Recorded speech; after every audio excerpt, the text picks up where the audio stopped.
Welcome all to our first Monday Nighter of the year.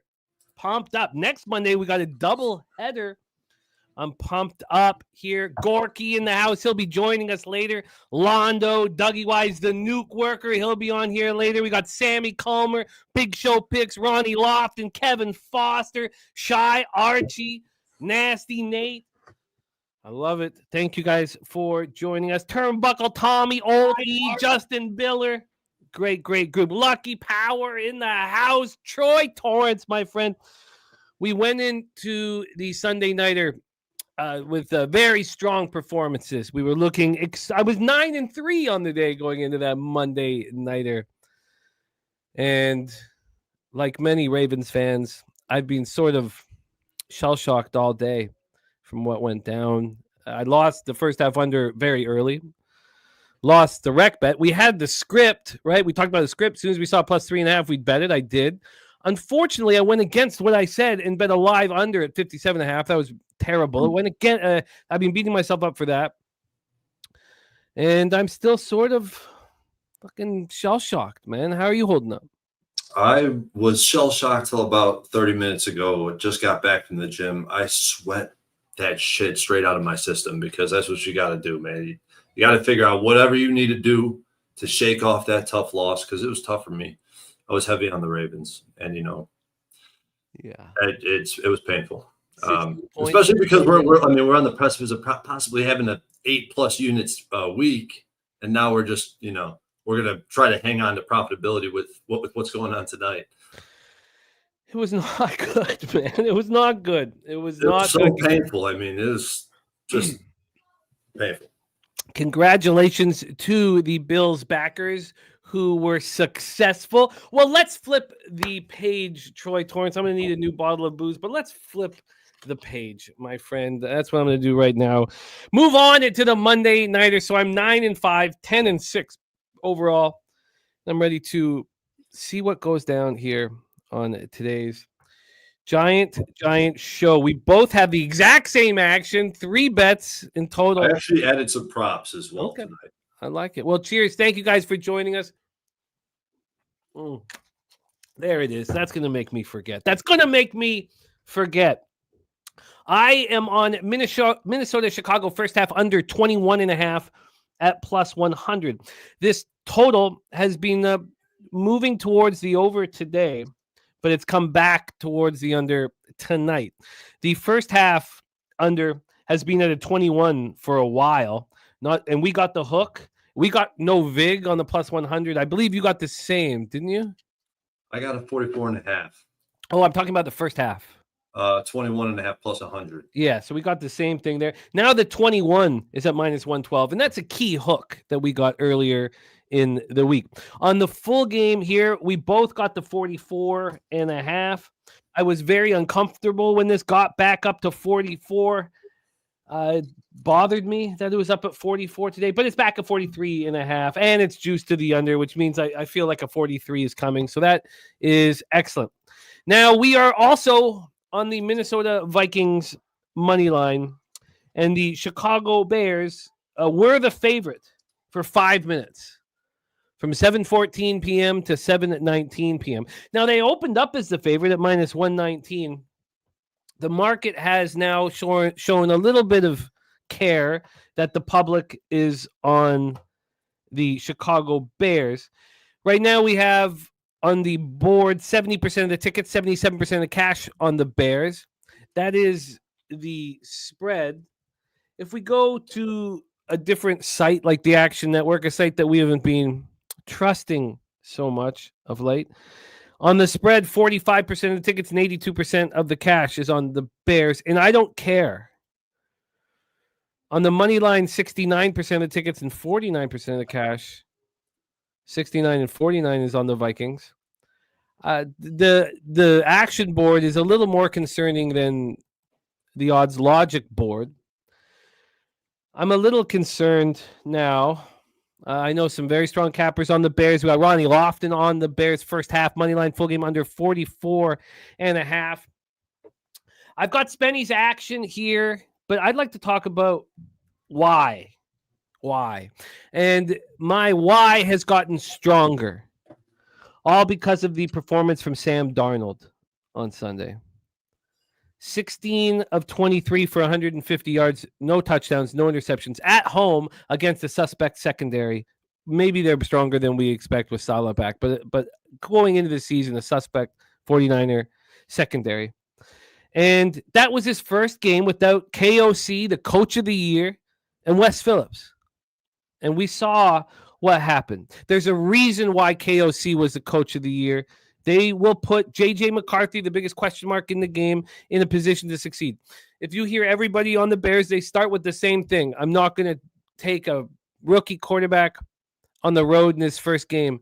Now, the people who defend that say, well, look, he watched all year last year, but it's still, and studied and focused. And they were focusing on him. They knew he was the future. That's a very key aspect. It's not that he was just focused. They made sure he was connecting because I'm sure a lot of attention was being put towards this kid. Yep. Yeah, that's well put. So the second most important reason why I am on the Minnesota Vikings is DeAndre Swift. Now, maybe he gets outside and makes a couple big plays. Maybe he makes a couple catches getting outside. But I want my running back to run into the teeth of the defense. I want to play smash mouth football, and the Vikings want to play smash mouth football. DeAndre Swift is incapable of doing that. Chicago was last in the league in yards after contact last year. They graded out 26th in rushing. And this is the key point of this for me, Troy, is that running the ball effectively is not the easiest way to get a first down. It's the easiest way to give your defense a chance to rest. And the Vikings defense will get chances to rest, and it's questionable whether the Bears defense will. Now, if Caleb Williams adds to that rushing attack, which he's more than capable of doing, maybe they do. Maybe they do. AM on the Bears at +1.5 says whole market move to a pick 'em before game time. It's exciting stuff. It is exciting. I wonder what an AM model would have for this game. Well, let's hear if he wants to share that with us. Jesse Nunez on Colston Loveland over 26.5 receiving yards. Lots of action in the chat that I will be copying and pasting. But I know that J.J. McCarthy is surrounded by talent. I know they're going to double team Justin Jefferson and maybe Thielen can make some magic happen, but it's an uncomfort. Aaron Jones was an absolute monster last year. He's better than I expected him to be. Will he be able to follow that up? TJ Hawkinson, 7 weeks last year before he returned from his ACL tear. Now he's had a full offseason and he's ready to go week 1. Will Fries signs for $88 million. Everybody wanted Fries in the offseason. Also, Ryan Kelly, and they draft Donovan Jackson out of Minnesota in the first round. Yes, they need Christian Darrisaw to recover fully from a torn ACL and MCL. But I can't wait to watch Brian Flores. The most exciting thing for me is not J.J. McCarthy. As a football capper and a fan of the game, I can't wait to watch the Vikings defense. I can't wait to watch Flores' decisions. I can't wait to watch Greenard and Van Ginkel fucking pass rush, bring in Jonathan Allen, Javon Hargrave. So I'm excited. And if a first-year head coach and a first-year offensive coordinator and a defensive coordinator who got sacked as head coach from the Saints can change this all and beat me, then God bless him. We know that the Bears' offensive line is improved. Thuney and Jonah Jackson are, Drew Dahlman. I mean, these are big pickups. There's no doubt about it. And DJ Moore, Roma Dunze, give him a great 1-2 punch out wide. Colston Loveland could be a monster tight end, but their running game is weak, and there's enough that I can attack. And Montez Sweat didn't do enough last year. Is he going to do more this year? Yes, I'm concerned about how good Jalen Johnson is becoming, and to a lesser extent, Kyler Gordon. But that's where I am. So yes, the move is a little disconcerting. But I'm on the Minnesota Vikings here, and all offseason I plan to be on the Chicago Bears here. And I switched due to capping the game. Take it away for us, my man, Troy Torrance. And I will be copying and pasting all the action from the cappers in the chat. Oh, and Londo, thank you. Says, can't wait to see Jimmy's SGP. Yes, thank you. 0 for 2 thus far in SGPs. These are $100 rec SGPs. I really just need 1 out of every 4 to definitely turn a profit. Probably 1 out of 5 or 6, but it all depends on the average line, which we'll be talking about. I'm 2-1 live. My SGP is in. They gave me a 50% bonus on $40 of it. So $60 doesn't have the bonus. The $60 is at plus 450. When you include the bonus, it basically becomes a plus 540. And this is it. This is my SGP. It is Vikings money line. First half under 27.5. They didn't offer the 24.5 because they're assholes. They offered 22.5, 23.5, and then 26.5. So that's okay. I took the 27.5. My full game under is 47.5, which I probably would have liked to have been a little higher, but I think the game goes under, and getting it over the key number of 47 was enough for me. Both teams to score 10 or more points and over 2.5 field goals. That's it. It's a 5-legger. Vikings, first half under 27.5, full game under 47.5. Both teams to score 10 or plus points and over 2.5 field goals. Troy Torrance, my man, take it away. I will be copying and pasting all the action from the cappers in the chat. It's great to see all of you guys. Dougie Wise, Free Bands Play Day is the Bears. TJ, Just My 2 Cents. Chris Warren, Wager Detective. Nate Dog 42066, Slammy. And I can't. Chris Warren, it's going to be fun capping with you tonight. The great thing about us is that Chris Warren and I can be on the other side of each other, have reasons why we're on the other side of each other, just like Dougie Wise and I, and it's going to be a lot of fun. And it doesn't change the fact that we love capping with each other. We just don't agree. And who wants a bunch of yes men for friends? Who wants them? We want people that will challenge you, make you better, make you sharper, make you stronger. And when you question somebody's action and have conviction on the other side, it makes you look at your own action. It makes you a better capper. Troy Torrance, my friend, thank you for joining me here tonight. Love opening up these live streams with you. The floor is yours, my friend. Give me confidence. Jimmy, you've made so many points that I wanted to follow up on and piggyback off of that. It's going to be, I'm just fluttered now because I have so much information that I want to share that I'm not going to be able to communicate in a progressive way where it makes sense. But there's so much to discuss about this game. I think one of the biggest aspects that Jimmy brought up is I feel like the psychology of where McCarthy was, where he has been, and he's been primed to take over the role. He knew this was his role coming into the season.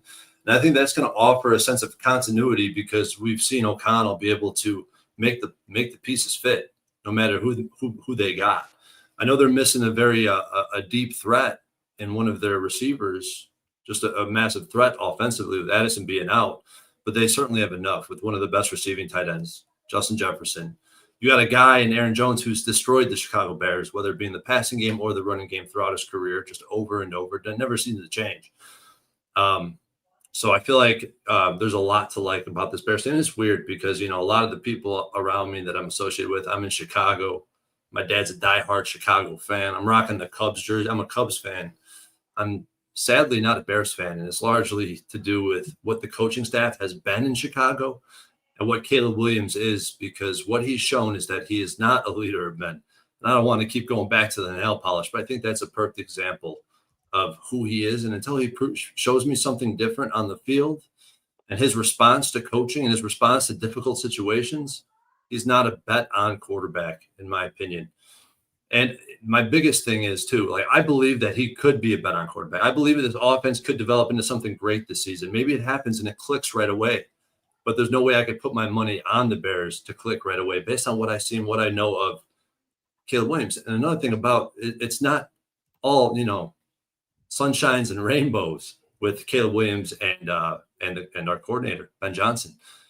There's a lot of you could tell there's a lot of distrust in the media when you hear Ben Johnson give his interviews about what's going on in practice and what's going on with Caleb. He does not sound like he has full confidence in the kid. And I think it's because he's asked him to do a lot. One of the things Ben Johnson loves to do against this exact defense, Will Flores, is go under center. Jared Goff against the Vikings last year played under center a majority share of the snaps in terms of, what the different formations. And what that does is it changes the trajectory of the defense and the blitz. And it makes it way more difficult to blitz in general because the trajectory of the blitz has to change. And I think that Caleb Williams has proven he cannot play under center. I have not seen any evidence of him playing under center in the past 4 years, including his college career. And I think that's going to be a huge setback, and it's going to take time to develop. Now, will he get there? I think he could. He's a generational talent. I mean, we've seen what he was able to do last year against this very team. He put up 17 points in the fourth quarter. It seemed like off will alone. So I know he has talent. And that game, if you really watched it, the Vikings dominated that game. I mean, Caleb Williams just made some incredible plays. But can he do it on a consistent basis to march the ball down the field? I don't think that he has that level of leadership yet. So we'll see. And also Dennis Allen, the defensive coordinator, he wants to defend the run first and foremost. He always has, but he lost that ability later in his season as he moved to head coach at New Orleans. But he wants to play man coverage. This Bears played zone coverage all last year. He wants to blitz. The Bears never blitzed last year. There's a lot of pieces that have to fit with Chicago. So I think it's I think I have way more belief in this Vikings team coming out more buttoned up in week 1 of this season. And that's where I'm putting my money. I bet on the Vikings. I bet at -120 on Tuesday. You get a better number now. I got the unders just like Jimmy, 44.5, -115. The first half under 21.5, because I don't think McCarthy is the type of guy that's going to drop back and pass the ball 30 times a game and be successful. He's more of a system guy, especially in year 1. This is basically 2 rookie quarterbacks in their first start, because what we've seen in Chicago last year is not anywhere near what we're going to see this year. It's how fast it's going to fit. It's not going to fit early on. So I got 2 player props as well. I bet on and I haven't logged these down yet. Let me just see what odds I got. I posted them over here. So I definitely bet Rome Odunze over his receiving prop. And I bet J.J. McCarthy under his passing prop. And I actually think that fits together in an SGP with the under in the game. And the reason I like those, I think that based on what we know, if they're going to be a lot of blitzing, Rome Odunze is the hot read. Or at least last year, he was getting the hot read a lot of the times when he did face blitzes. What's his name? DJ Moore. When they blitz or where he's under pressure, Caleb Williams, he does not pass it to DJ Moore. He passes it to Rome Odunze. And then J.J. McCarthy under 220.5 passing yards, -105. I think that correlates with how I see this game progressing. Like, I think J.J. McCarthy's going to have success through the year, but I think they're going to be predicated on the ground game. It's where the Bears have been weak historically last season as well. So I think we're going to see a lot of running the ball. And if they're efficient running the ball, I don't think J.J. McCarthy's going to go over this passing total, especially if they're winning the game like I expect them to be. So those are my 2 props, and that's all I got. I got more, but I forgot more than I gave right there. Because you brought up some points that really had me itching to bet this game. Oh, it's great stuff. Can we get numbers for Odunze and McCarthy under? Odunze over? McCarthy under 220.5 passing is -105. Okay. And then Rome Odunze over 46.5 receiving, -110. I wonder what those are now. I bet those early this afternoon. Yeah, I would be interested to hear that as well. You are in a business. I'm going to go over more action from Cappers in the chat, but we have our guy coming to us live from Atlantic City right now. Rocking in Atlantic City for anyone over on the coast that wants to get some action down this evening. He's been there for a couple of days. Oh, and shit. What's happened? Shit. I didn't even talk about this market. But can I just plug this real quick? Yeah, of course. So we talk about a little bit of disconcern for this market because of what's happened recently. But these home teams, these short price home teams have not performed well, whether they be on the right side of plus money or the left side of plus money. It doesn't matter. As long as they're within the 120 range, -120 to +120, they have gotten destroyed ATS, destroyed on the money line. Those numbers are extrapolated even further if the market has moved towards the road team. And even though it's moving back, we're still going to get a close towards the Vikings on the money line. And all these trends with these short spreads, these highly competitive games, situations have gone under the total. I have no concern about this market where it currently sits. I love that. And the Chicago Bears Cappers are very happy with the late movement towards the Bears. Let's head over to our guy in Atlantic City and hear his plan. Please welcome one of the stars of the Locker Room Talk podcast, our guy, Mr. Billy Brisbane. Brizzy, what's good, man? How are you? Doing good. Boots on the ground tonight in the casino for Monday Night Football. Hopefully we get some cashers in here tonight. Pushing the Vikings for the spread, but I don't really feel too good about it. I talked a little bit about this last night on the stream. road quarterbacks, first-time starters. I didn't really care too much about that in college football, and that ended up burning me week 0 of college football. But people want the touchdown props. We're going with Jordan Mason anytime touchdown tonight. I think people are kind of underselling how much of a timeshare this is going to be out of the Vikings backfield tonight. And Jordan Mason's going to be the goal line guy, and Aaron Jones is going to be more of the receiving down back. They spent a lot of draft equity in getting Jordan Mason over there. I mean, they traded him for a 5th-round draft pick. I think he's going to get a couple totes tonight, and I think he's going to take advantage of it. And then the first touchdown scorer tonight, Rome Odunze, plus 1,000, and then took his over on his receiving yards as well. Backing Rome Odunze just like Troy is a good sign. What was the Jordan Mason anytime touchdown? Jordan Mason anytime touchdown was plus 190 on FanDuel. That was my FanDuel jackpot entry tonight. All right. And then we got Odunze over. What was the number? Rome Odunze first touchdown was plus 1,000. And then his receiving yards, I bet this one early. 40 receiving yards was minus 113. I love it. Over 40 receiving yards, a minus 113? 114. That's 114. You are in business. Brizzy, tell us where you're at, man. I'm down here at the Trop, my favorite spot to watch the games at. Play some bets over there at Hard Rock. So we're around town tonight, so hopefully we can cash some tickets. If the Vikings win, definitely hit me up. Getting Bills over on X, but if they lose, don't hit me up. Oh, I love it. I love it, Brizzy. Can you sit and hang with us for a little bit, or do you need to rock? I can hang for a couple minutes here. I'm thinking about twisting up a bet, but I don't want to get kicked out of this place either. Yeah. Yes, we've all been in that struggle before. You got to get that smoke in you, though, Brizzy. It is great to have you here, Brizzy. We have Brizzy moving on to Odunze, first touchdown plus 1,000, over 40 receiving yards minus 114, and Jordan Mason anytime touchdown at plus 190. Excuse me. Let's go over more action here from Cappers in the chat, and then we will bring on our next guest. Spenny's going to be rocking with us later. Speaking of the Cappers that are rocking with us later, Bobano will be joining us here shortly. The Big Ragu will be joining us this evening. The Nuke Worker is our next guest. Dabby Cab will be joining us, and so will Dutch Boy Fresh, Wham Bam 3000, and Wine Time Sports. We got a great group here. The action from Spenny is Aaron Jones over 48.5 rush yards. TJ Hawkinson over 42.5 receiving yards. DJ Moore over 56.5 receiving yards. And his anytime touchdowns are Jones at plus 160, Hawkinson at plus 250, Moore at plus 200, Zacchaeus at plus 450, and McCarthy at plus 450. That is from Spenny Penny Bombs. Gorky's play of the day is the Vikings team total over 23.5 at plus 105. Harold Williams on the Bears plus 1.5. Aaron Jones anytime touchdown plus 165. Swift anytime touchdown. Odunze over 47.5 receiving yards. I've been copying and paste everything. I'm going to keep doing that. Great to see all you guys rocking with us. We got a little Domo in the house. My dude, just my 2 cents. Chris Warren, Dylan Med. What a great group. TJ in the house. I'm going to keep copying and pasting, but let's bring on our next guest. One of the stars here on Pub Sports Radio that we love working with, known for possibly being the most popular guy at Pubba Palooza.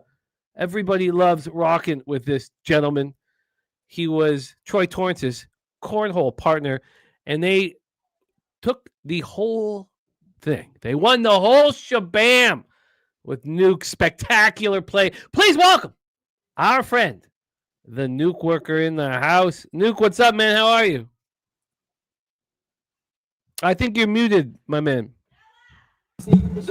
Oh yeah, I was. Sorry, I had some tacos earlier, and I've been doing gas both ends, so I had to shut it down. But yeah, no, I'm doing good. I ready to roll tonight. I've got a few bets. Had a great weekend. 3-1 CFL, and then 3-1 yesterday, and I got 3 plays tonight. So yeah, I'm ready to roll.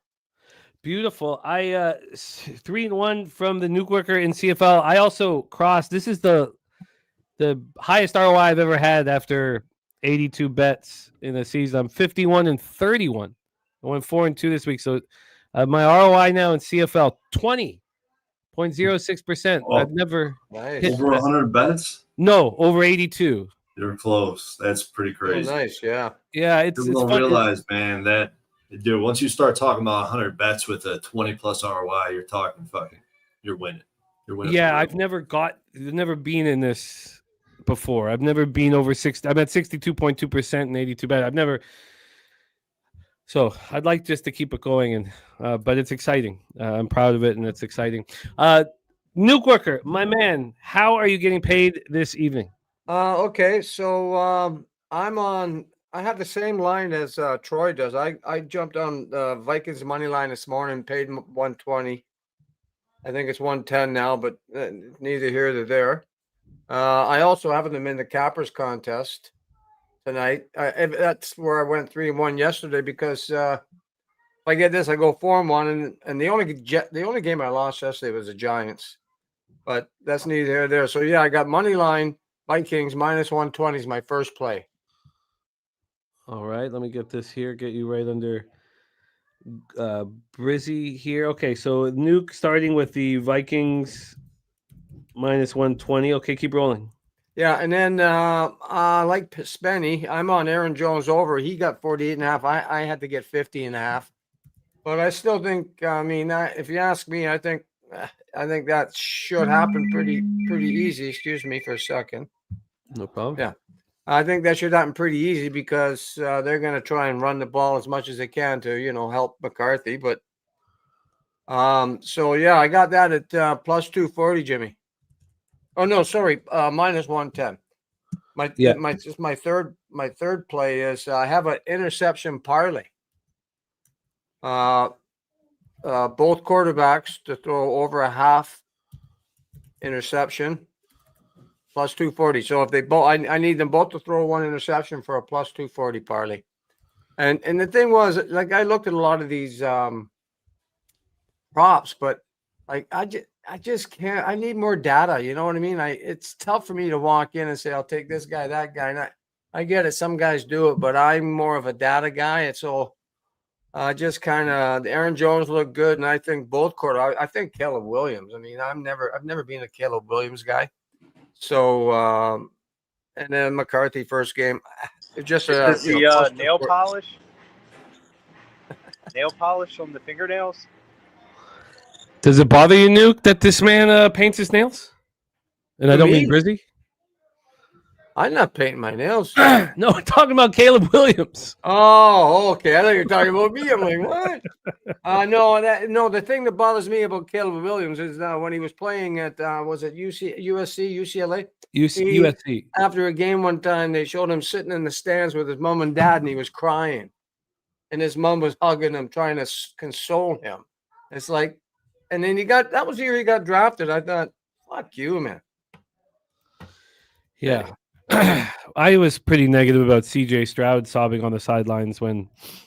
Yeah, I get it. It's just a personal thing, but anyway, those are my three plays. So, and then I'm hoping to jump in live. If either one of these quarterbacks throw an interception, I might get on for a second. So, the only thing that saved me on Thursday night was we jumped in on that under 57.5, and then lightning hit. I was able to get that in the double result. I went 2-3 that night, but anyway, I digress. Well, I love it, Nuke. Welcome, my friend. The brewskis are flowing, and we have the Nuke Worker in the house. Turnbuckle Tommy says line just flipped. Bears are now -1. We have a bunch of cappers joining us here shortly. I'd love to go over more action here in the chat. and let us know what you guys think. Dougie Wise, free bands, play day Bears plus 100. Sammy Culmer on the first half under 21.5 and full game under 43.5. TJ Parks is on the Vikings and the under tonight. Donut Silks is on Justin Jefferson anytime touchdown. AM is on the Bears plus 1.5. Lucas Ryan is on Swift over 15.5 receiving yards. Lucky Powers on Williams over 1.5 passing touchdowns. Jesse Nunez is on Colston Loveland over 26.5 receiving yards. Coin is on the Vikings in the under 43.5. My dude is on the Vikings money line, and Thielen over 2.5 receptions at minus 125. He's also betting Bears to score a touchdown on the first drive. Londo's SGP, Jefferson anytime touchdown, Swift 14 or more carries, Aaron Jones 2 or more receptions, Caleb Williams an interception, Odunze longest reception over 21.5 yards. That is plus 12.16. Plus 12.16. Chris Warren on Aaron Jones over 49.5 rush yards. And he is on the Bears money line. 66 Slammy on Aaron Jones anytime touchdown. Chris Warren also on Ginkle for a sack at plus 225. Jermaine says teams, listen to this from our guy Jermaine. He says teams with more than 50% of the bets are 3-12 against the spread so far. 3-12. Against the spread, and the over-under in those spots are. I wonder why 3-12 against the spread, because we've obviously had, Oh yeah, no, that makes perfect sense. Sorry, 3-12 against spread, and 3-12, 12 unders and 3 overs so far. Matthew Green on the Vikings plus -1 at plus 103 for 2 units. Nate Dogg 420s SGP 45 total points in the game. DJ Moore 60 or more receiving yards, and Mason over 40 rush yards. Jermaine says this. Aaron Jones rush yards has gone down from 49.5 to 46.5. TJ is on the Vikings money line. Jefferson over 60.5 receiving yards and an anytime touchdown for JJ McCarthy. Let's bring on our next guest. I'm going to keep copying and pasting action. Please let us know what you are on today so we can discuss it. Nutflush Allen in the house. Please welcome our next guest. He was great last night, and he's already given us the Vikings team total over. We'll see if he has anything else in store. Please welcome none other than the Goracle. Gorky in the house. Gorky, what's good, man? How are you? What's up, brothers? I got nothing else, Jimmy. That's it. Nothing wrong with that. Nothing wrong with that. Team total over. Talk about the angle behind the bet. The angle behind the bet is an offensive line that's going to move some people. The Bears are the Bears. I expect Caleb to give me the ball once or twice in advantageous field positioning for my offense. Aaron Jones is a hell of a running back. Yeah. I like it. I got nothing else. Well, if you cash that, I will expect to have cashed my action. Brizzy, my man, we've gone over all of these player props from cappers in the chat. Is any of these spots, and again, Brizzy has given us Odunze first touchdown at 10-1, over 40 receiving yards, and Jordan Mason anytime touchdown. Any of these props that the cappers in the chat have dropped entice you or appeal to you? Yeah, I think the Bears side is very interesting tonight. There's a lot of vacated targets in their team tonight. I mean, Rome Odunze is going to play bigger of a role. Olamide Zaccheaus, everybody's favorite fan, he's going to get a couple catches. His reception yards, or his receptions tonight were like 1.5 minus 138. So the books think he's going to get a little bit of production. They also had the first round draft pick that was a tight end that everybody's betting for anytime touchdown tonight. You also have Cole Kmet, so you'll have a couple 2 tight end sets. And then the backfield leaves a little bit of something to be left to be desired as well. Is this going to be the DeAndre Swift show finally or not? I mean, feels like it's been a couple of years we've been waiting for him to finally take over the backfield. I mean, I feel like you could just tell by the anytime touchdown markets tonight that the books really aren't scared about the touchdown scores tonight. It feels like everybody's big plus money. You got Rome Odunze anytime touchdown at plus 215. You can find TJ Hawkinson anywhere from plus 250 to plus 280 for anytime touchdown. I think there's a lot of question marks in this game, but if there's one thing that I'm more certain of is the secondary pieces on the Vikings compared to the Bears. That's a good angle too, Brizzy. I like it. I like where you're at. Sorry, guys, I'm behind on the chat here. So this is my action. It's again, it's five spots, which I don't like. I feel like it's too many spots, but I'm popping it here in the chat again. It's plus 450. I got 540 because of the bonus, and I wouldn't bet it if there's no bonus personally. The bonus is the only reason why I'm doing this, but it is a Vikings money line. First half under 27.5. Then we have a full game under 47.5. Both teams to score 10 points and over 2.5 field goals combined in the game. So I just popped that out there once again. Nuke Worker, what was there something that almost made the cut here? That almost got it? No, not really, because like I said earlier, the props I just kind of I'm not a props guy, so the only thing I really looked at was the Vikes money line, which I took, and then my angle here is to wait until the game starts, and then try and get some live betting. You know what I mean? And because pre-flop, I I didn't have anything, but definitely once this game starts, I'm gonna try and make some money. Like I said, with the interceptions at least, and we'll see how it goes. But yeah, right now that's where I am. So no, that's important that you brought up this script. What are we looking for? Very important thing to bring up here. Yeah. So for me, I want the Vikings as soon as I see a plus 3.5. If I see a plus 3.5, I will move on the Minnesota Vikings. And that shouldn't be too hard to find. So that is my plan there. I will move on that. And then for the total, if there is an early touchdown by the Vikings, if the Vikings go down the field and score a touchdown, I will live bet the under. But if there's an early touchdown by the Bears that consists of an 80-yard drive, if the Bears offense in the scripted plays under Ben Johnson looks very good, I will then be hesitant to live bet the under right away, and I would just focus on the Vikings.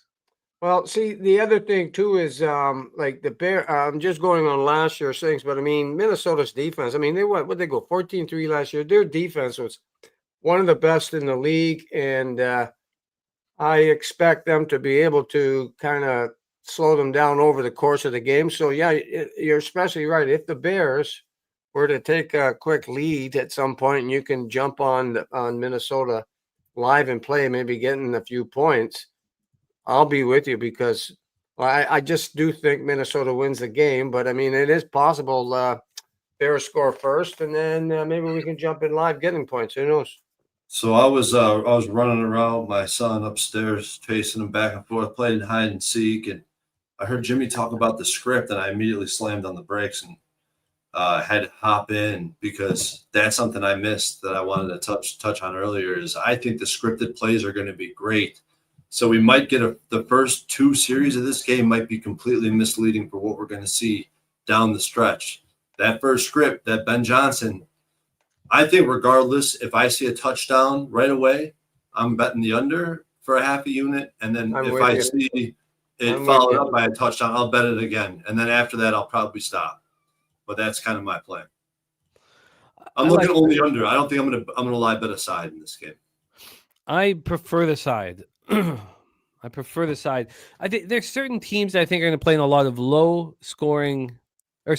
lot of one-score games, a lot of games within 3 points. I think the Vikings will be doing that all year long. So in this instance, if I can get a plus 3.5. Now, the only way I will not bet the plus 3.5 at first opportunity is if the Bears are in the red zone. And I think that now if we get the game time and the Bears are favored, well, then I can probably get even better than 3.5. It's possible to get a 4.5 or a 4. So that will be the only hesitation. That'll be the only hesitation here.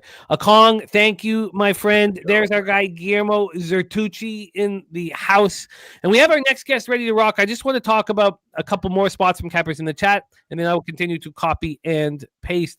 We have Harold Williams, Bears plus 1.5, Swift touchdown. Odunze over 47.5 receiving yards, and Aaron Jones, touchdown. We have Donut Silks on Hawkinson, first quarter, 10 or more yards. We have Robert Franklin on Burden, touchdown at plus 800. Rich O over 46.5 minus 110. We have Robert Franklin on Williams over 23.5 rush yards, Swift over 15.5 receiving yards, Thielen over 2.5 receptions, and Kmet over 6.5 receiving yards. Wager Detective on the under 44. Let's bring on our next guest, OG of the OG Lowbaggers. This man was rocking with Pete and I as soon as he was rocking with Pete before I got down to Costa Rica, and is an absolute bright spot in our community. Please welcome our friend who will be in Atlantic City from September 18th to 20th for Who Bangin' Nation Party. Our guy Wham Bam 3000. Trot Wham, what's good, man? How are you? I'm great. Shout out to our guys in the chat. Shout out to our Good brothers, Trot. man. What's up, bro? What up? Hey, man, look. Shout out to the people first and foremost in the chat. But look at the people, man. We up in here, Nuke, our brother Jimmy. And yeah, I believe it's my first time with my other brother here. But man, you already know it's a good community where we able to curate. And like our guy Jimmy said, man, I've been here for a minute, man. Shout out to Ocean, the great up in here. I came here to jump in before I got to drop off my daughter. Before I'm gonna come back too after I come back and do all that. But Dope. you know, got to give out the plays before the game kickoff. You already know. We got to hear the fire, man. Wham Bam, take it away. Oh yeah, no worries. So I don't know what everybody on, but I did hear kind of like you guys are looking into the live situation with the Bears. I kind of like that a little bit. I'm not mad at that. I'm not mad at that at all. So I'm going to go into what I do believe here. One thing about me, I've been sticking to my guns. It was, you know, when I first started capping in the YouTube streets, it was Bucks first half. I stuck to the Bucks first half until it stopped, fell off. One of the things that I started to find into NFL that I like to take certain correlations within the total and the first quarter, and both teams to score in the first quarter is something that I've been finding a pretty good market on prime time. So far, we have had 3 primetime games. 2 out of those 3, both teams have scored in the first quarter, and I've been on all 3 of those plays here. So last night it was good. I think tonight is another option for it to be good as well. Obviously, the Bears are 3rd worst last year in scoring in the first quarter. It was the complete opposite for the Vikings. It's not the same team as the Vikings, but we know that the coaching staff is still there. Still got the offensive tempo. I think that they're going to be able to keep up with the Vikings, and I think the Vikings only got better offensively, in my opinion, even though the quarterback was a change. Bears on the other side, I think that they have to be better offensively, of course, in order for them to be even any type of competitive this year. So I think they have to be as better in the first quarter, because that was a terrible stat for them last year. So I took a stab in that plus 155. Both teams to score in the first quarter. If you have a trouble finding that, it's under scoring props mostly. I know Boyd has that. I know Bovada has that. So depending on where you're shopping at there, scoring props is where you get that. And then also I'm on DeAndre Hunter, anytime touchdown, plus 140. I think DeAndre Hunter gets to the red zone. We talked about it earlier on the session, me and Jimmy here. I don't think he's a every down back, but they're gonna have to. They don't have nobody else but him. So once they get down in the red zone, I think they will use him. He gets there. Not saying that they're gonna score a lot with him in that style, but I think he gets to the touchdown tonight. I love it. We got Hunter for the touchdown. What did you get on the anytime touchdown? Anytime touchdown. DeAndre. I said DeAndre Hunter. My fault. DeAndre Swift. My apologies. Oh, DeAndre Swift. Shit. My Okay, fault. sorry. Yeah, sorry, my right. fault. Okay. I could be thinking of basketball already, bro. That's what I was okay. Just gonna take your word for it. And then yeah, my figure out fault. who the hell you're talking about. DeAndre Swift. My fault, y'all. My fault. Yeah, Swift right there. Swifty. Okay, what did you get on him? For the Bears? What did you get on DeAndre Swift? Plus 140. I think it's a little bit. It's a little bit of a shop around. You could probably get a little bit better than that, but plus 140 is what I got it at. You are in business. We still got our guy. Oh, look at this backstage. I love this, man. Let's go. Look at this. The wager detective in the house, man. What's Wagers going on, guys? What's happening, Wager Detective? We got Atlantic City hanging with our guy Brizzy. Wager, it's great to see you, man. How you getting paid tonight? Thank you for Brizzy. I just happened to run into him while he was here, and he's like, dude, you want to go on and drop your play? I was like, yeah, man, this would be a great time to get on with the bag. The bag, dude, you're almost like you're a sharp, bro. We're gonna leave it at that. We see you're winning. We see what you're doing. Shout out to Troy. Who else is on the show right now? Wham Bam. All those guys. Gorky. Great cappers, man. One bet tonight.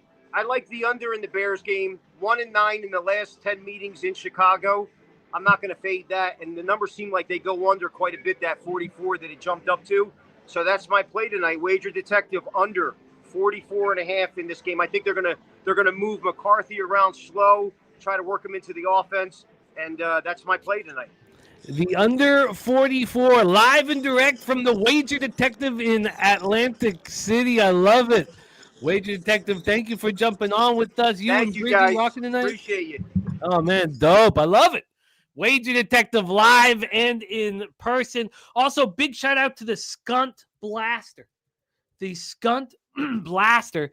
Play of the day is the Vikings money line and the Athletics money line from the great Skunt Blaster. We got Paco Healy in the house, Brad Oliver, great guys here. Lucas Ryan as well. Let's just get it all in and in play. Paco Healy on the Vikings -1.5, talking about the OGs.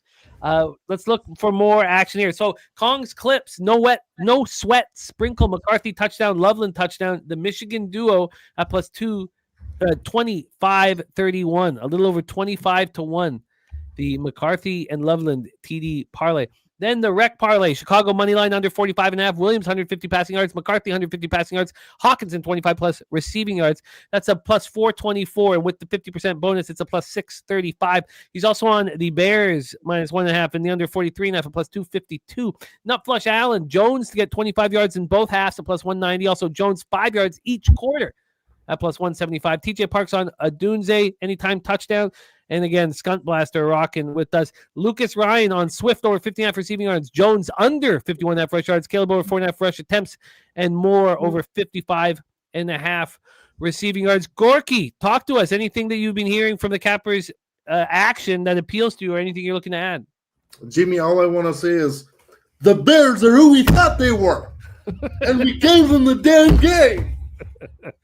I love it. Gorky ready to rock tonight, my friend. Gorky ready to attack. They're not gonna give them the damn game, Jimmy. And this nail painting quarterback dude, he might have a problem with this defense. I'm so interested. Week 1 is so interesting because there's so many questions, so much that we've been studying, and now we get to see it all play out. Let's bring on our next guest. He is the star of the Hitting the Books YouTube channel alongside our friend Connor Mack. He's also the star of Betting with the Bag every Thursday. Please welcome Mr. Ian Cameron to the show. Bobano, what's good, man? How are you? First Monday nighter. It's nice to be back. Looking forward to that. I'm very intrigued by this. These are two offensive-minded head coaches. This is a second-year quarterback and Caleb Williams in a new offensive system, a system we think is going to be better, obviously, than what we saw previously in Chicago. And now you've got a guy that's supposed to be in his second year, but it's really kind of like his rookie season because it's his first ever NFL start in J.J. McCarthy. So very, very fascinating game. Looking forward to it. Well, I can't wait to hear how you are attacking it. This is our season 2 NFL Pub Hub champion, Ian Cameron. Take it away. How are you getting paid? So maybe obviously it was a very under heavy week in the NFL week 1. But there's a bet I made weeks ago. It's obviously been pretty much around the same number ever since, and that's over 43.5 at -110 in this game. I trust in Ben Johnson. Now it's just a question of, are they ready to execute at a high level, and do they figure out this new system right away? I mean, but I have no doubt in my mind Chicago will be a better offensive team long term. It's just a question of how good is it here in the very first game of the season. One thing too about these Ben Johnson offenses is that he had a lot of success against this Minnesota team last year. I mean, obviously it was with Detroit, but Detroit did anything they wanted, really, offensively, and they really didn't let Brian Flores' schemes get the better of them. Now it's just a question of he's going to obviously want to bring that success here to Chicago. Are they ready to execute it? I think when you look at this more and more, there's a lot of injuries in that Bears secondary. I mean, I looked at that injury report, and there's a lot. Jalen Johnson, among others, out in that Bears secondary, and that is a bit of a concern for me.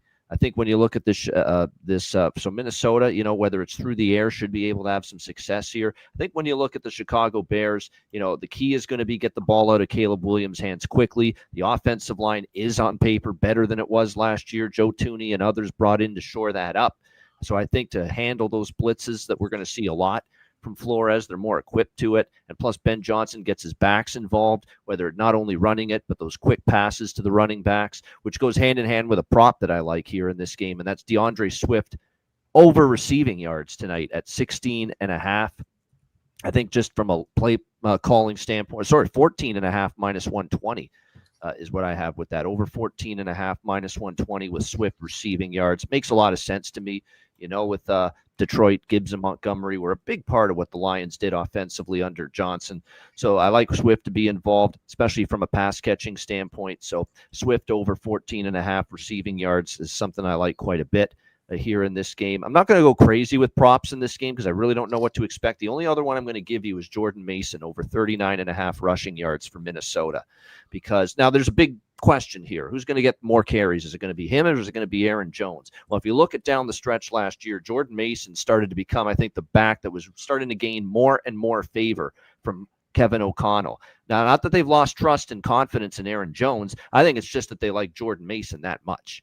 And so I think when you look at going into this game, I think they'll both be involved, but I think you're getting a better number, a cheaper number, a more value-laden number with Jordan Mason as opposed to Aaron Jones. So I will go with that. Jordan Mason over 39.5 rushing yards, minus 110 for Minnesota. I love it, Bobano. Throwing some heat here on our first Monday nighter of the season. And another thing that kind of makes me like the over, because I was not loving all the low-scoring games yesterday, but I'm sticking with the over. I like it.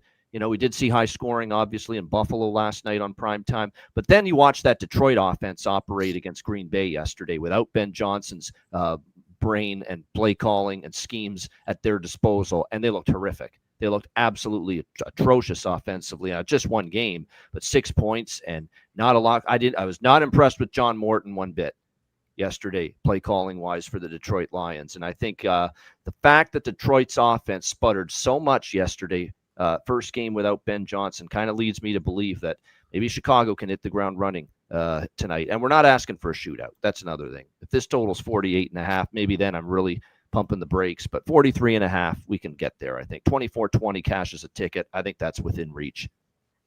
I hear that. Our guy Bobano attacking the board. Over 43.5. Excuse me, still trying to get over this illness. Swift over 14.5 receiving yards and Jordan Mason over 39.5 rush yards. We have, absolutely, BJ. I will send that to you right now. I'm copying, pasting. I'm a little behind, but I'm copying, pasting action. Let's talk about a little bit more action here from Cappers in the chat. True Allah, fourth one, entertainment in the house. Talk Sports with JT on Aaron Jones over 59 rush yards. T-Moss sprinkling on Colton Loveland anytime touchdown. Quentin Jennings on Justin. I sprinkled on that too. I didn't make it official, but I actually did dabble in that. Colston Loveland touchdown.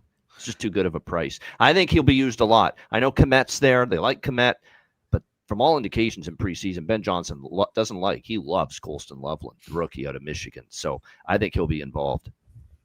We have Alec Dirks on Vikings money line, first half and full game unders, straight and in an SGP. Another SGP he's on is Vikings plus 6.5 and the other 49.5. The Raiders, Bears get their 9th Monday Night Football win right here tonight, says the Raiders. Stephen Miller on first half tie parlay with full match tie.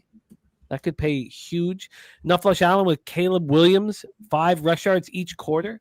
And Stephen Fair, I did answer it, but I was a little late.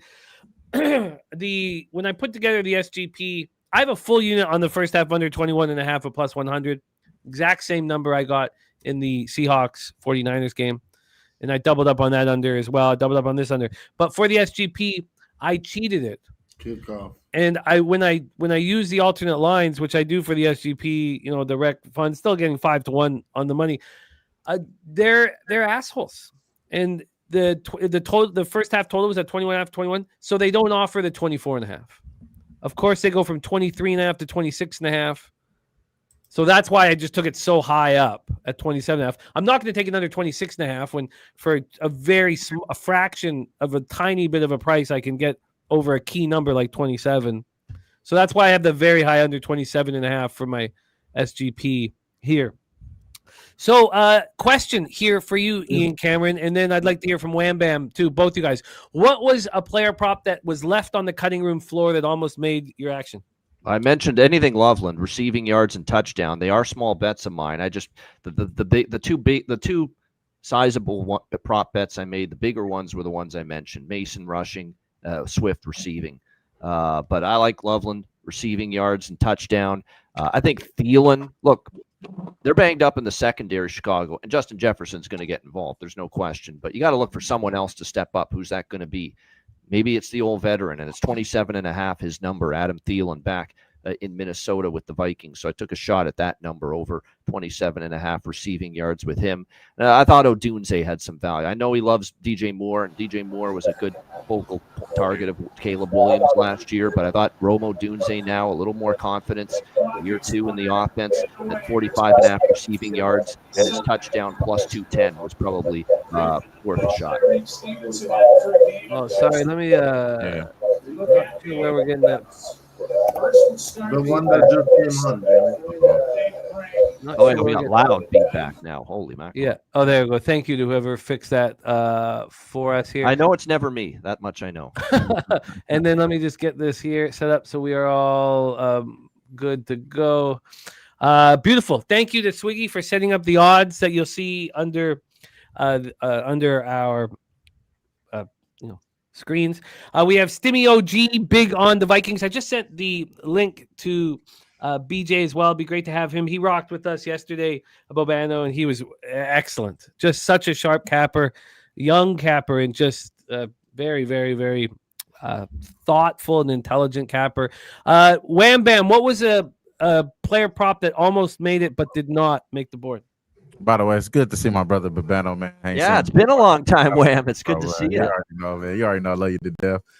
Now, when he said Swift receiving, I did drop in because I already had him receiving. I seen him to have a half of a receiving yard in the first quarter, plus 140. I took a little sprinkle on that. I think if he gets one reception right now, it'll be over a half a yard. So we'll have a little excitement there in that first quarter all the way around. But what didn't get is Rome there, Odunze, like he said. I do like his receiving yards and his receptions. I think he is like you said, DJ Moore is a guy there, but you gotta have that other alternate guy just to keep the defense on balance there. And I think that he's a perfect guy to target here in the prop market. So one of those guys, I was just sitting back. I'm gonna wait for the first week before I keep that ideology in the back of my mind though. So yeah, that would be the guy. Oh, I love it. Got some absolutely cool cappers that we've not had here rock with us. The picks, Palpites and Odds says, hello guys from Pub Sports Radio. Greetings from Brazil. Let's go for the under. Welcome and thank you for joining us. So many great cappers in the chat here rocking with us tonight. I'm copying pasting more action. We have Anthony Richardson on Bears money line, Caleb over 1.5 touchdowns, and Swift anytime touchdown. Has the game started? Yes. Yes, it has. We got action. They moving. 3 minutes in already. Okay, sorry. Let me move back over here. All right, thank you guys so much for joining us. I believe I've got everybody's action here. I'm going to make sure that that's the case. Can you give us an update of what's going on? Second down and medium for the Bears. The Vikings punted on their first possession, 3 and out. Yeah, 3 and out Minnesota. Chicago's got it. And there you go. Swift with a catch right away. Good to see that. There it is right there. Money Not good. many yards, but something. 3 Sounds yards. like a casher to me. And Swiggy got the Vikings plus 3.5, and Aaron Jones rushing over 40 yards at plus 100. And there's our guy, F. Donahue, in the house. F. Donahue, thank you so much for the dono. Blessing our action. And I think I got everybody's action here written out. So we'll keep going over it. Rich H, quarter props, bet 365. Both teams to score in the first quarter at plus 140. So Rich H joining Wham Bam 3,000 on that one. Love to see it. I hope you guys What get a play it. to avoid the blitz just now by Caleb. They're like Brian Flores not sitting back early. Holy mackerel. Okay, I've got everything ready. Okay, beautiful. Beautiful. Thank you guys for joining us. Nep Donahue, thank you. I'll be right back, guys. Cool, man. First of all. All right, well, let's get this up here. Also, no perfect weeks in week 1 of the NFL Cappers. Yeah, I saw that. Yeah, no perfect weeks. Shout out to those that went 4-1. Jose Bouquet, Nunya, last year's champion. Zane Blackburn, MMA Mad Hatter, and Susie. The Cappers that can still go 4-1. Solson, Esteban Zertucci, Michael Hunter, Guillermo Zertucci, the Nuke Worker, AM, El Baller, Jeff Slaughter, Morgan Spooner. All of these gentlemen can still go 4-1, be tied atop the standings. Thank you guys so much for all that have joined the Cappers contest. We did have a late edition. Our friend, who I'm sure Wham Bam and Bobano remember fondly, our friend Junior Brown signed up today. Did not care that he'd only have one pick for this week. 81 picks for Junior Brown. Can he take us out with 85 picks for us? And Junior Brown is on the Chicago Bears. And shout out to JB. We're at 11 receiving yards already for Swift. 11 already. And the Vikings are already 3.5. Okay, let me get over to the live. Let me make sure I'm locked in. Let's get this over here. You guys can't hear. You guys can't hear my phone, eh? Like if I have it down here, can you hear it? No. Okay. I'm not going to say anything. I'm going to pretend I'm not watching 365. Okay. Plus 3.5 is available, but this is exactly what I said. If the Bears were driving, I want to see if they can finish this drive off. Yeah.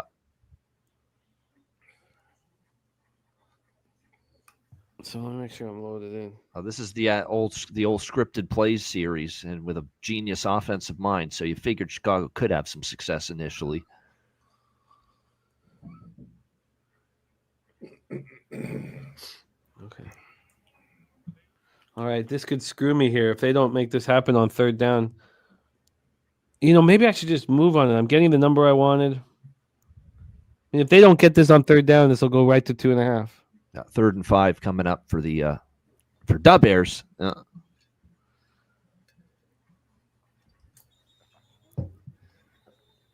Timeout. Well, this is a important decision to make here. Still 3.5 minus 115. You have another minute to make it because they called a timeout. The play clock was running down. Yeah, I think I'm. I don't think they're. You know what? I'm going to take it. I'm going to take it. I said this is what I wanted. It's 3rd and 5 is not easy. But are they in 4-down territory? Bobano, are they in 4-down territory? they have a great kicker, but if it's like 4th and 2 or 3, they're going to go for it. I'm pretty sure.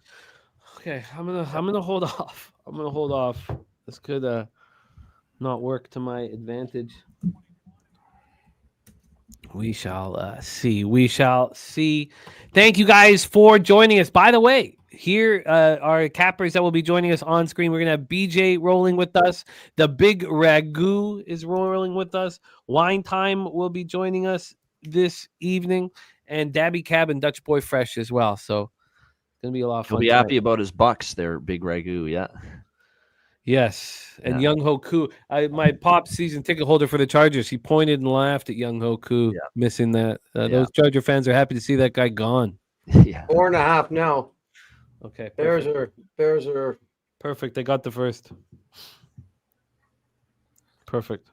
Not sure That where was they are. that was an unbelievable play and throw. Zipped it to Odunze for the first down. Now we're in the red zone. Spectacular there.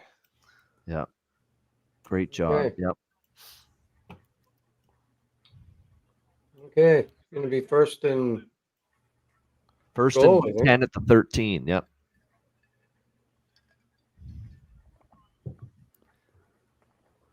Down to the 7. Wow. Second and about okay. Sorry, no, second and you're 4 right. from the 7.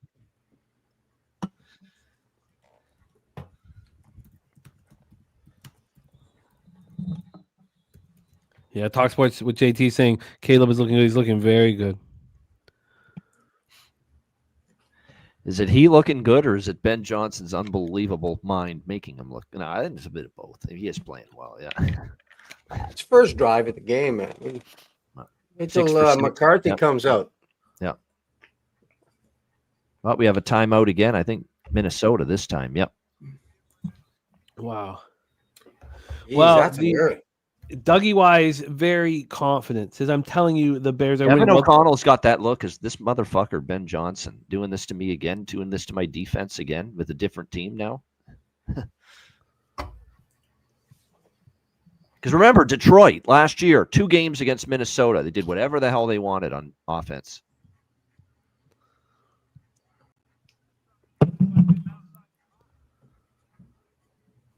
Aubrey in the house. Bears fans coming up. Peanut also rocking with us. Great to see you. Kong says, Ben Johnson's that fucking dude. I'm telling you, the Bears are on the up and up this season because of him. Yeah, the O-line should be better for Chicago. They had to spend money on it. It was a horrific unit last year. Terrible. Gorky, you're a little ahead of us. If you could slow down on the updates. All right, sir. But you're the man, Gorky. We love you. The Gorko. I apologize. No need to apologize, my friend.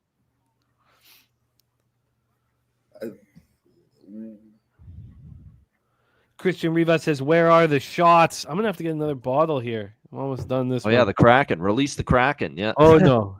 Those days are long past. No? Urbano, yeah. No more gasolina. Oh, shit. No Kraken shots anymore.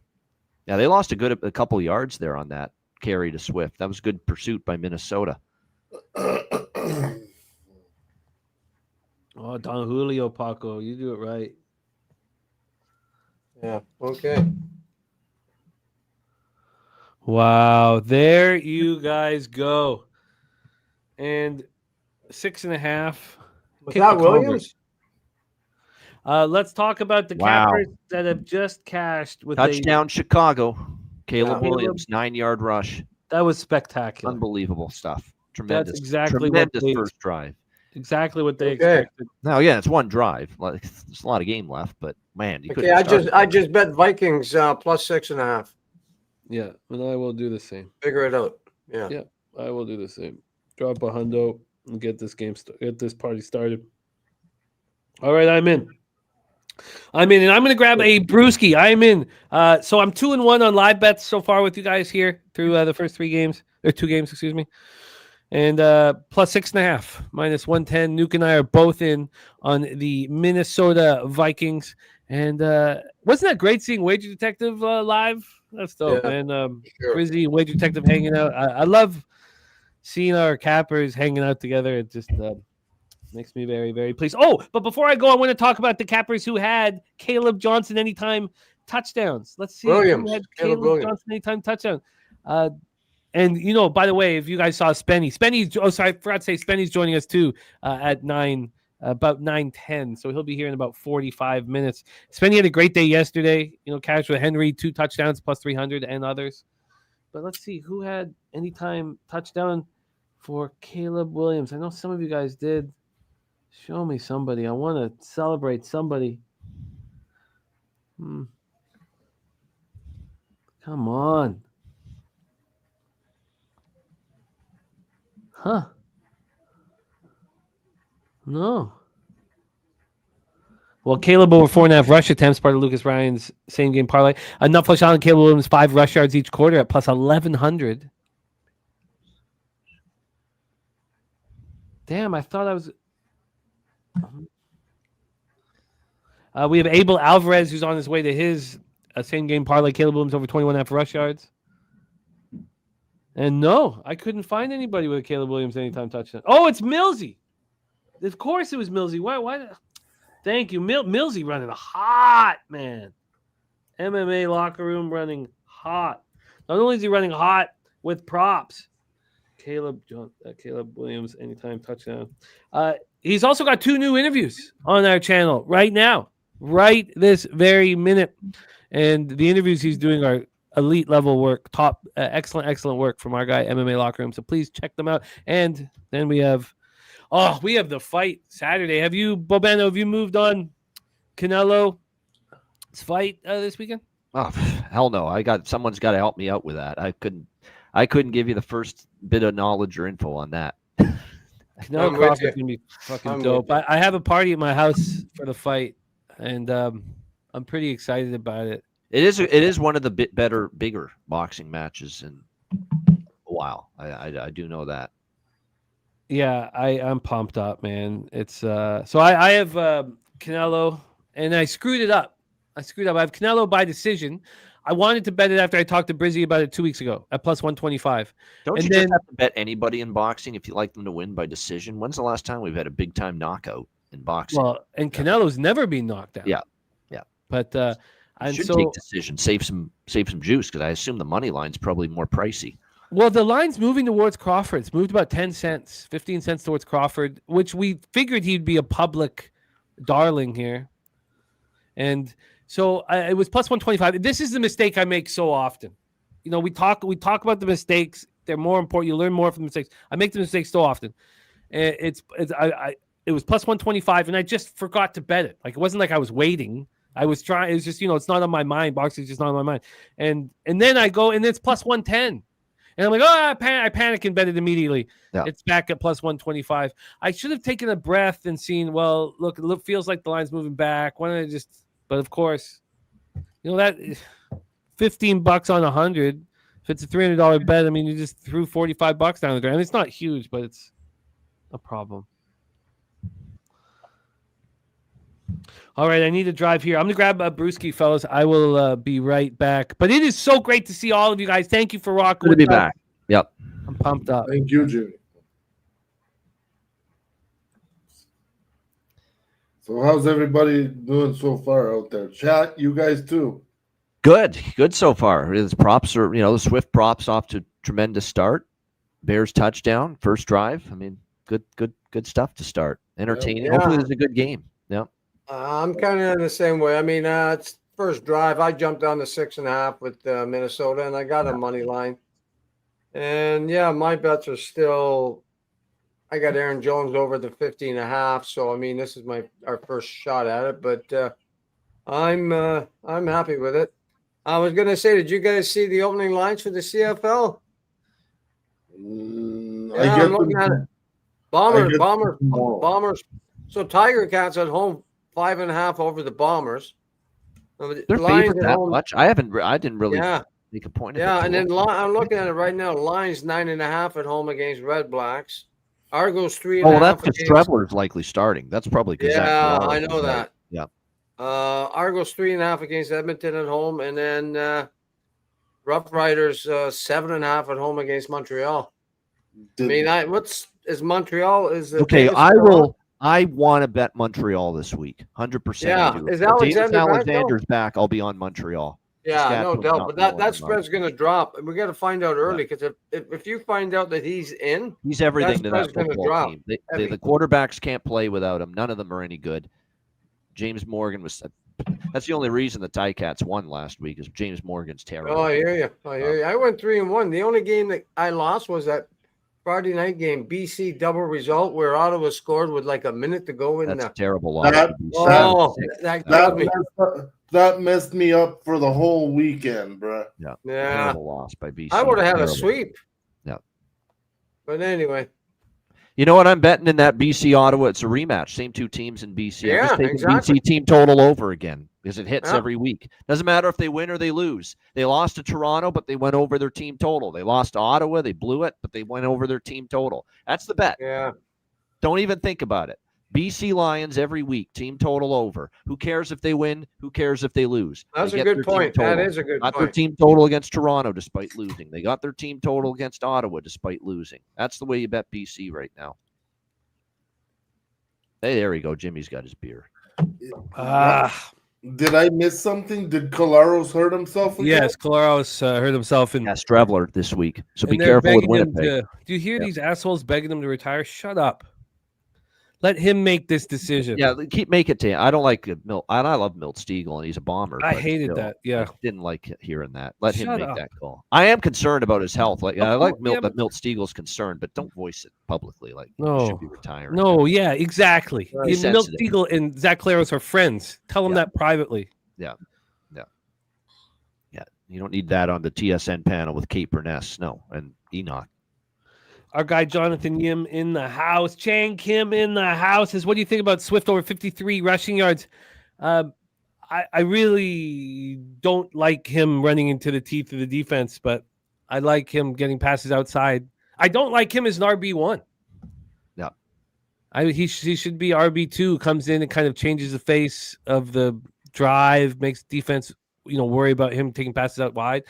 But let's see where we're at right now with the live player props here.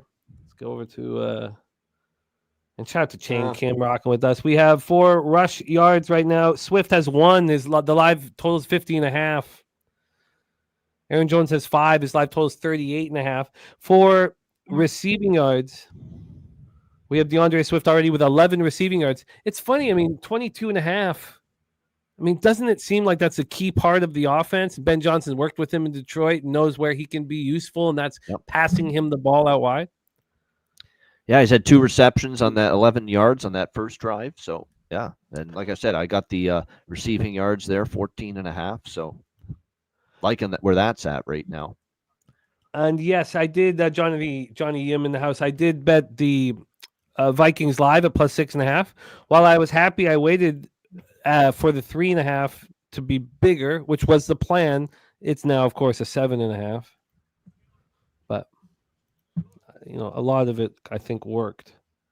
There he is, Swift again. Not much though. Oh, I think he maybe. That was such a great call, you guys. Beautiful, beautiful call on the receiving, or whether it was receptions or the receiving yards. Yeah, I should have doubled down and took reception. I did not take receptions. I only took receiving yards, but receptions would have been good too.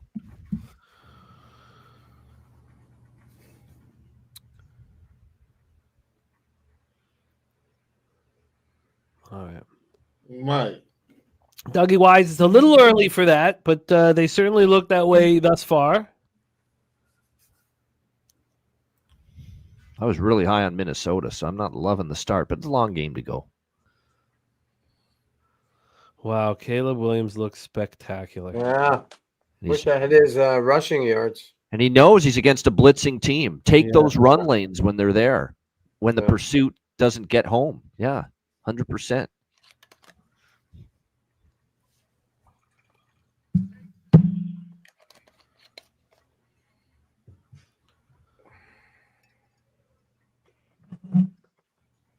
Wow, this is not good. Flores, come up with a plan for this. If you need a spy on this guy. You don't have to blitz every play. He's blitzed so heavily. Oh, man, this guy is just loves pressure. This is last year. Ben Johnson was just took Flores's lunch money in both matchups last year. Yeah. Big shout out to Christian Rivas with the $9.99 dono. Oh, thank you.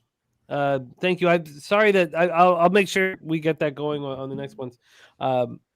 Thank you for doing that, Swiggy. Shout out to Christian Rivas. I guess I should finish this bottle in his honor. Christian Rivas, thank you so much, my friend. Thank you for the dono. Oh, let's see. Can I get a stop? 2nd and 5, maybe? Well, that'll help. I think we got a false start here. Yeah. That'll help very much. Flag. Need to stop.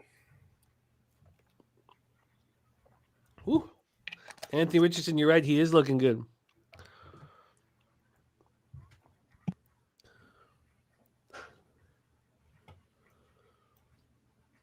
Getting Joe Tooney from the Chiefs there, that big old left guard, that was a big get too for Chicago. Yes, and not only was that a big get, but the Chiefs' offensive line looked suspect without him. Yeah, that was not pretty for them line-wise against the Chargers. I totally agree with that. God, he's looking There we go, Colston Loveland. There we go. The rookie out of Michigan getting involved. There's his first NFL reception. 3rd and short.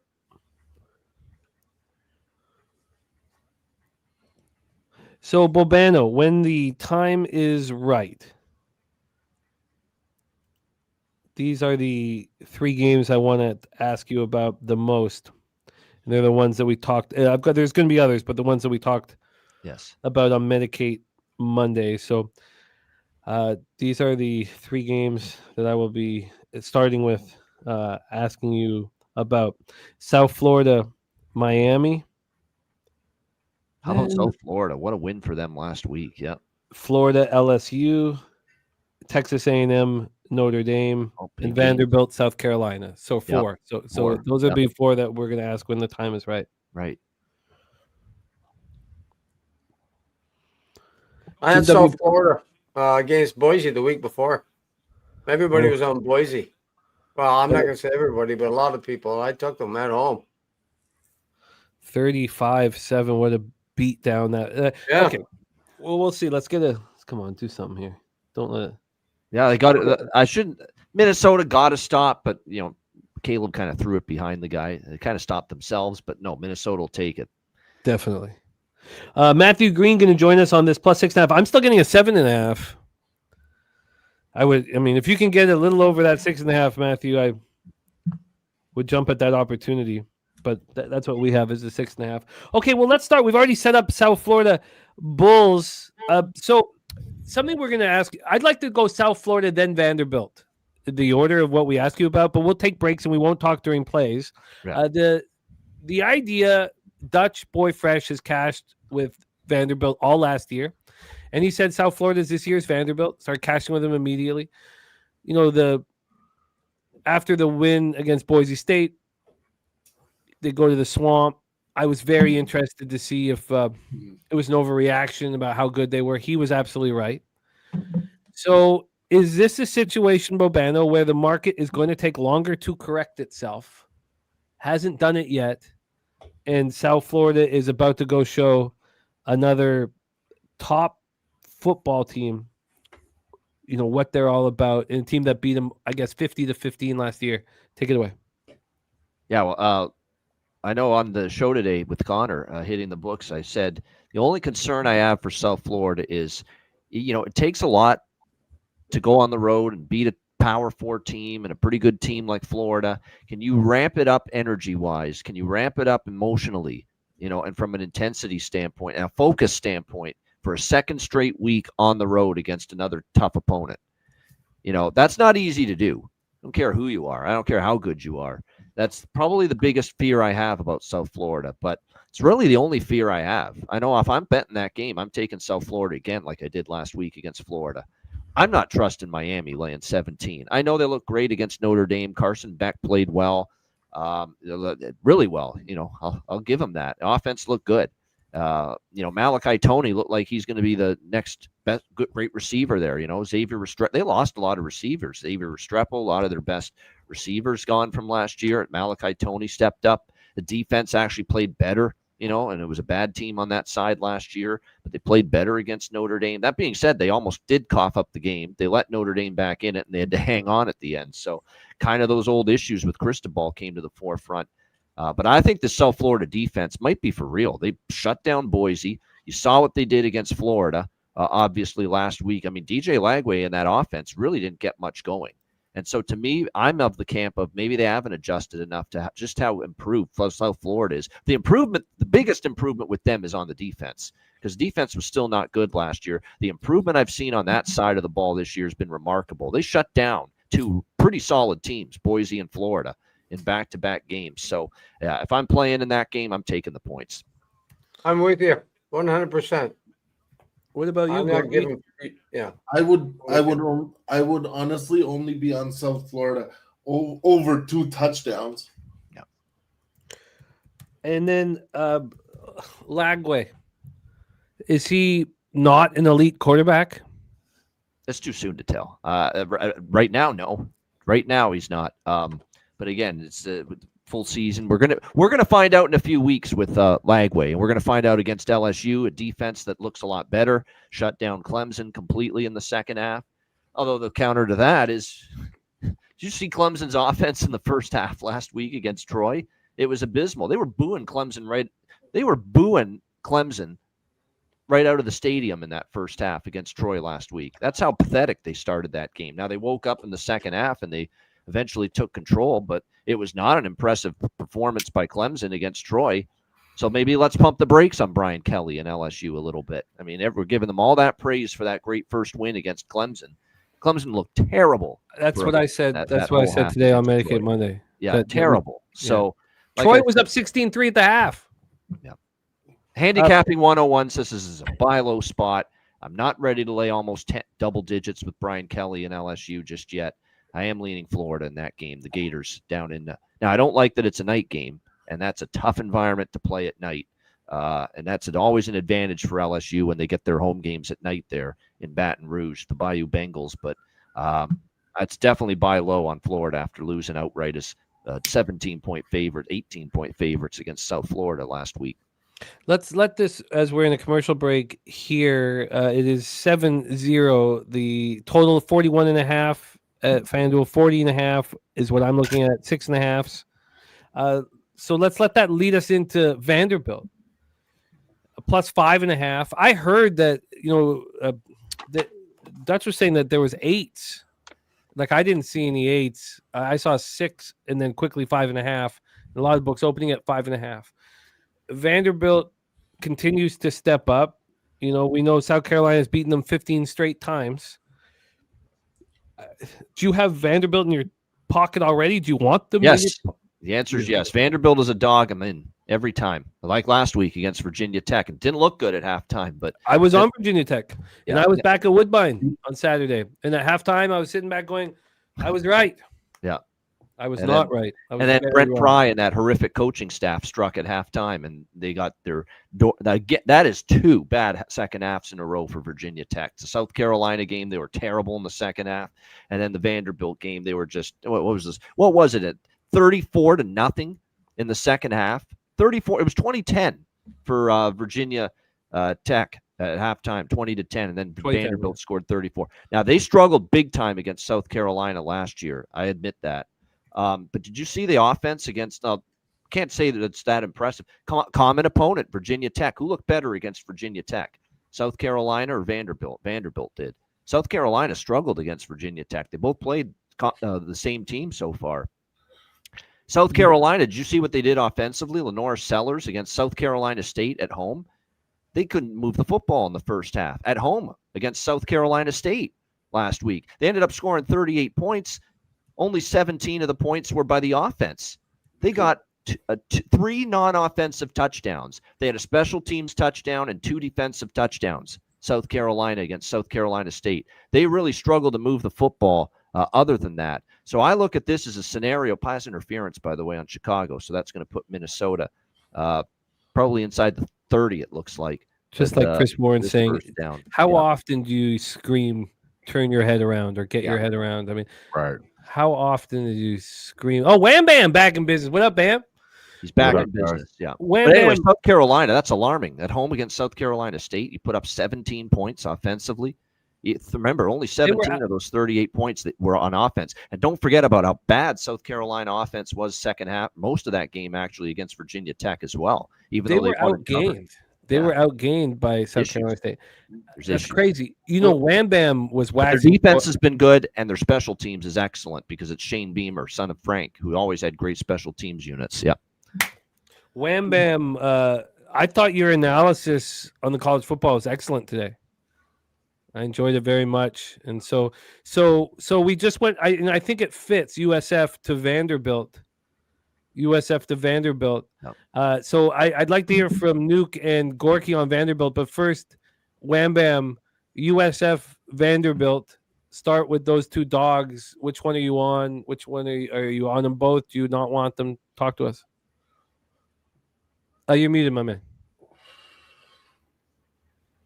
My fault, guys. My fault. Yeah, no, we did talk about this earlier today, and they're both like going up against the trend. One, I think, is 15 games in a row. The other one is 8 games in a row or something like that. And in this particular one, talking about Speaking not necessarily on Vanderbilt. Dutch said clear he was right at Vanderbilt. It took him a long time for the books to get adjusted to Vanderbilt, and it's kind of a similar trend today, similar to USF. The guy Babeno, first thing he said that caught my attention when I was still backstage was that USF defense got shit ton better, and that's something I wasn't all the way hip to, because I'm looking at their first few games, and I'm looking at what they're able to do offensively. It made me feel good. It made me feel good about them being able to score there. So I really was trying to wrap into what our other Capper guys, our other Capper friends was saying. But I like USF now. Now I'm starting to get through the day. I'm starting to feel like I do like USF as far as them getting a shit ton of points, 17 points to be that. And then along with Miami, Miami is talent-wise is supposed to be a big discrepancy between talent between them two. But again, I like how Babeno came in speaking directly about the defense, and that is going to help you cover these damn games, especially with this big number at 17.5. So 17. So I like USF there. I think that makes a lot of sense. But it is hard to go against those historic trends, though. I'll say that both of those teams, they have to go up against the historic trends. I think Vanderbilt is a little bit short of a dog in that spot there, so it's a little bit more helpful for them in that spot. But I think I like USF though. I think the ride the wave, ride the Cinderella feel. I like USF here. Nuke Worker, what's your plan with Vanderbilt this weekend? Well, I haven't really looked at this game too much, but I'm looking at they beat Charleston or whoever it was 45-3 and Vodtech 44-20. Right off the bat, I'm seeing 5.5. Yes, but it was a Yeah. 5.5 that opened. What I saw open across the offshore market was 6, but there is it opened up at 8 at FanDuel or DraftKings. Yeah, well, I don't even care about FanDuel or DraftKings. That's like Monopoly. But anyway, I'd be on South Carolina. I give it the 5.5 at home. That would be my first pick. Now, I haven't really researched the game yet, but my first look, I would definitely be on South Carolina. Oh, really? Okay. I know you're all on Vanderbilt, and I get the trends and all that stuff, but I'm just going with what I think. They did dominate them last year, and I am concerned about that. But yeah, I get it. I'm pretty damn concerned about that 8 straight times Carolina offense right now. I think they beat them 8 straight times. Yeah. Gorky, what's your thought or plan with Vanderbilt? Well, first of all, I love Diego Pavia. I love the heart he has and the fact that he's come up from absolutely nowhere to lead a Vanderbilt team over to a win over an Alabama when Alabama was actually supposed to be really, really good. And so, Diego Pavia to me is the man because he can make all the throws. He's somewhat of a diminutive guy when you look at him, but he can actually make all the throws, and he's a winner at heart. So for me, it would be Vanderbilt or nothing. Interesting. Finally, just to move past these 2 games, Ian, this is a pretty major move to the Hurricanes, -16 to -18, and bigger at other books. Also, we know this was, there were 14.5s and 15s at some spots. This is a pretty major move to the Hurricanes. Can you touch on just the market move and what you feel, your thoughts when you see this move against the Cinderella? Well, it's 2 things. Miami looked great, really good against Notre Dame. That's part of it. The defense did play better. Carson Beck played better, and I think there is concern about South Florida being able to, ramp it up 2 weeks in a row against a really high quality opponent. It's not easy to do, Maybe they're going to just be flat and they just get their doors blown off. That's a possibility because it's hard when you play Florida on the road one week, you expend all that energy, and you got to try to do it one more time the very next week against another tough team on the road, Miami. That's not easy. It's not easy to do that if you're a team like South Florida. So I get it from that sentiment that there's intangibles that are a little bit concerning on the USF side, but defense is really good so far. Now their offense, we'll see, because against Boise, they did enough. I thought their offense wasn't great last week against Florida. So it'll be interesting to see if they can have better success here against Miami. And we do think Miami's defense is better. But I think that those are two kind of intertwined reasons why Miami did blow them out last year. There's another one where South Carolina blew out Vanderbilt last year. Miami blew out South Florida last year, 50-15. The Cam Ward Miami Hurricanes last year. So it was one-sided. It was, and the USF couldn't do anything. But I don't know. I see this USF defense against two pretty good opponents, and it's night and day better compared to last year when they were really awful on that side of the ball. So, like I said, we'll see. But I'm not laying this many points with Cristobal. No way. I still have Virginia Tech in my mind last year when they were laying points like this, and they almost lost the game outright. He's not a coach I trust to win in this point spread range, period. Oh, not win, I should say. Cover, I should say, in this point spread range. Yep. Oh, big catch here. That was DJ Moore. DJ Moore. Yep. Good catch. Yeah, Down inside the Minnesota 40. What the hell are we doing, man? Minnesota on defense is getting gashed. Well, remember, they don't have Harrison Smith in the secondary. That's their big loss in the pass defense tonight. I was gonna say that first 3 and out, those first 2 3 and outs, man, that doesn't help your defense at all either. 32-yard line. Jeez, that was a big play. Yeah. Yeah. It doesn't at all.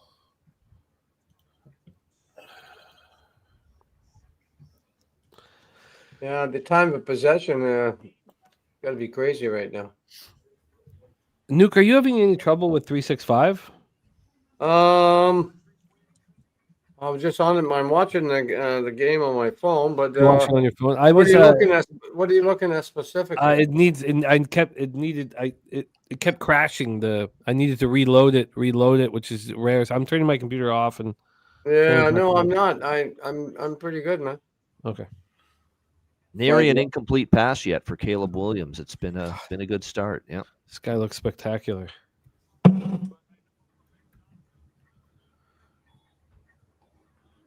I understand the guy being key to your alignment, but like one guy does not a team make. Harrison Smith cannot be this. No, I mean that shouldn't be the be all end all to cripple your secondary. I agree. This much of a miss. Like you're giving these guys Good player, 25 yards per reception. Oh my Lord Jesus. Okay. Holy shit. He out here juking and No kidding. That's unbelievable. He's looking like Cam Newton in his prime, bruh. I'll be honest, he's looking like Josh Allen and Patrick Mahomes so far tonight. Yeah. What the fuck? No, that was one of the things I noticed too. Like a lot of the quarterbacks are starting to just run with their legs. You know what I mean? Like it seemed like It's a game changer now in this day and age of football, this era. Yep. And it's almost at the point where you can't win anymore with a statue quarterback, exactly, stationary pocket passer quarterback anymore. Exactly. It's like get with the times or get out the way. These defensive linemen are just diving. Like, look at that getting false starts though. Yeah, ate up that whole run. No. Yeah, Ben Johnson's not going to like that. The pre-snap penalties. They're having a few of them now. Yep. We gotta get JJ McCarthy like able to throw short passes or something because he's not a gunslinger by any means. Yeah. Short, quick game is the way for him to spread the ball. And I feel sorry for Justin Jefferson. The poor guy's never had a quarterback in his life. That's Josh McCown, by the way, on the Minnesota Vikings coaching staff now. I think he's the quarterback coach there. Yeah, he is. Yeah. Old journeyman veteran quarterback. Yep. he can probably still get the job done, bro. Right. McCarthy's only 1 for 2 for 5 yards so far. He's only thrown 2 passes from what I'm seeing. Yep. Yeah, it's true. I always remember McCown because he has that fucking strong ass chin. Yep. We're going to go for it here on 4th down. You knew it. The way they played that play call for 3rd and 11 tells me they were going to go for it all along on 4th down, as long as they got it in 4th and 5. Yeah. They call the timeout. They're calling timeout now. Analytics says kick it.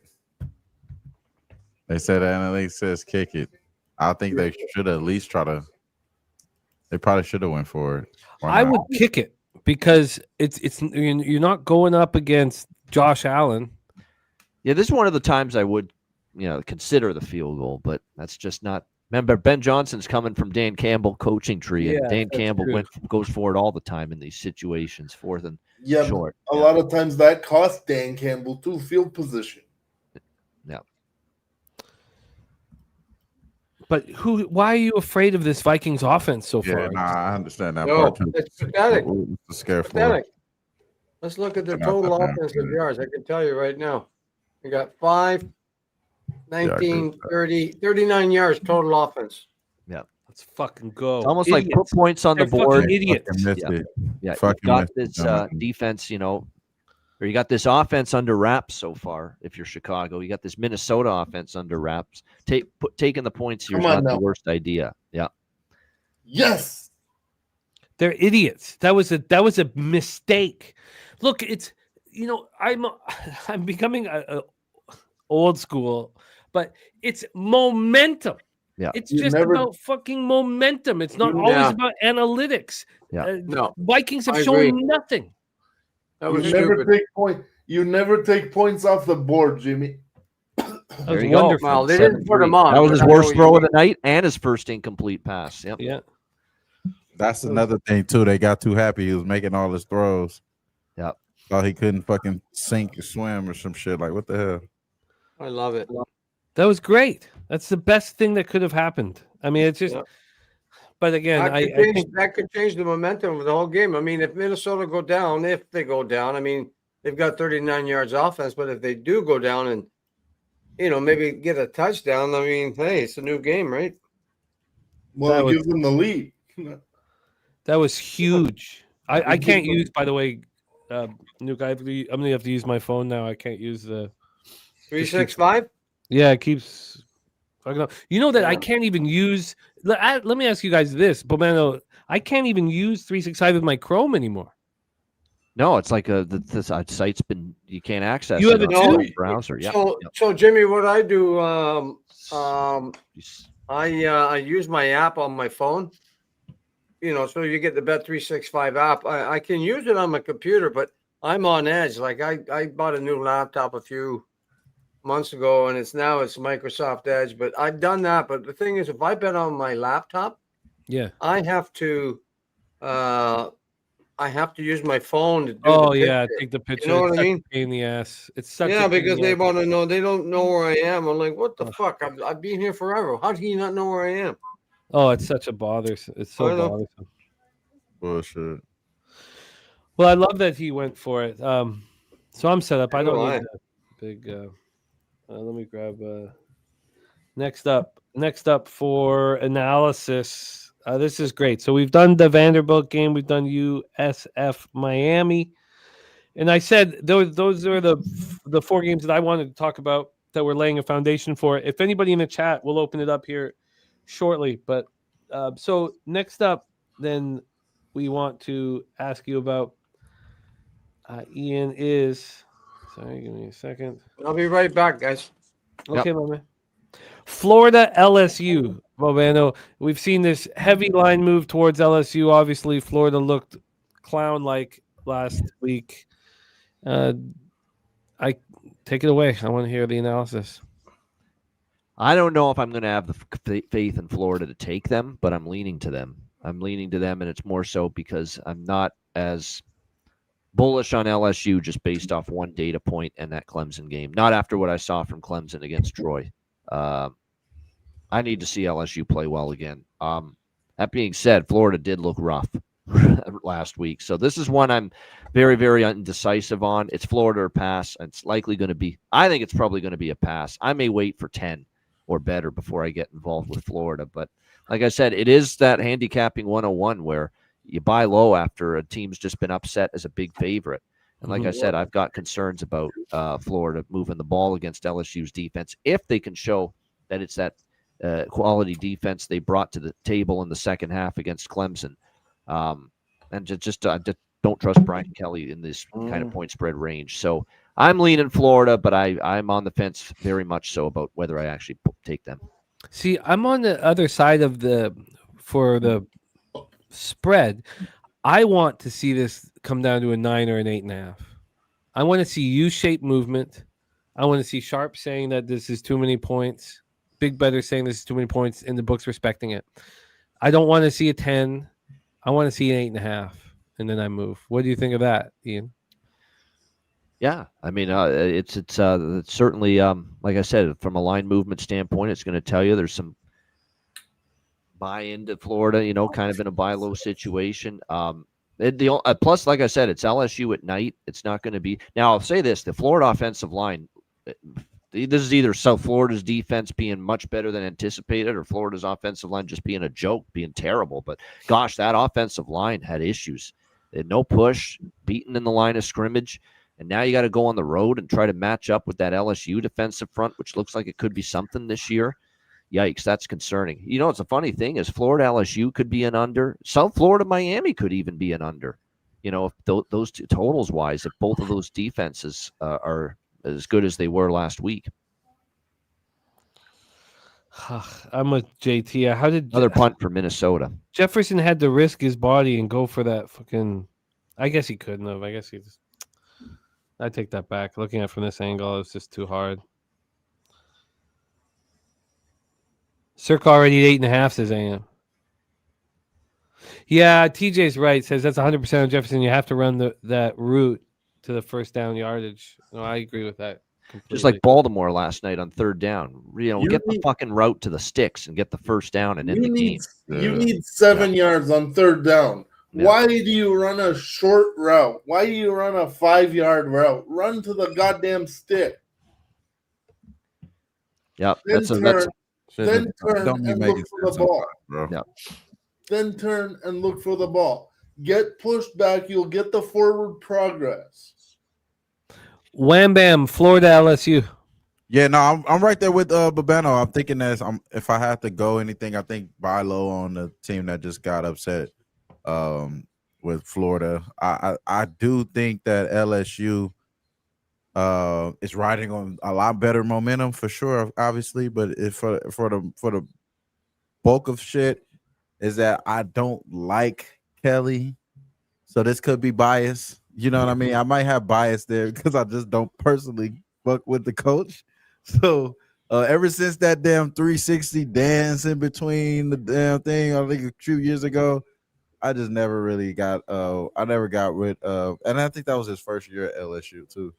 I don't think I really got with bro. So I think that's kind of what I was going to try to get to today when I was talking about it on the session. But Florida, I don't think they're as bad as they showed in that last game. And again, they could have still won that game. It wasn't a real it was a very close game. The one they lost last game. So I think they got to make it just fine tune a little bit, be able to make something out of the season here. So I think that they get back on track, and that's the reason why I'm leaning there. Nothing official there, but I am leaning Florida there too. Well, I like it. I like the sounds of this. Gorky, have you moved on this one? I have not, sir. It's not one of my plays.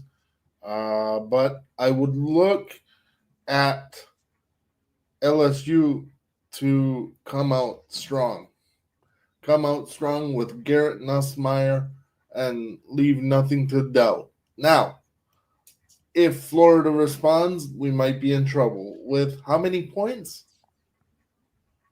Right now it's 9.5, but there's not. Now it's 9, and AM saying there's 8.5. Yeah, it's over a touchdown. So I would tread lightly. But my lean would be LSU to cover. Bobano, let's let this drive go. But next, I'll ask about Texas A&M Notre Dame.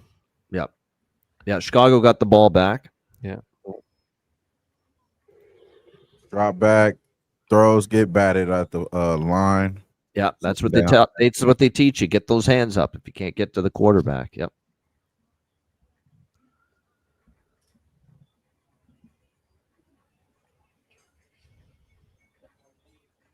Nice job. Oh, what's the flag for? Okay, Holding most likely I hope on so. the offense. 73, Still, I think. he looks so dangerous. Doesn't it, Caleb? Caleb looks as dangerous as I've ever seen him, even when the plays don't succeed. Yeah. Yeah. He's in a groove that I've never seen before, really. Flores has the roster to mess with him. College included, by the way. I love that Viking hat that Flores is rocking, man. Yeah, those are cool. Yeah, no, I feel you, Dougie Wise.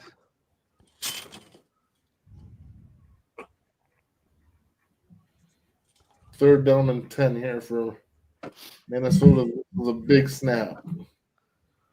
I was going to say, why aren't they declining this? You don't give them two chances. Not, make it 3rd and long. Yep.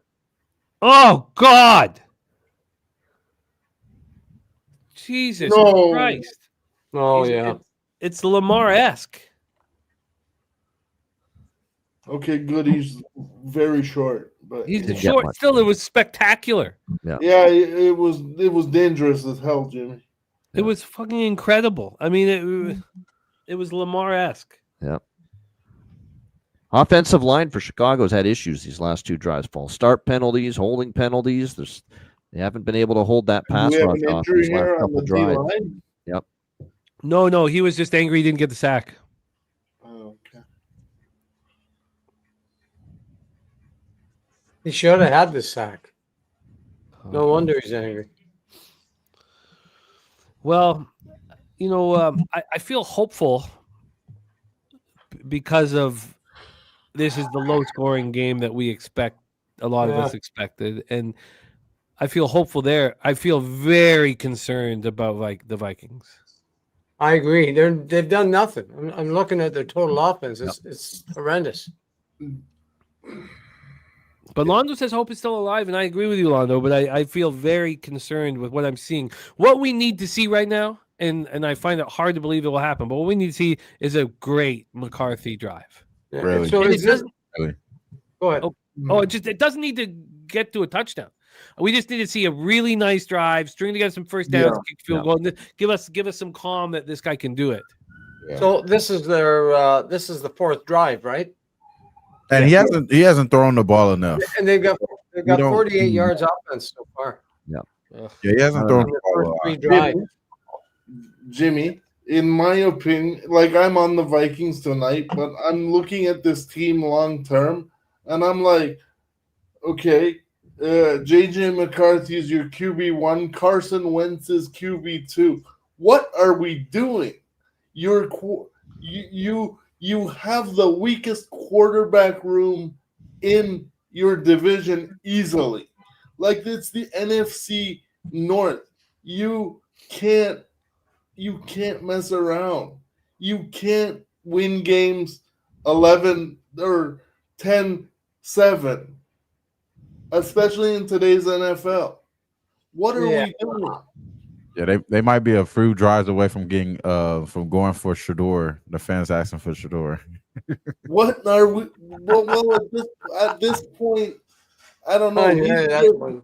He scares me too because he walks backwards and takes 50-yard sacks, but that's a story for another day and another show. Irish King says this game is ass, and that was exactly what I wanted. Like this is what I wanted to watch. I wanted to watch a struggle. Want to see a whole lot of ass. Bro, that's why Man. the team that's why the team totals are 23-20 or something like that. Like whatever. They There didn't were some awful offensive performances this weekend. they No, didn't big expect time. a whole lot of offense in this game. Shout out to Nordy in the house. Thank you all the Cappers rocking with us here. Irish King, True Allah, Fourth One Entertainment, Talk Sports with JT, Jermaine, Swiggy, Londo, TJ, Nordy in the house. Great to see you, Nordy AM. We're going to talk about that Notre Dame spot here shortly. Matthew Green, Chris Warren. Fucking finally. Oh, no. No, it's a flag, I think. Gee, they just don't want McCarthy to throw. Yeah. And I think the Bears obviously know that. I mean,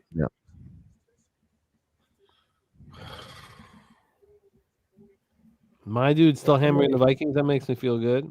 Man, I don't know how you get like I understand maybe it's a generational change, whatever. Like there's no stand in the pocket, Ben Roethlisberger types, and but goddamn, how do you make the NFL and can't throw the ball?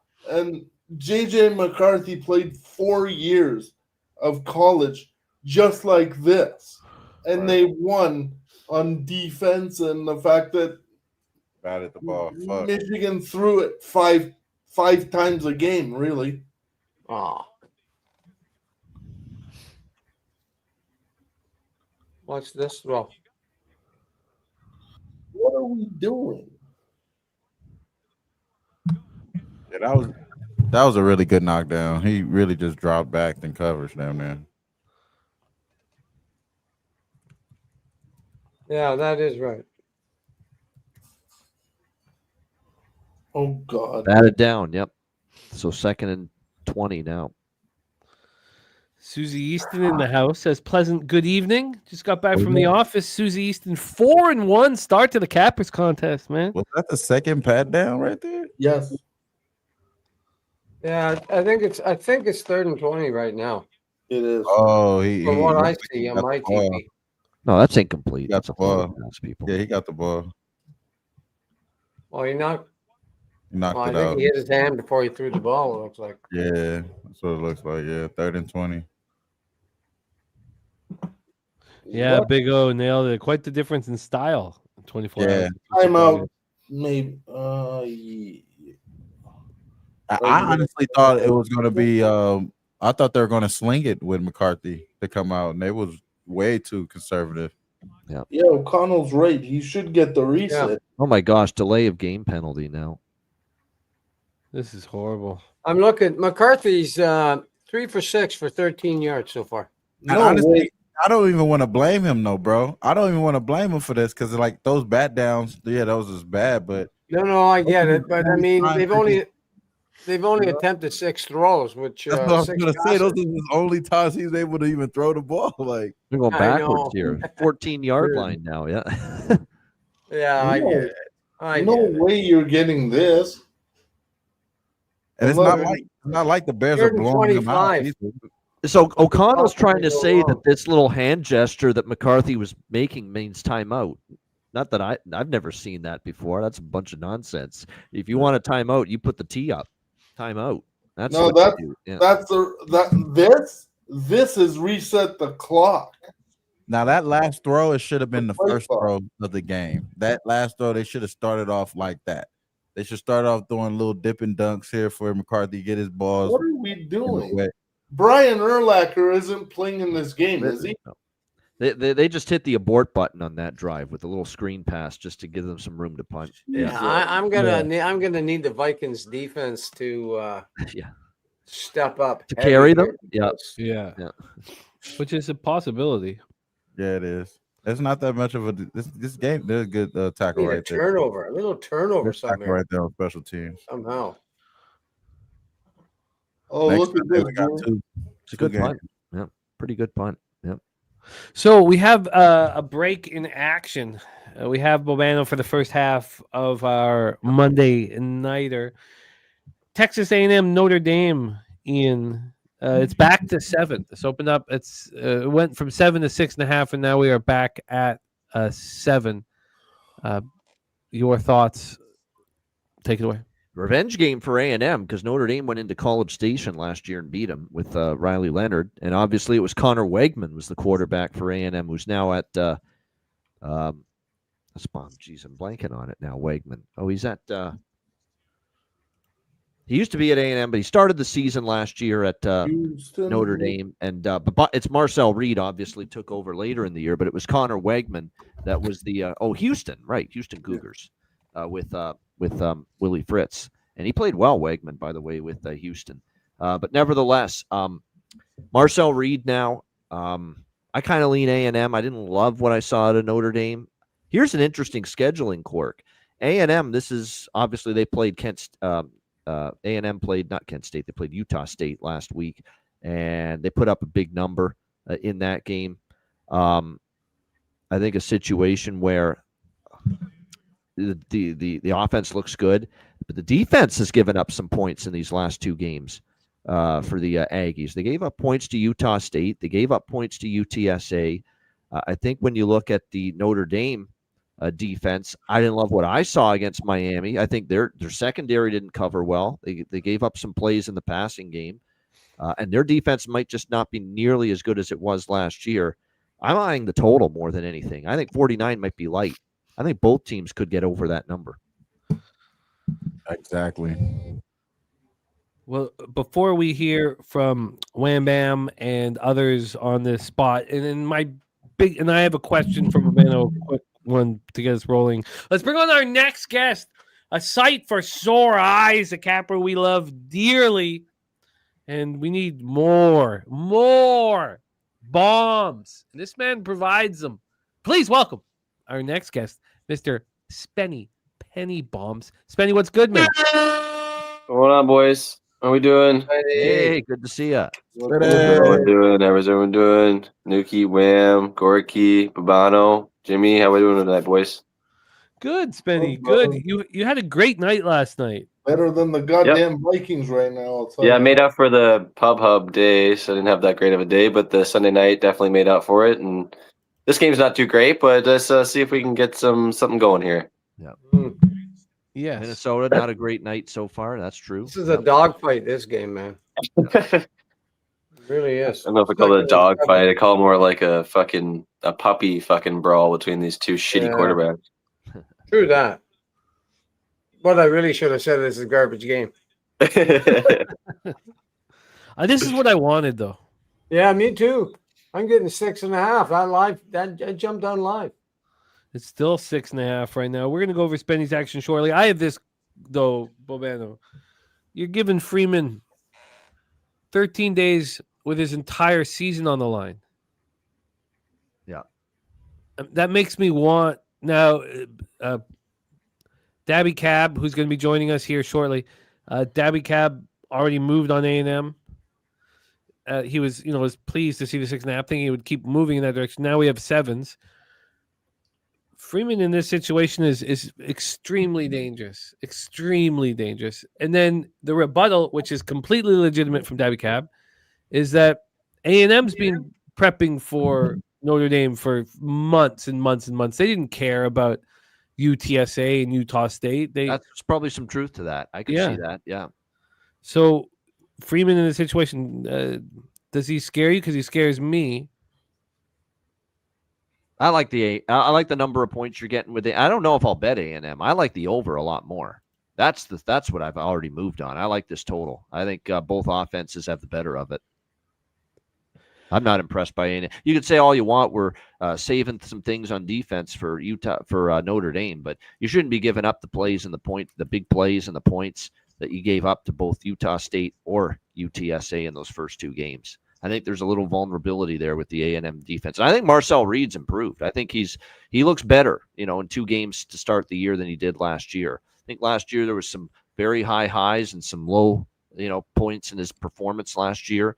He looks like he's a little more settled now on offense. And for Notre Dame on offense, I think CJ Carr, I know it was a bit of a battle against Miami that first game, but I think that's where the bye really will help CJ Carr. He's got a game under his belt. I think that offense will be better. And like I said, A&M's D has been a little leaky, and I don't think Notre Dame's D is as good this year. So with a total of 49, I think it's achievable. It can get to the 50s. Interesting. So Bobano heavier, much heavier, hasn't moved on the side, much heavier on the over. Wham Bam, take it away. Yeah, no, I was thinking the same thing when he said over 49. I remember my whole breakdown and looking through the recent trends there is that those guys have been giving up points and Texas A&M, like he said. And I think that what you have to do for Notre Dame is get way better offensive. You need to be way better offensively compared to what you were in that first game. And getting that extra week is going to help them out, I think, to be able to put in more offense. And I think that there's just a chance that Texas A&M is just good offensively. So I'm going with you, Babano. I didn't even lock this in yet, but I think the more that we talk about it, the more I talk about this, something that wasn't in my radar, and as a more of a look into cap, thought of the over being pretty much something that it was just a shorter number than what I thought it should be. I think this is a game where they don't necessarily have to get crazy output as they have been over Texas A&M. I think they've been in the 60, high 60 range over the last 2 weeks. They don't got to get there to get 49. They just need to be 27-24, which was the same score as the Notre Dame game. So yeah. I like this look a lot here. I know Notre Dame, Miami, that was not a game on pace to go over, especially early, and it still got there. 51, yep. Exactly. So I like that look a lot over 49. There, I think that number is a little too short there, but Ben, I'm right there with you with that, bro.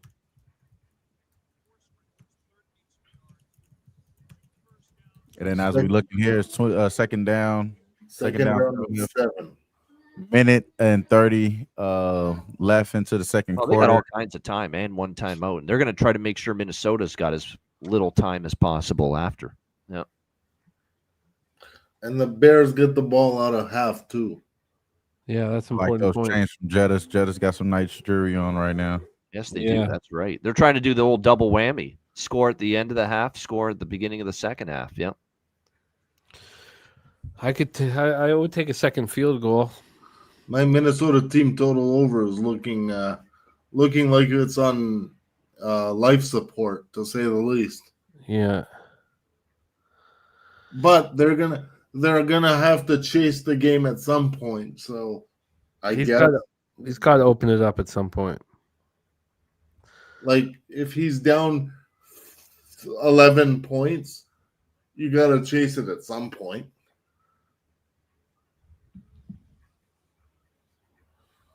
Our guy Skunk Blaster asks, "Who the hell is feeding Wham?" My son keeps bringing some Masada fries my way. Like, bro, is that Zaire? Yeah. Nice. How is he? Oh, he's doing good, bro. He's doing good. Started TK. Yeah, same with Carter. Yeah. Yeah, you know how it is. Fourth down and 2 here. Go for it again. They're going to. They probably will. Have to now. If you go for it the last time, you definitely better go for it this time. No, I think these are mistakes. You have nothing to fear with the Vikings. Get the points. Right. Yeah, they should take the points. I agree. But Ben Johnson, that's what, Yeah.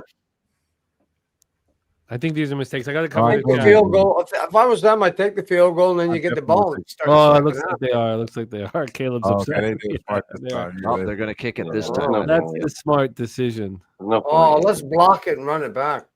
Oh, we need something, man. The Vikings are doing squad ass zilch. Oh man, JJ looks I think bad. it's because this is then they get the ball to start the second half. So get this to 10-3. JJ looks real bad out there. I think we gave I think it was too much fluff going towards the coaching staff ahead, I guess, or they got too big headed or something, because this game plan, they could be up 13-3 right now if they had taken the field goal last time. Yep. Right, exactly. Yep. So I just need one more field goal. Boogie Maine in the house. What up, Boogie Maine? Okay. Ooh, he just snuck it in there. I feel fortunate to be down 10-3 at the half, to tell you the truth. Same. Yeah, honestly. I'm not really down on the scoreboard. I'm down with time, and it's about possessions for me because I'm chasing. Like I'm playing against myself. I'm playing against the team total. So, Yeah. but Yeah, your team total is gonna. I don't know. You're gonna need they're something gonna unfolding. no. But I'm hoping to have them need to chase the game, like yeah, which right now is looking that way because their defense can't be getting it done all day without any help from the offense. Yep. So at halftime, before we lose our guy Bobano, we do a quick fire through next week's action. Very, very quick one-liners. We'll be doing that here in 24 short seconds. I will be right back. 24 seconds left. The Vikings should fucking kneel, but I hope they do something. Can we get a run back?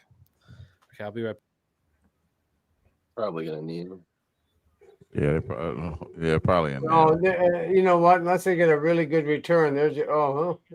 Maybe what 30 odd. You have one timeout. They're not. Yeah, 90. Yeah, but what's McCarthy?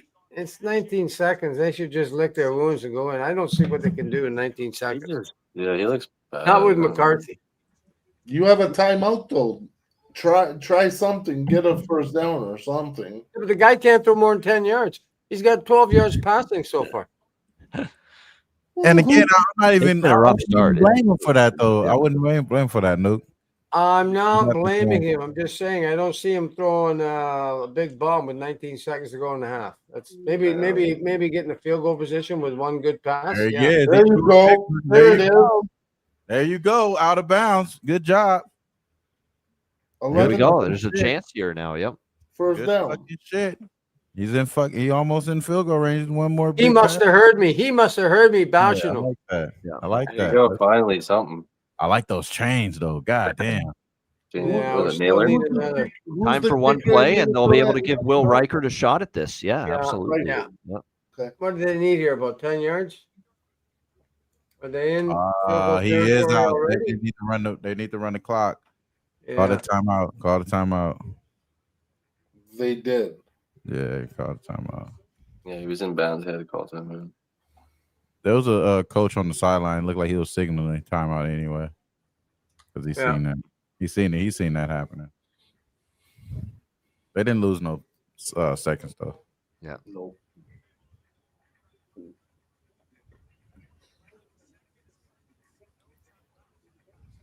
Now they only could go towards the corners. Yeah. Are they they're just gonna kick it? Oh, okay, I fuck with Are that. they already in? Oh, they're kicking it anyway. Yeah. 55 yarder. You know what? They had That's to a good use their idea. timeout because he was in bounds. What, they're going to kick it already? Wow. Well, Yeah, his career long is 58. They're saying. might be a good Will idea in Reichert, case there's a penalty or something goes wrong. They get another shot, maybe. I don't. Yeah, no, we need this one. Yeah. This is a good one right here. 59-yard attempt. Golly. I thought that was 55 yards.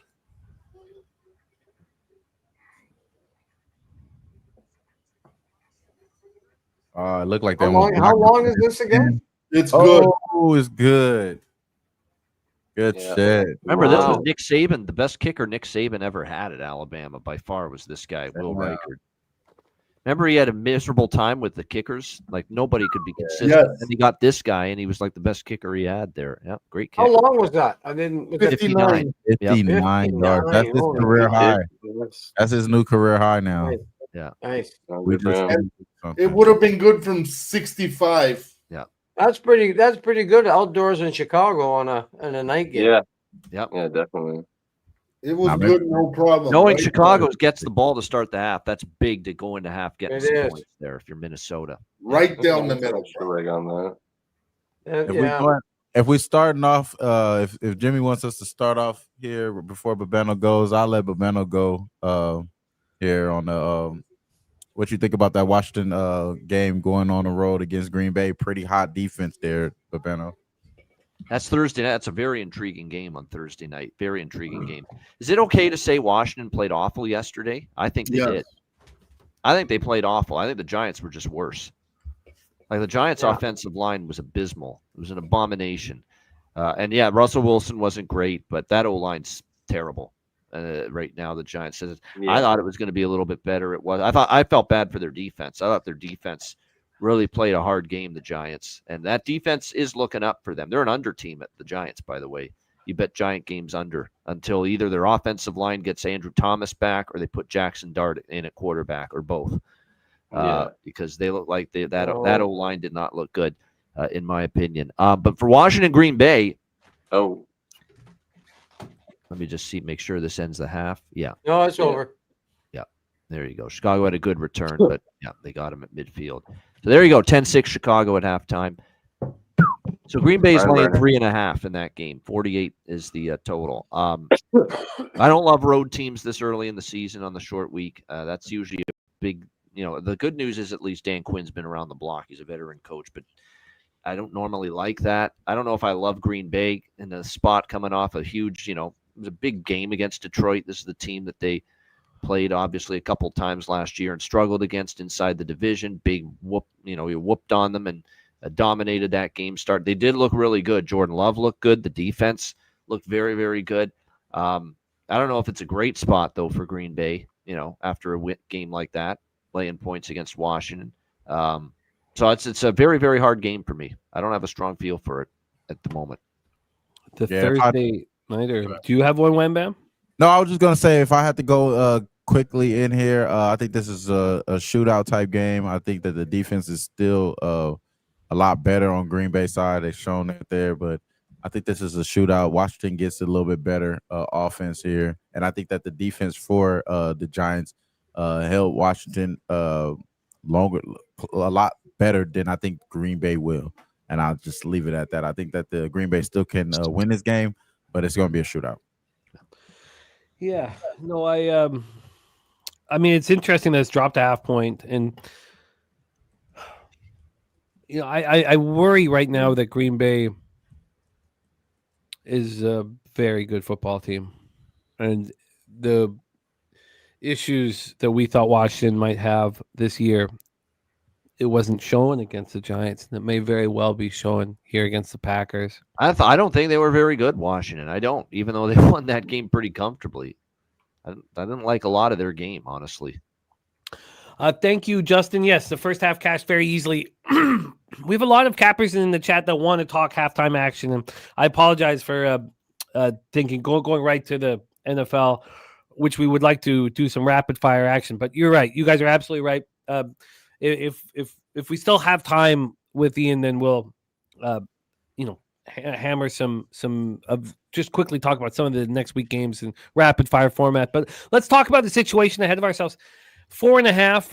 That was a big field goal, important one. You guys made the point that the Bears looked like they might get the double duty, cashing at the end, or scoring a field goal at the end of the half, and then getting the ball. That was a big reply. I'm not sure if big to get a field goal. Yeah. Minnesota, big.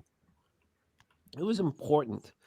I'm not sure if it will necessarily instill confidence in the Vikings offense. J.J. McCarthy's thrown for 48 yards right now. His live number's 152.5. Caleb Williams is throwing for 112 yards. His live total is 213.5. We're going to go around the horn. You don't have to have live action, but let us know if you do have live action. Let's talk about who we have not seen. Justin Jefferson is caught for 4 yards. TJ Hawkinson's caught for 4 yards. Adam Thielen is caught for 0 yards. And you could say that's not on them. That's that J.J. McCarthy does not look dangerous or in control, and that would be valid. Those are very low numbers. It's Jalen Naylor that leads the receivers with 28 yards.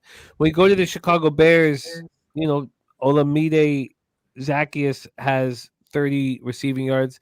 DJ Moore is 35. DeAndre Swift is caught for 12. Loveland's caught for 8. Cole Kmet doesn't have a yard yet. His live total is 7.5.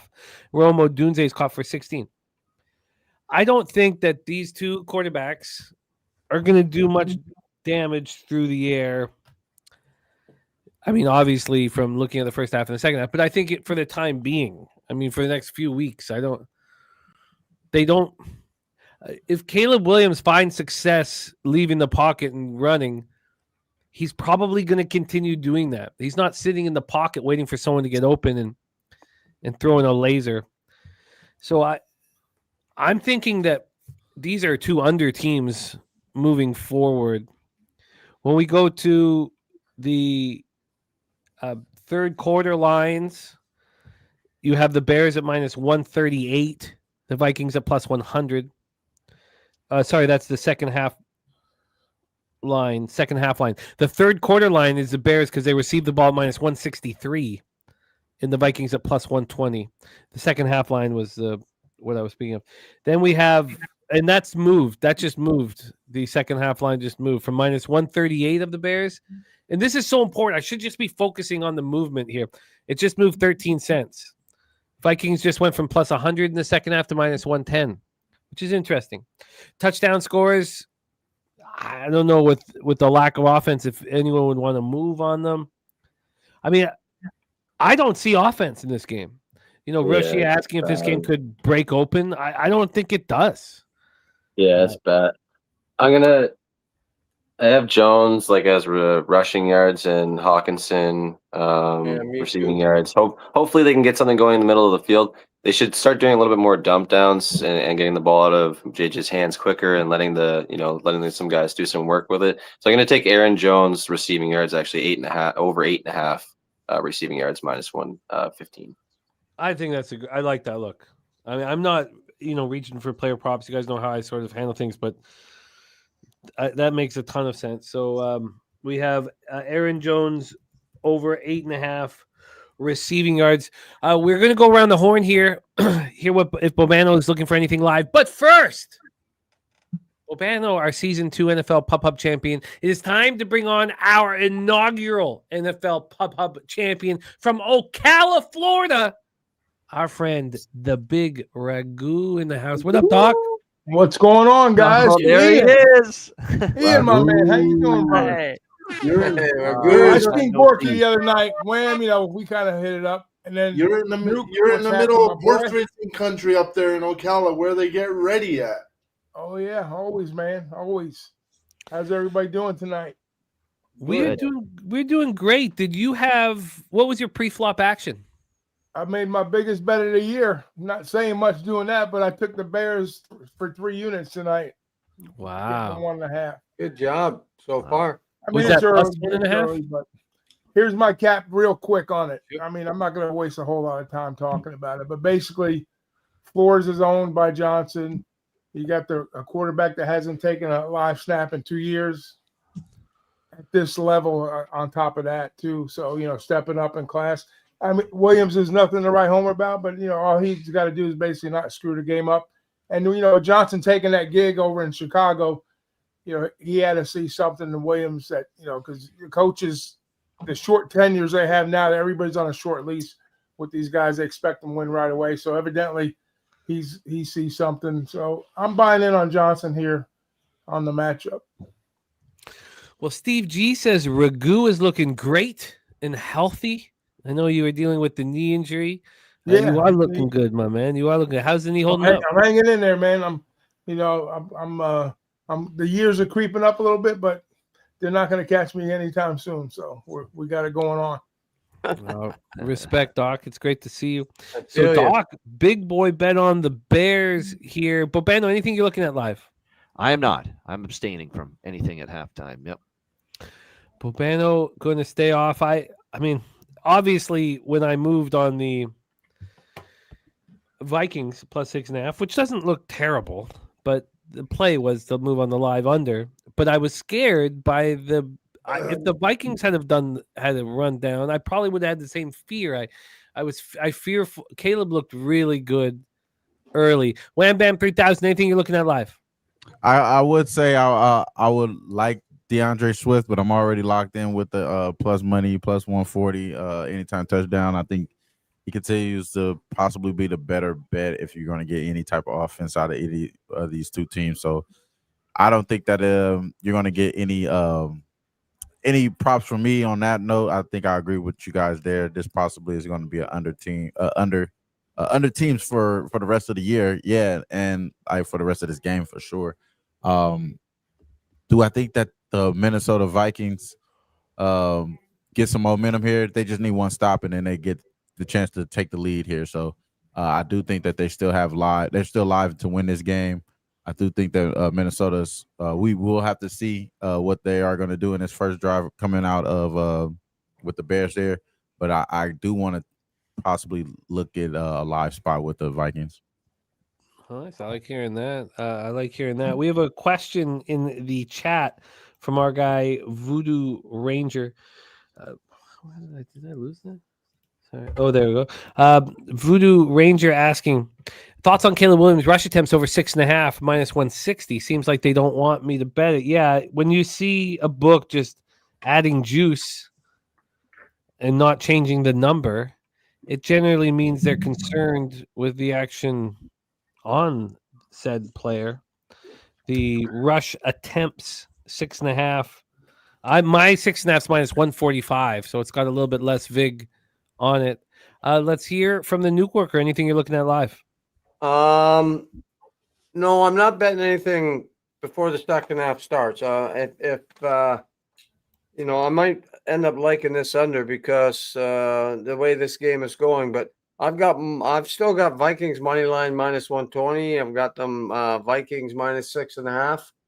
And my two props are pretty well done. Jones over 50.5, but and my parlay in this thing. But no, I'm not yet. I mean, if I can see something intriguing in the second half, I might get into it. But this is one of those. It's one of those games. I'll leave it at that. Troy says I'm confused. We've seen the least amount of blitzing from Flores in years. He was just getting burnt. I think that he made the decision that Caleb's not hurting us through the air. He's hurting us with his legs. The more I rush, the easier, or the more I blitz, the easier lanes open up. I guess that's what I'm guessing.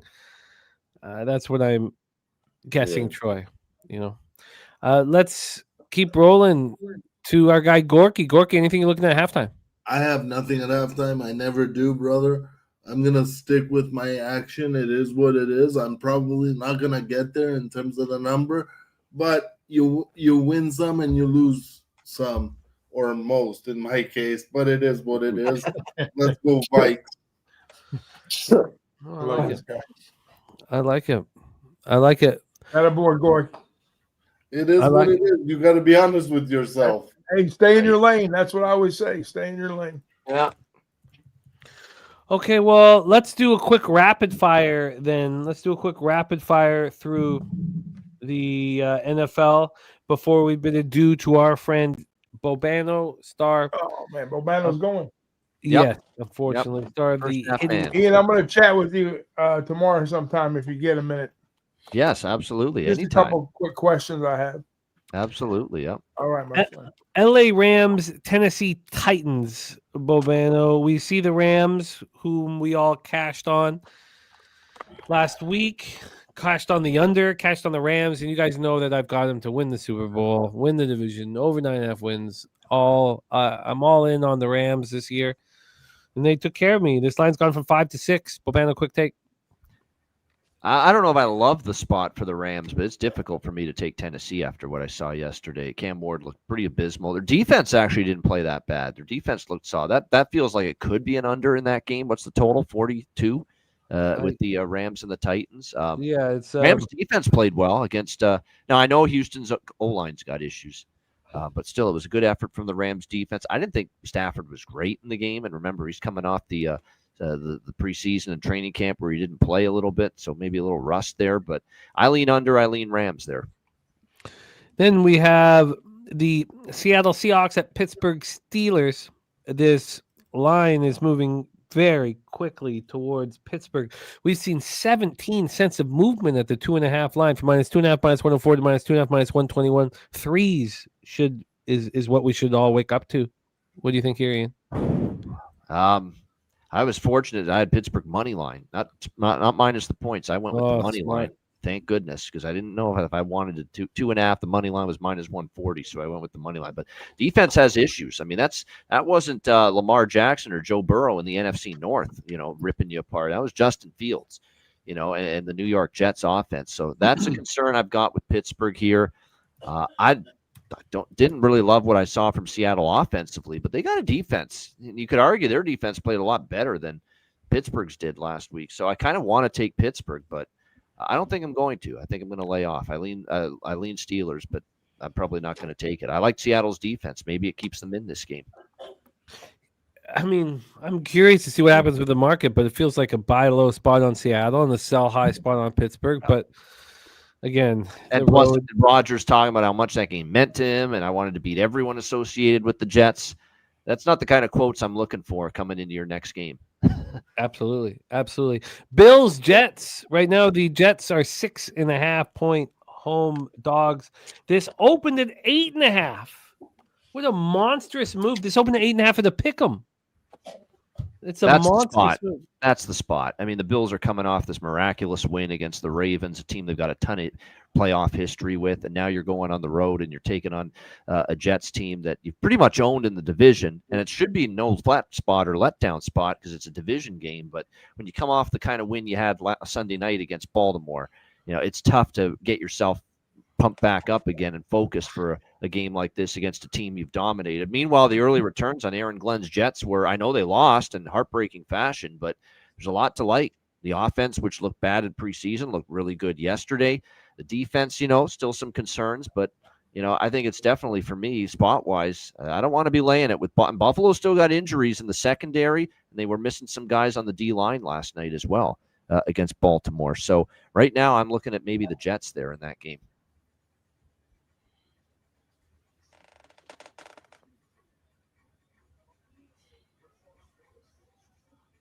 We're underway, by the way, in the third quarter, just so everyone. Yes, I was going to say, I was waiting for Jimmy's retort there. And connection issues. Yeah. Ben Johnson's just sitting on the sideline being like, why the fuck did I come over here? Caleb is dog starting shit. to get a little frustrated. That first drive was so damn good, and it's been man. Caleb's dog shit. Look at these fucking throws are terrible. Terrible throw. So bad, just so bad. Yep. Looks like he threw it on the ground. My God. He basically did. Yeah. He basically did. Oh my okay, well, God. they're punting now, so. He has no pocket presence. He always wants to try and move around. That's the problem with football, like as compared to like earlier on in my youth and early adulthood. That was a rush throw. That did not look. Where like guys knew what they were doing. They were actually go baby go. They went to college to actually develop and stuff. Now it's like you get to college, you get your NIL money, and you transfer about 7 times. You don't actually get to learn anything from a coach because you're not actually there long enough.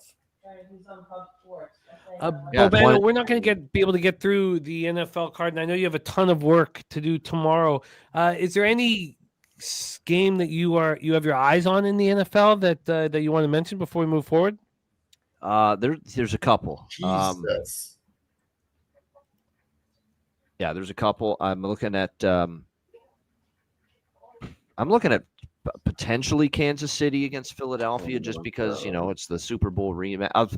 Everyone's going to talk about Kansas City look terrible against the Chargers. I do not disagree.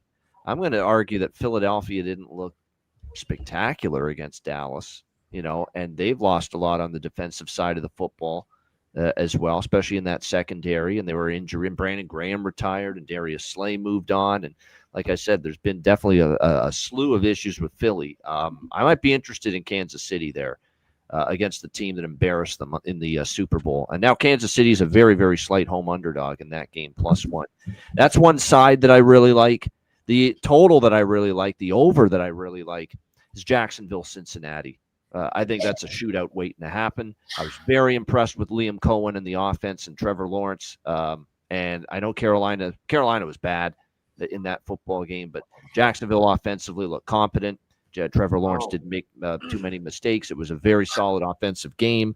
I know the defense played great, shut down Bryce Young in Carolina, but there were all kinds of issues galore, in my opinion, with Carolina's offense and their game plan. And I need to see Jacksonville's defense, which was good last week, show what they can do against Burrow and the Bengals. And if you read everything and heard everything coming out of Burrow's mouth after the win against Cleveland yesterday, it's that he thought the offense sucked yesterday, and he was not happy about it. He said, we got to be 7 better yards on in the offense. second half. Yeah, we got to be better on offense, he said. And I think this might be the team they get well on the offensive side of the football against this Jacksonville team. I'm not sold on their defense yet, even though they played well last week against Carolina. So I like over 49.5 quite a bit. It's the fewest yards in the second half by a winning team in the last 25 years. Yeah. How do you get 7 yards total offense in the second half and win? Yeah. My heart honestly breaks for Browns fans. Yeah. By the way, Cleveland, you know what I came out of that game thinking about Cleveland? That is a stone cold under team with their total. It's just the offensive line again for Cincinnati is just going to be such big problems all season long again. But the question you ask yourself is, Jacksonville got an elite pass rush? God damn it. Sure they do. Motherfucker. Oh, let me see. I want to see what just. Sorry. Hold on. There's that. There goes that game. Cash the pick. I took JJ McCarthy pick plus 115 earlier. I put it in the chat. Now I just need. It won't happen, but I need Williams to pick throw 6. Up. Wow. Pick fucking 6. That was such a telegraph pass. Terrible stuff, JJ McCarthy there. Terrible. They're both so bad. Terrible is right. These two guys are fucking. This is why you need to run him fucking last year. You need to run him last year. Y'all wasn't doing shit last year. I know. Oh, they had who'd they have? Oh, they had Darnold last year, and he was. That play looked like ass from the start. Yeah. That's good for our guy though, Doc. Big Ragu there. Yeah. I mean, I got a country mile long right now. Put in Wentz. Yeah, really. That it's bad when we're saying put in Carson Wentz. That's what I was Carson saying. Wentz would save the day. We're in rough Hey shape. man, ex fucking They want MVP. your door. All of a sudden now they're gonna want your door. Oh man, That Yeah, he ruins dog a shit lot. too. God, that was so bad. there we go. man. Great This stuff. I love telegraph being is with you guys. tight. Thank you guys for letting me be with you for a little bit. He's going to throw a few Good to more see you, Babano. No doubt. Yeah, Bobano, you're the And man. yes, Thank you so Big much for rocking Ragu, with us. Before DM you me go, on Twitter, Bobano Bets. We'll line up a time to talk. Yeah. Bobano, but before you go, my friend, tell us a little bit about what's going on the Hitting the Books YouTube channel. Yeah, absolutely. Hitting the Books with Connor Mack. We do that show every Monday, every college football. We did the show earlier today for the upcoming week in college football. Week You did 3. a great job. All the weeknight games, most of the Saturday games. Make sure you check it out. We gave you almost 3 hours today on that show. Good job. It's as in-depth, and the analysis is awesome. I love doing that show with C-Mac. Make sure you check it out. Hitting the Books every Monday, 1 p.m. Eastern, 10 a.m. Pacific during the college football season. And we're still doing baseball till the end of the regular season. 3 days a week, Tuesday, Wednesday, Friday at 5 p.m. Eastern. So Hitting the Books YouTube channel, check it out. I'll be on with Jimmy on Thursday. Great to see everybody here. Nuke Worker, it was fun hanging with you at the Woodbine with Jimmy as well. My guy from the NBA OG Crew show. We'll be getting that going soon. Counting down the days there, Wham Bam. We're back at it with Ski and you and Dutch and everyone. Looking forward to that. Spenny Penny, I'm so disappointed we didn't get a chance to see him at the Woodbine. But hey, life shit happens. Family shit We'll get happens. together. We'll get everything together again, man. 100%, no doubt. Gorky, good to see you, my friend. Best of wishes to you. And, of course, Doc and Big Ragu. We're going to have to get Big Ragu on the Hitting the Books one day for a guest spot. I definitely would do it. Definitely. Yeah, absolutely, 100%, because I miss doing college ball with him as far as Always have content. a So, time with you, Big Ragu, we'll talk soon. And everybody, good luck. Enjoy the rest of the game. We'll see you next time. There he is, our guy, Bobano, in the house. Sky Dragon says McCarthy, first big rookie mistake. No wonder. Oh, KOC God. was so conservative first half. JJ McCarthy gives me Zach Wilson vibes. This kid's so bad, man. That was atrocious. I think he deserves the right to go out there and do this shit though, man. Like all the grades have done it. I mean, he's a first round draft pick. He's gonna get the opportunity. Yeah. But he looks lost in the pocket. He can't control the play clock. He's staring down receivers already. It's just it's not a good look. You pretty much stared him down the whole time. Yeah. Oh yeah. He was staring Jefferson down. Yeah. He's 5 for 9 with 48 yards, 1 interception. 48 yards. He never looked anywhere else but fucking Jefferson. Immediately stared him down the whole way. Yeah. Oh my god. That was a gimme right there. Oh well. This guy never even threw the ball at Michigan. Harbaugh knew he was. Yeah, they ran the ball more than that. Against, I believe it was Penn State, they ran the ball like 50 straight times in the second half or some shit.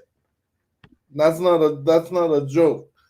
Against Penn State in their championship year there, they ran the ball second half 50 straight times.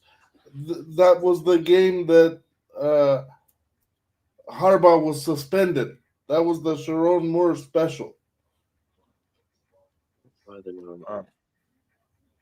Trying to do more screen passes, more dump downs, more just getting the ball out of his hands quicker to the outside instead of these fucking. Well, now the game is right where I needed it to be. I said I needed them to chase the game. Here it is. But with this dude at quarterback, give me something, man, to latch on to. Safety valve in the middle of the field. Not only that, Aaron Jones, he can't make more than a 3-yard run every time he gets the ball. Yeah, well, neither can Mason really either. Like neither of them are doing anything. Unbelievable. But that's why their first few drives weren't successful. They just ran the ball and they couldn't get shit. You know what I mean? Yep. Like the whole game. Jefferson's going to be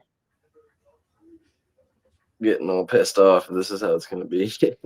So are the Bears? Is the Bears defense this good, or the Vikings offense that bad? JJ McCarthy's not a passer. And he's gonna get sacked. Oh my god! I agree with you. There's no pocket presence. Can't get. And they didn't even bite for that. They didn't bite at all on that. No action. I mean, they would have been better off running it. They know that he can't do anything, so they're just. Yeah, they just sit back and guard the run. And dare him to throw. Go ahead. If you want to throw the ball, go for it. He couldn't get that fucking ball hiked for shit. He won't check anything down either. Yeah, this is just bad quarterback play too. It's bad quarterback play too. So I'm saying he can't control the play clock. He can't even fucking just. Looks lost. Yeah, so lost. You bring in Carson Wentz, that fucked the Bears up real bad. Do it up. See what he's got. So right now they're just creating a little game tape for him to what not to do. So I have a lot of highlights on that for sure. Yeah, true that. If the Vikings don't make a he's mustard. Oh my god. That little clock in his head's got to be They going heard on. what I said. Yeah. What I said they might as well ran it, and they did the same play, just ran it, and that was the dumbest play they could have did. Like on that play. That was shit. Don't listen to me. I thought O'Connell was supposed to be an offensive genius. Everybody says. I'll be right back, guys. Be right back. Yeah, this is abysmal. Yeah, so it's looking like the Bears are getting control here. We got a 16-6 game, 39.5 total, 11-point spread. If I had to say anything, this is an under spot from right now. Oh god. I think this is just control the game for at this point, Chicago doesn't even need to do anything. Just run the ball, fucking waste time. Like, you don't need to try anything. Like, the Vikings clearly can't move the ball on offense. Nice. JR Swish says somehow we got the game live and a YouTube stream on a flight. Ugh, jeez. Nice job, JR Swish. You know what? I'll take the first half under and full game under. Lose the side, lose the rec SGP, lose the live bet, and still come up like just a tiny, like we're talking like 20 or 30 bucks up, you know? Fuck it. Because I can't, I mean, that third down was an example of what the hell KOC is dealing with. He's got no trust whatsoever. The only way he can succeed is if the run game gets going. No, it's we need a pick six. Yeah, Vikings need a pick six bad, yeah. And at this point, like, why even like Caleb looks dog shit too? Why even run the they're just gonna run the ball with Swift and Oh yeah, keep it simple. I mean, whoever else. I think a live under 39.5 makes sense. I'm not going. I've got the live 44.5. I'm not going to take 5 point worse right now, even though it makes sense. And I'm also not going to take the live under 39.5 because if the Vikings do manage to get score a touchdown or do something defensively or a scoop and score or something, then them coming back would cost me the under. So I'm just going to leave it alone.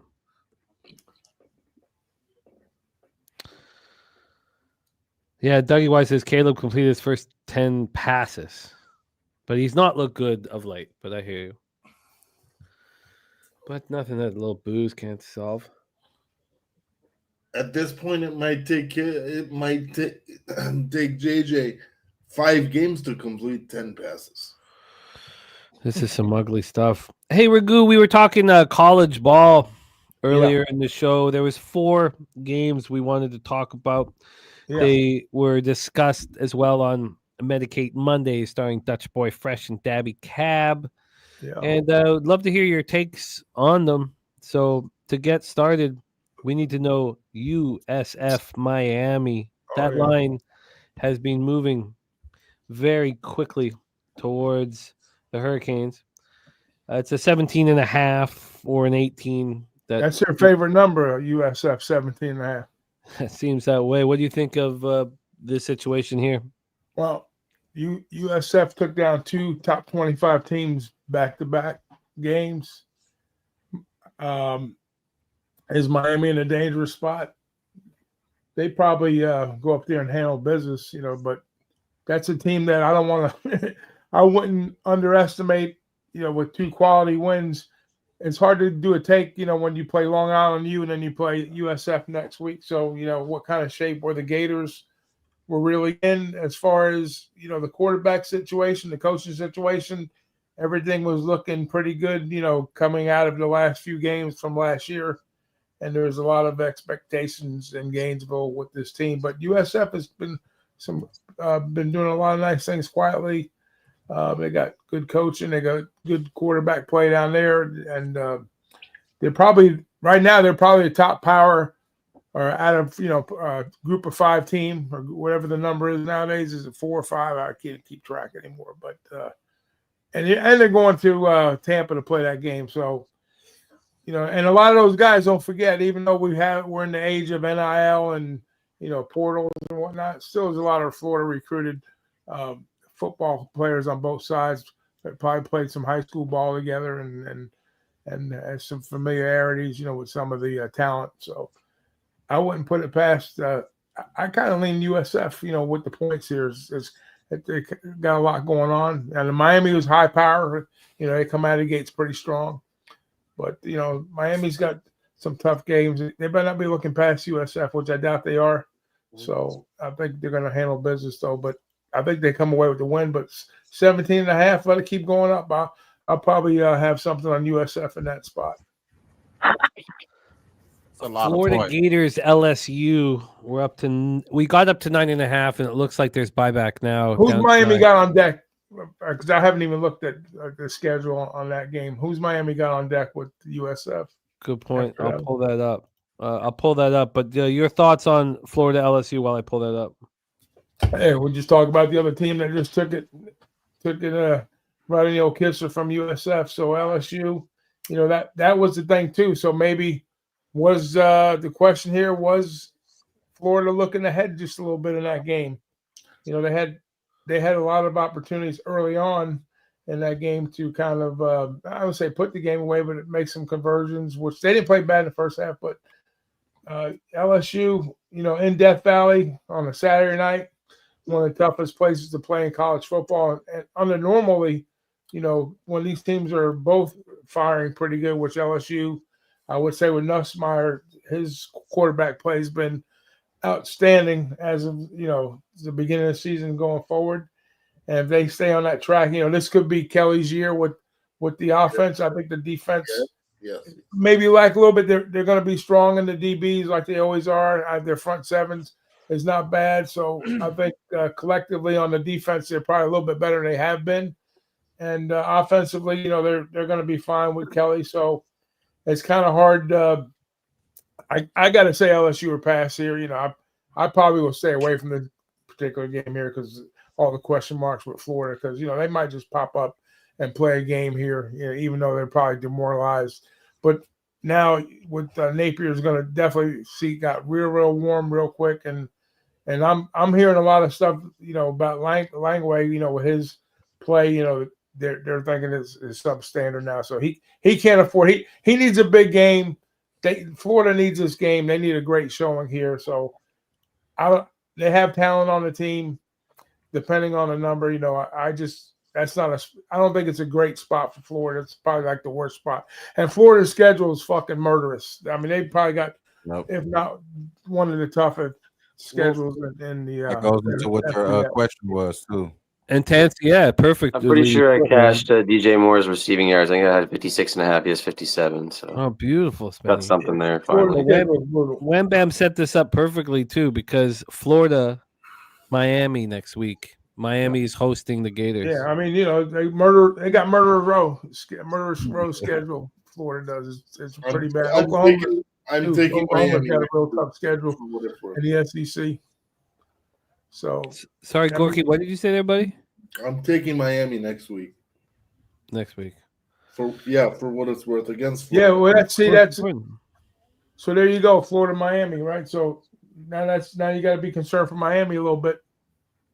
What are they going to go? How are they going to handle business at South Florida? So that's a tough spot for Miami too. So both of these teams are real tough spots, Florida and Miami this week. Miami has to play South Florida, then Florida State. Yeah. Jeez. Yeah. Hey man, that's well. You know what? Their mindset's got to be. We're going game by game. They're not looking ahead of nobody. But then they got to be feeling a little bit froggy right now because, like I said, they took down 2 top 25 teams, and all the talk is about they're sneaking into the top 25. If they beat Miami, they got to be in the top fucking 12. Yeah. You take down 3 top 10, AP rated teams, and you're a nobody basically to start the season.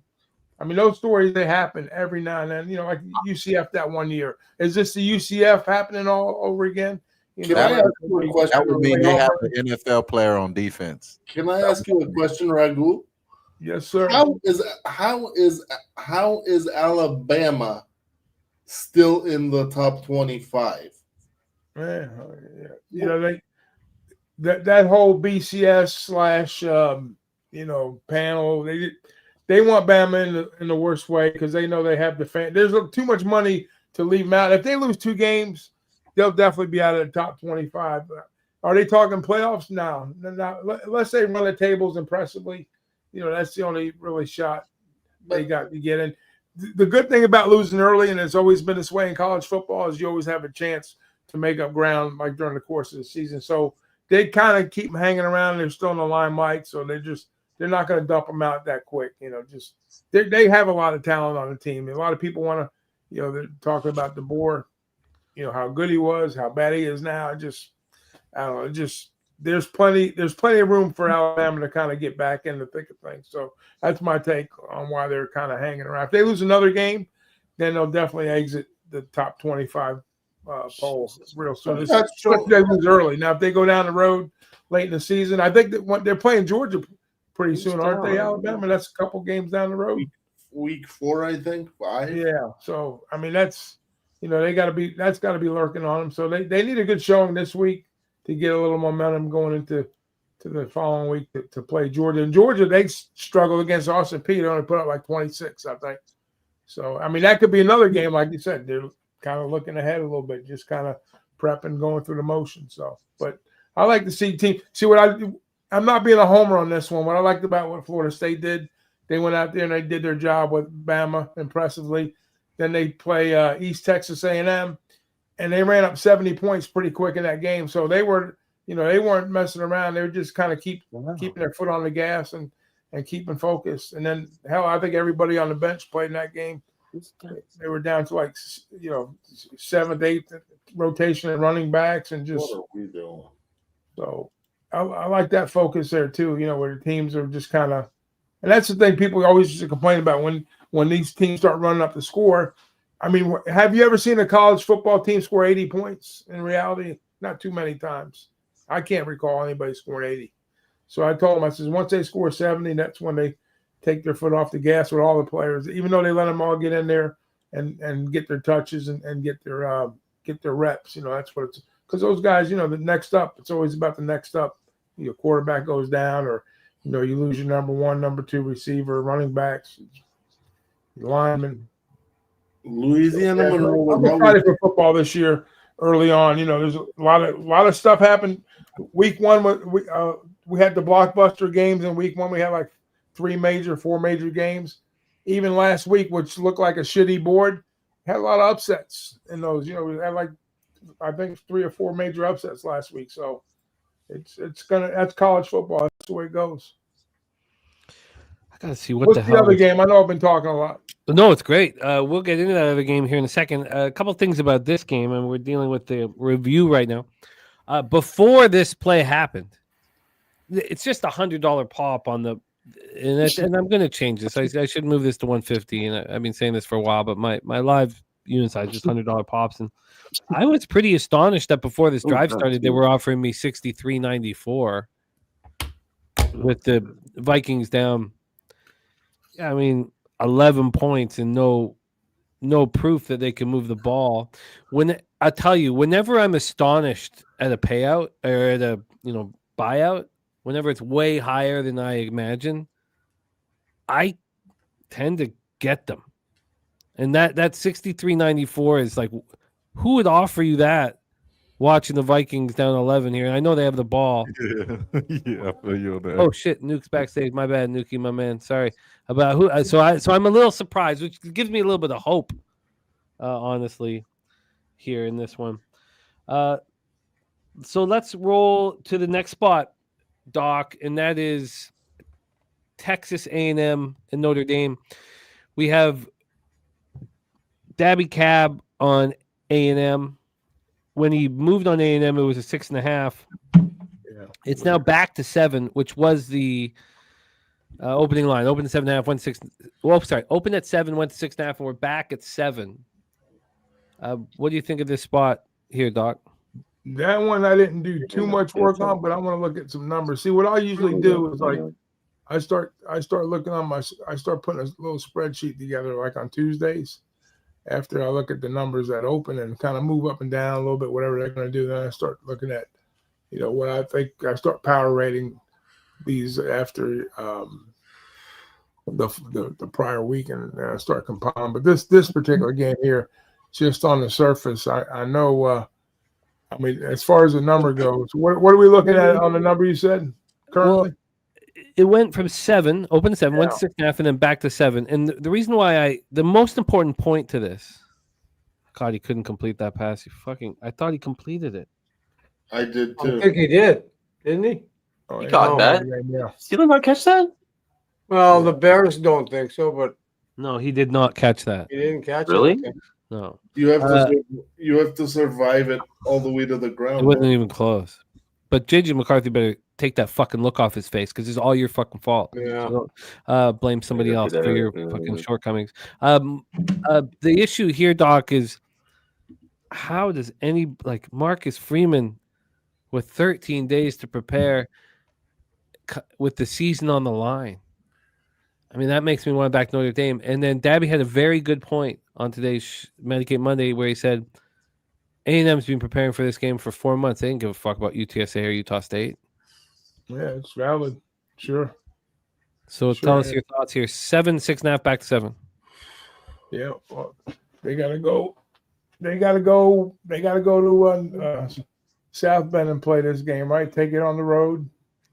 I mean, I'm as far as the total goes, I can see A&M.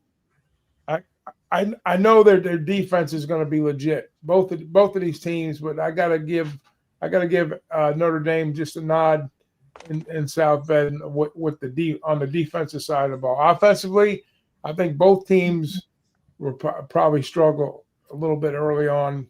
I don't think we're going to see a barn burner. I can see this game, right. I think the total's sitting about 49, 48, somewhere in that range, right? So if this game got above, in the mid 50s, I'd be shocked. I can see this game being like 20, 24, 20 or 27 to 20, somewhere in that range. So I see it being close to the number. One guy that I really trust, he's got the game capped at like 10 and a half, which I thought was a little rich. But wow, I think if you get below a touchdown, I think if you get an opportunity, I probably got to say I'd probably go with Notre Dame here. I think their defense is worth a touchdown here in this spot too. So I think even though A&M, like you said, they didn't probably, I'm going to say they give a shit about the other games, but they had this one on their radar, like Dabby says. That's very valid. But I want to see teams that coming in hot with a little bit more steam and momentum. These teams that are just doing the get by, just to kind of get ready for the next one. That I understand. Like if it's a one-off game, okay, yeah, I get that part. Just kind of a little lull there. But I want to see teams like that are kind of rolling, just like USF. Their dog rolls. Now now we're putting A&M in a dog quality team. So I get that. But Notre Dame, competed in the playoffs. And they're always there. Freeman's a hell of a coach. Not to say Elko's any worse, but they've had their issues on offense, for sure. So I think they're a little bit better than they have been. So, but we know what we're going to get with Notre Dame for sure. You're going to get tough nuts defense with a run game, and that's going to be like a smash mouth type game, I think here. So the points might come out at a premium, but I think still Notre Dame less than a touchdown or no more than a touchdown. Obviously, 6 would be premium, but 7, you're probably looking at push territory. I capped the game right around 7 points right now. So, well, that's a great breakdown. We got more coming here. AM though says power ratings: Texas AM, Notre Dame. He's got Notre Dame -9. So he says Notre Dame -7 looks good. I said one of my good guys has got it sitting at 10. So I come up with right around 7. Right where the number is, basically. So if I see a 6.5, I get an opportunity. Maybe some of the sharps come in and hit A&M, and we can go a little bit contrarian with the money. Go the other way. So did you bet it already? No, I haven't moved on any of these games yet. Yeah. No, yeah. But my lean is to Notre Dame. My lean is to Freeman angry. My lean is, I guess, my lean would probably be to Texas A&M team total under, but I almost never bet dogs on the team total under unless I have I almost never do. Unless I have just ridiculous conviction on somebody. It's funny how that works with those unders in college. Like for years, when we were doing the show with C-Mac and Ian, and then Boss, when we get on the show, and I told him I would almost autoplay any game that was sitting at 32, 33, and a lot of them were Big Ten games early on in the season. I said you can't be afraid. They're that low for a number, when you get in those situations. But like I said, this one's pretty decent, sitting at 48.5, which is, like I say, 20. You can see a 27-20, and I think I capped right at around I got right at about 20 points on A&M. And about 27 on Notre Dame. So some guys, like I say, my buddy's he's got Notre Dame like around 29 points, and he's got A&M around 19. So we'll see. This is not looking good, man. I mean, I should just shut down and not believe in the. What are they offering me now? Yeah, it's cut in half. Yeah, I need Swift to keep doing these type of runs and get his ass in the end zone at least. And make it a positive day for me. That was a real nice run. This was a real nice run by him. Yeah, so Minnesota has 93 yards total offense. Oh, that's disgusting. So bad. So bad. Yeah, it is. It's impossible almost.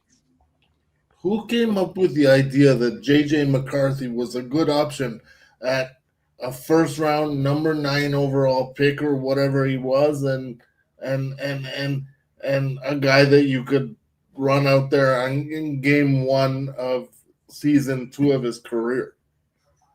Like, if anything, this guy should be a veteran water boy, like a Brian Hoyer type.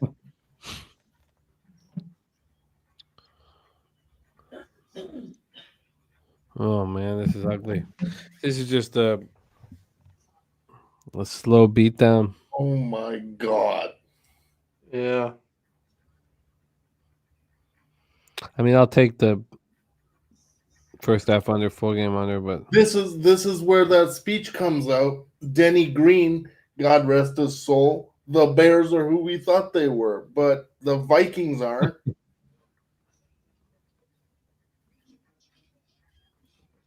I did not expect. I mean, we watched like how spectacular Jaden Daniels was last year, and he lost his first game by double digits. For me, believing in the system so much is going to cost me money.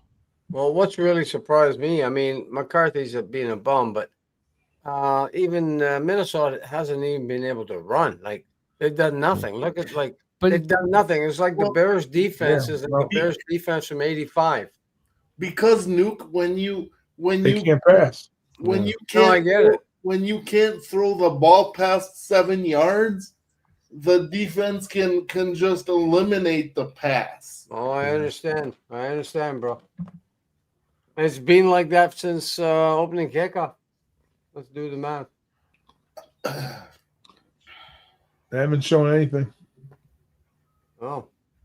Action Jackson saying, "What up, Ragu? The big Ragu in the house."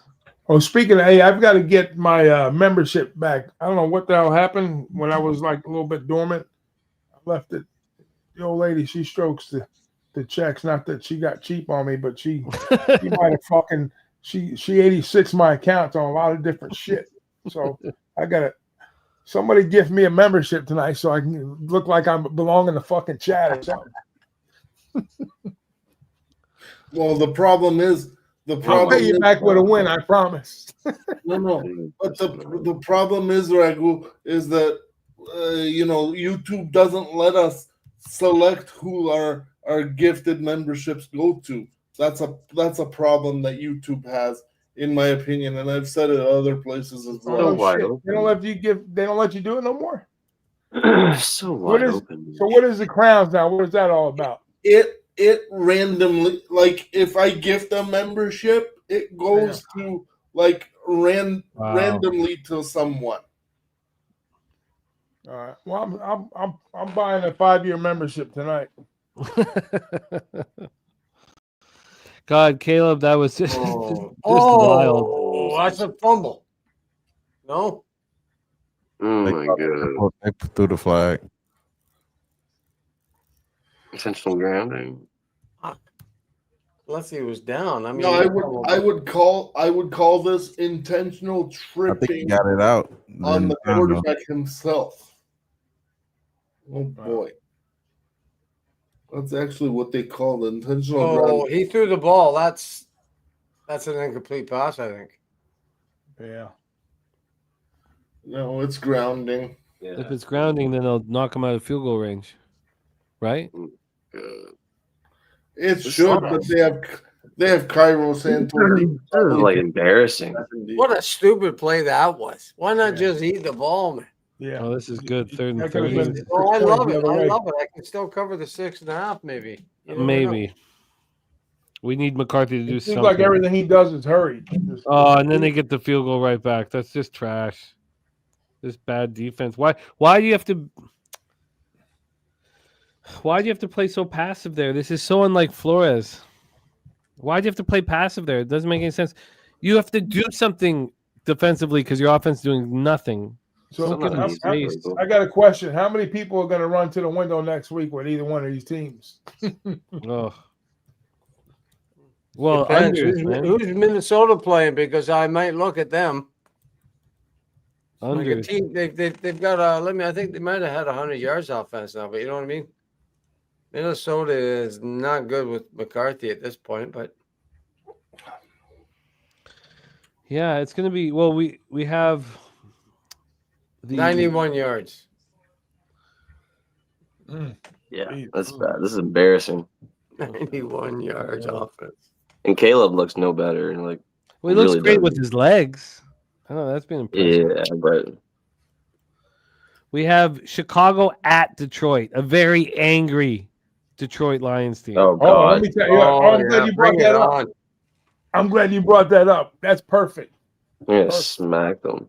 It I should told be. my I think. wife before the season started, I says, when the fucking Bears play the Lions, I don't care what the amount is, the number, whatever it is, that's going to be an auto play for the Lions for me. Yeah, I Dan think. Campbell, he's going to break it off in his ass. He feels betrayed. He's hurt.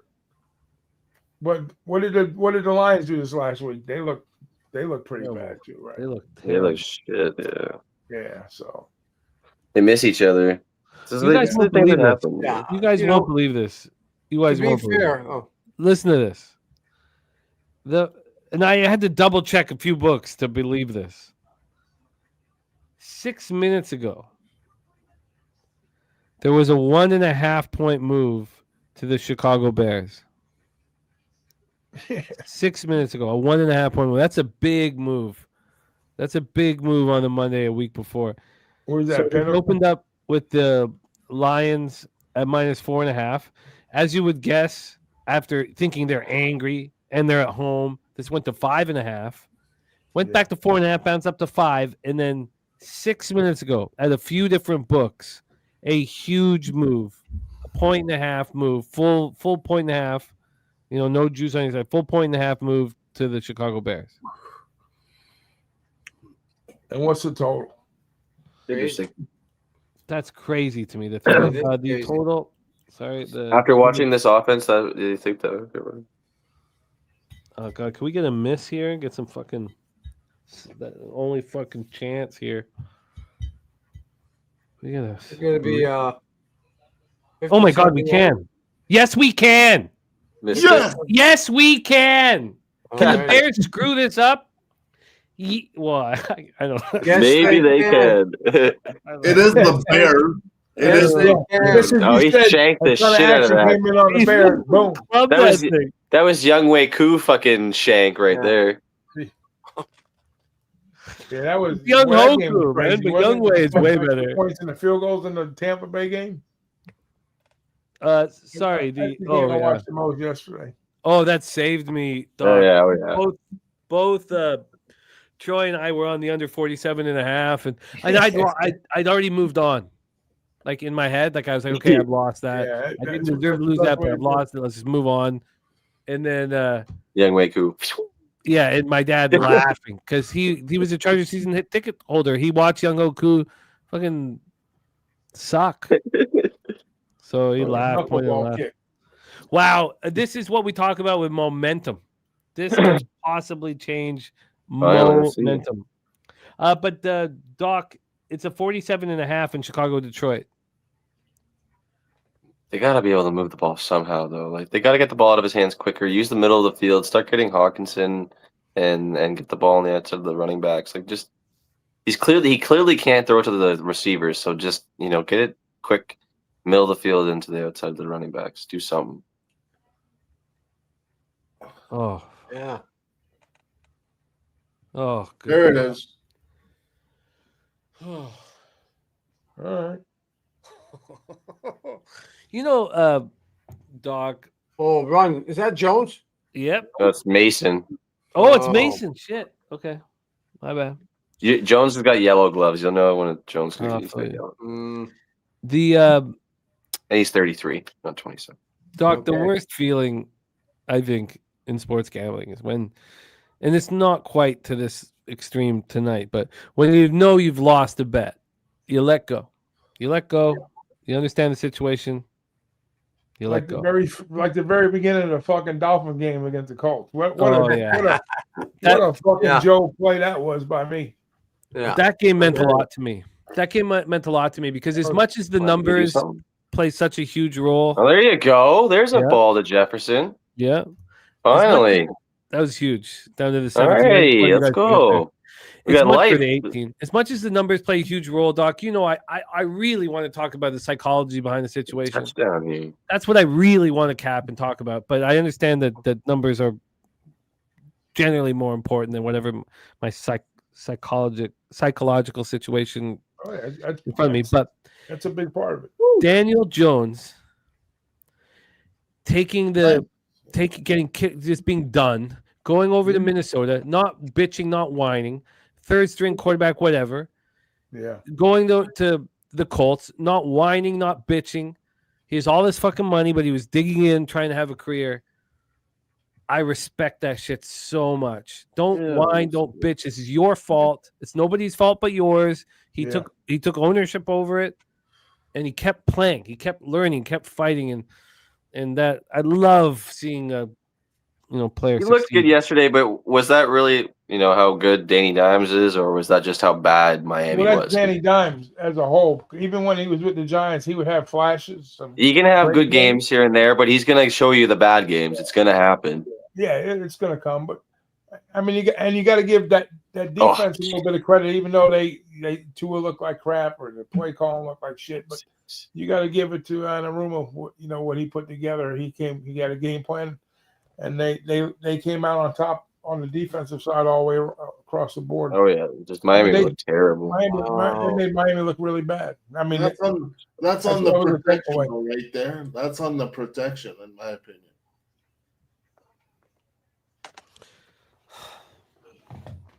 The Hawks got to drop it. That's what I was telling Jimmy on the show, which I wound up going like 2 and whatever the hell I went with the Ravens lost last night, but I would have split.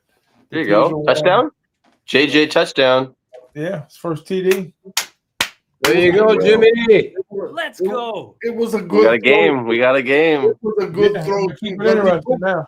Does he go for 2 right here to make it a 3-point? Finally, Yes. we see something. Yes, he does. He looks right like now. he's going. Yeah, right now you got to go for the 2. Yeah. Let's go. Oh man, as long as you put it in the area, JJ, he'll get it. It's a nice thing about having a fucking perennial wide receiver.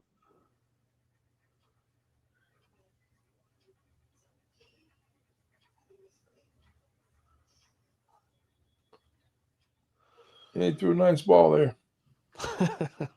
Finally, that's the first good one I've seen. Oh my god! And then this terrible play. What the fuck? What the fuck was that? Oh my god! Holy! Hey, don't worry. Penalty on the Bears. Holy fuck! That's a penalty on the Bears, man. Oh man, some of these plays are just fucking painful, man. What about the spinorama, man? Holy fuck! Savardi and spinorama.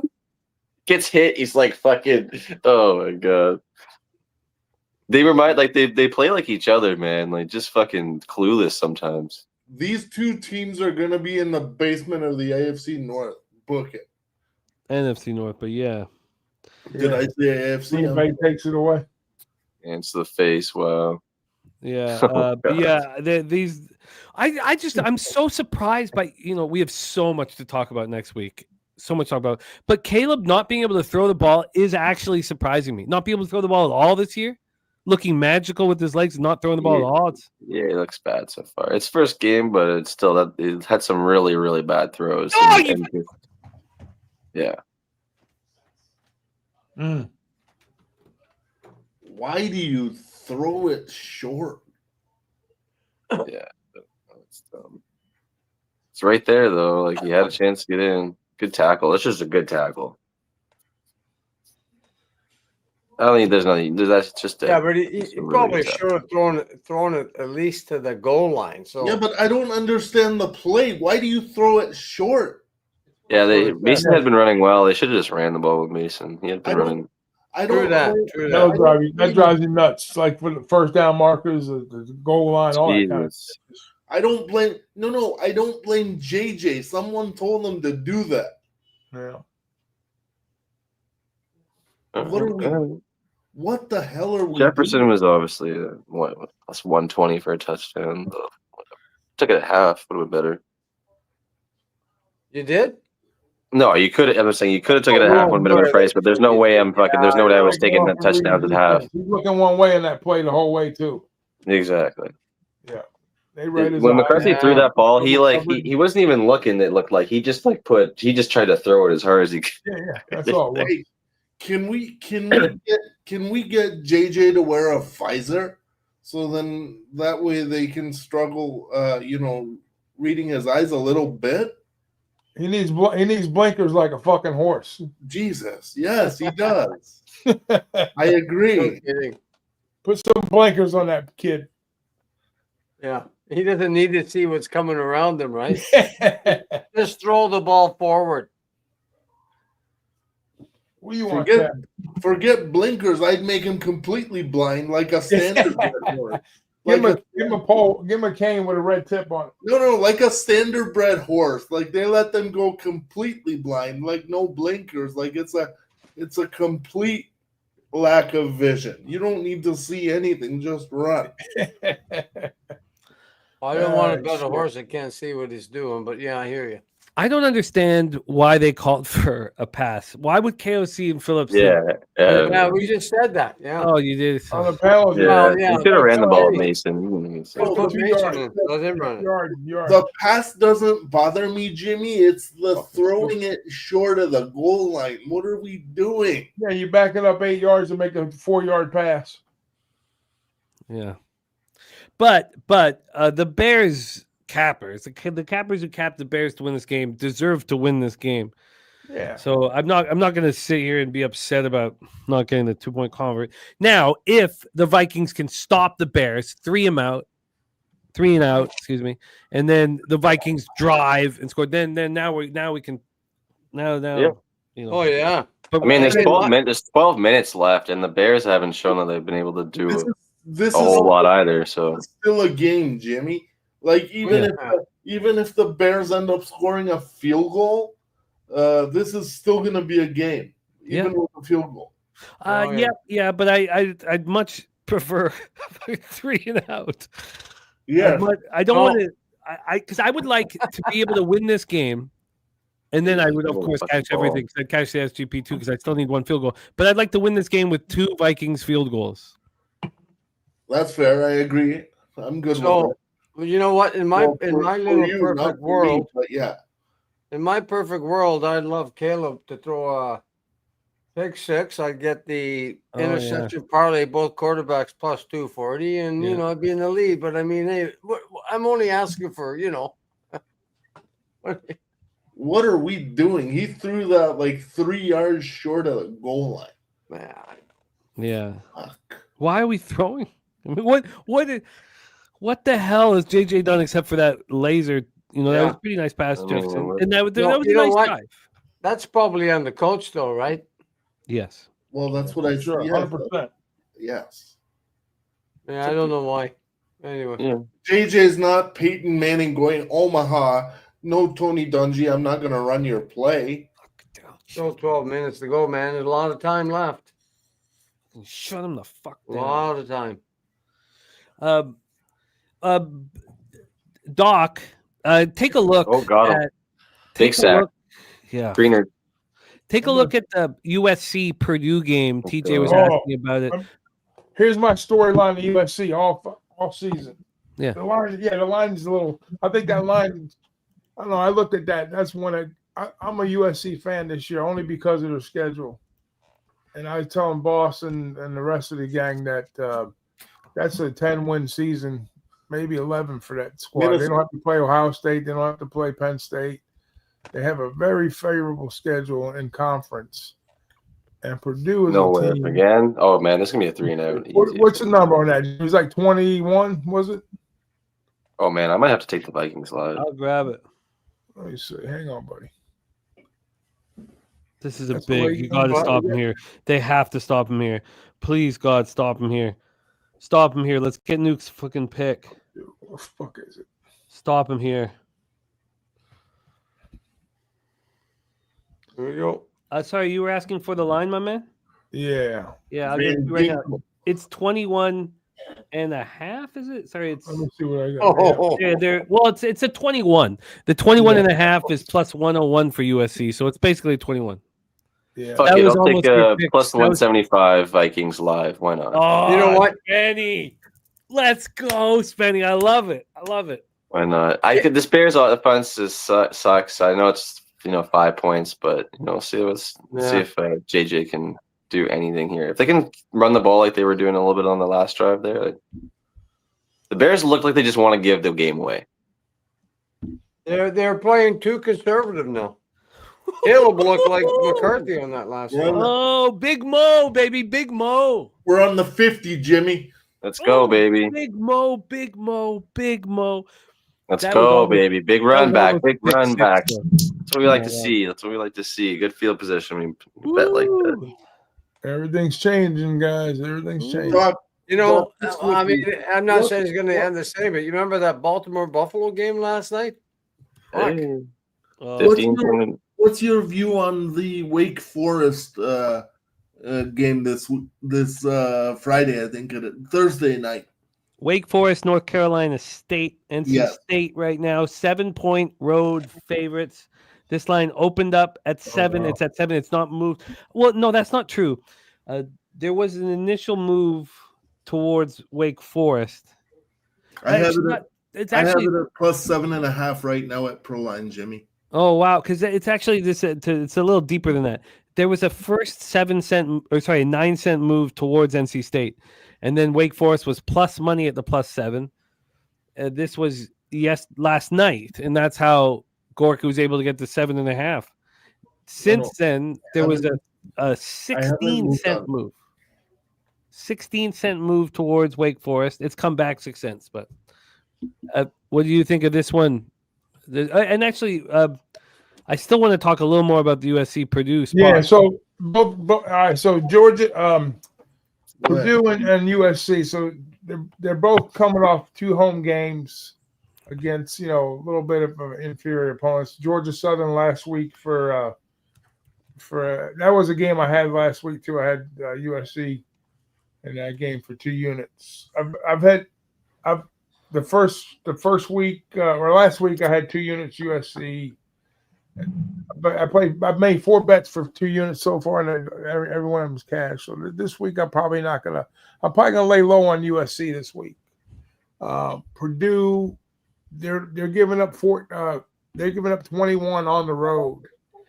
That's a lot of points against Purdue. I think it's probably maybe a good 4 to 5 points too many in this spot here.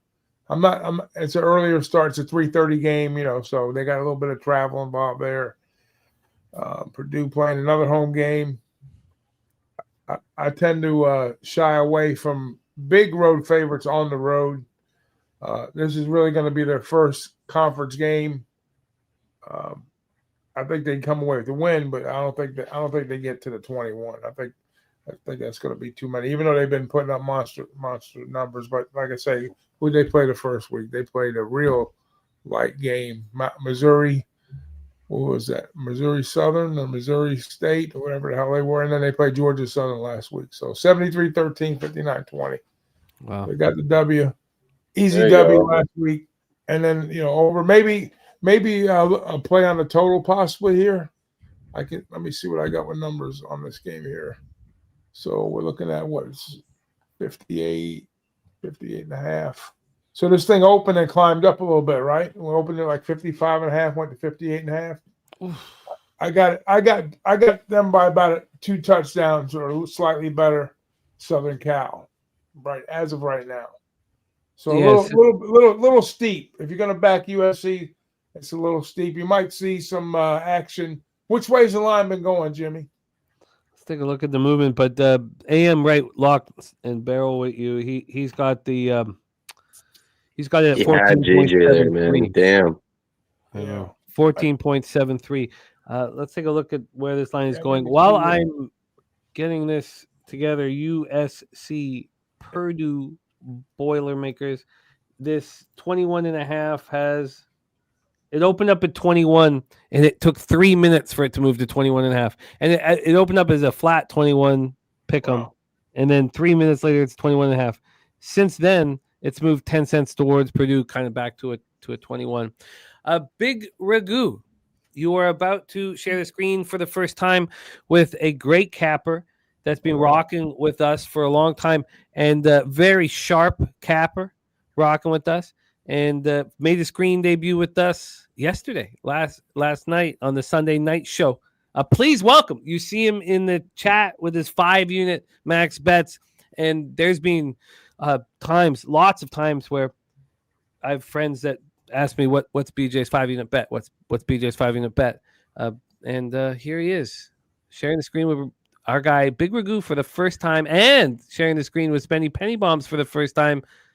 Shout out to BJ. What up, BJ? How are you, man? How you feeling, man? I'm doing good, BJ. Nice to meet you guys. How you feeling about the game, man? Good, man. Under looking good so far, hopefully. Let me do some edit. I would think the under's a lock, but anyway. Not in the lock after yesterday, my man. Yeah, that's good point, CJ. Good point, bro. Yeah, stuff changes quick, especially in that fourth quarter. Man. Let me hear you talk for a second, BJ. I'm messing with your mic settings. Talk for a second. Hold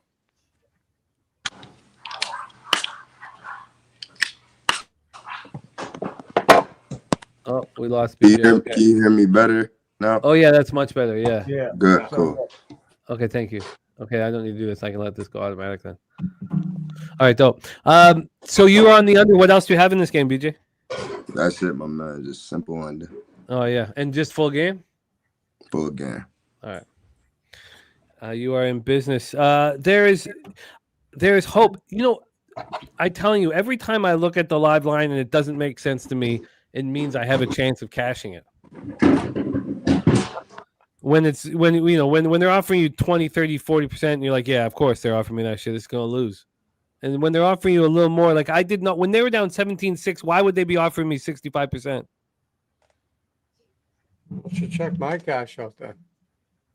I don't know what it is now, because I think we have a real chance now. I don't cash out normally anyway, but I never cash out. Yeah, me either. I don't. I mean, I there you go, flag. Bet to want to. They want you to cash out. Oh yeah. Pass interference? It's a first down. Well, they're discussing it. Yes, it's yes. It's a first down. It's a hold or a something. Pass interference, no. Don't forget on that USC game. That's a big market team, obviously. So they're going to get a lot of California action on USC regardless. So big markets. So do you think you fade the team that you've been backing, or you don't want to go that far? No, I mean, I'm not afraid to hop off a team week to week. You know, just I mean, this would probably warrant it in this case because I think 3 touchdowns is a little strong here. You know, especially if you get over 3 touchdowns, then I might have to pull me in. McCarthy looking like Tom Brady now. Jones touchdown. Let's go, baby. Cash the Jones touchdown and the receiving yards. Let's go, baby. Yeah, let's go. Good job, bud. 27-yard touchdown. Let's go, baby. Oh, jeez. Coming to life, the kid now, huh? Hey, man, 27-yard touchdown, and that was a dime. That little wheel route, baby. Wow. The Bears. See, the Bears just want to give the game away, man. They're there. Oh, so wide open. Oh my God, had him beat. And he underthrew it. That wasn't really a dime. He underthrew it. Quarter hijinks in NFL. He had to turn around for it. Is our under safe? He was just wide open. Our under is safe. Yeah.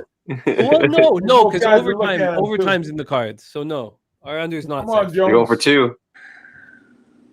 Our under is not safe.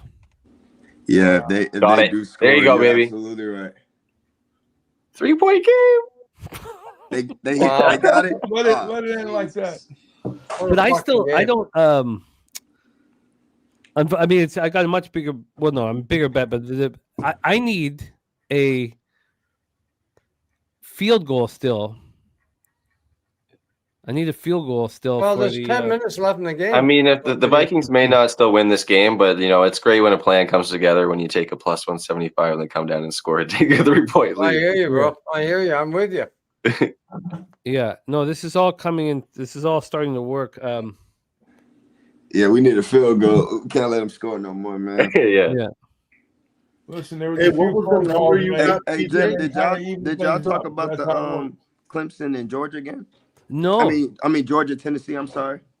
No, we haven't talked about Georgia, Tennessee, and we have a chance to do that now. There's a kickoff, and then there'll be a bit of a second here. So let's do it. We have Georgia right now, 3.5-point favorites. Why that's so interesting is that they opened up as 8.5-point favorites at some offshores. They opened up at 8 where we used to play poker. They opened up the book that I use predominantly, or I use fully, at 6.5, and now it's a 3.5. This is a huge move, BJ. What are your first thoughts on it, and then lead into what Big Ragoo thinks? Based off that market, looks like a Tennessee spot. But it's such a big move. I mean, that's such a big move. I mean, we both see things in a very similar fashion. When you see a move that big, do you want to be on that end of it? Is there an injury or anything on why that line moved like that? Doc, do you have any inside information on why this line's moved so heavily? I'm about to look right now while we're doing that. Yeah, well, Georgia's really young, guys. They don't have a lot of depth.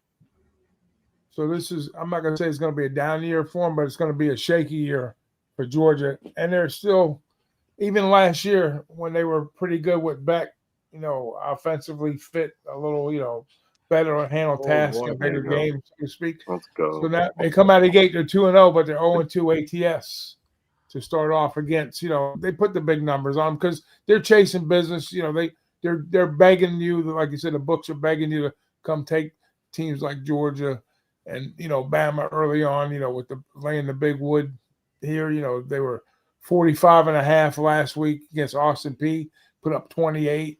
Then their Marshall, they barely. I mean, they could have covered the Marshall game depending on if you got it. You might have got a push if you were lucky. They were 38.5. So that's still not a non-cover in my book. Honestly, I don't even think that line should have opened that high. I think they just over-adjusted, to be honest. I don't even think Georgia should have been laying that much on the road like that to a team like Tennessee. Tennessee opened up against Syracuse on a neutral field.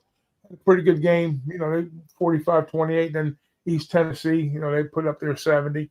So they have the offensive juice going right now. Where Georgia's got a little bit of struggle. I would say struggle. They lesser opponents. Where I give Tennessee the nod as far as who they played, maybe a little bit tougher competition, and they're playing in Neyland, which is another tough place to play in. So I get it, they're catching 3.5, so that makes sense. Maybe it was a little rich. Maybe they're thinking a field goal type game with these two offenses. But Georgia, I think if Tennessee can shut down Georgia, when I say shut down, I mean not let them score, more than 24 points, 20. I think Tennessee's going to have to put points up too. So maybe the real play here would probably be leaning towards the under. I would think possibly early on, not even a first half under, just go full game possibly here. And Georgia's offense did not look explosive that last game. Yeah, well, that's what I'm saying. Tennessee put some points up. We're looking at a 50.5 right now. So, and it's juiced to the over. Jim, what's your thoughts on this? I need to study it longer.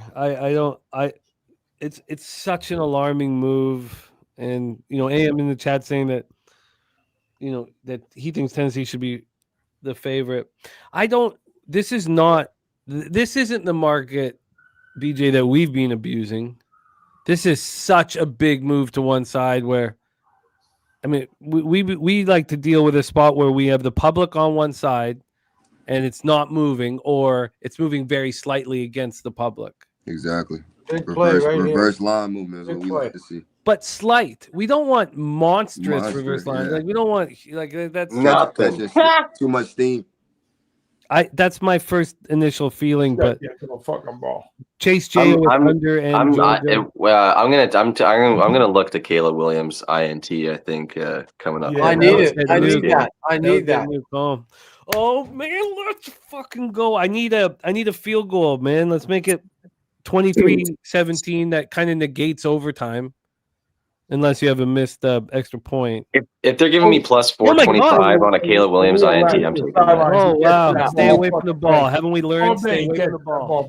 Yes. They blocked it. Yeah. I mean, Kind of. it still went in their direction. Oh, this is great. Spenny, I've already got McCarthy for a TD, and I need Williams for a TD. Interception. INT. Harley, yeah.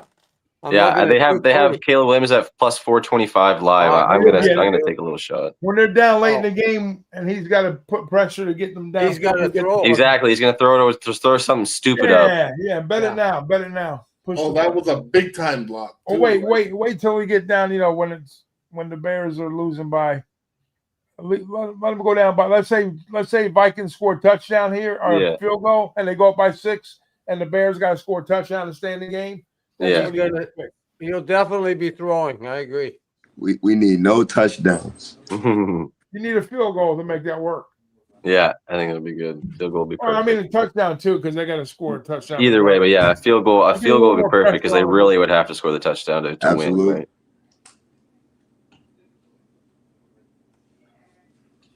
That ball got tipped too, huh?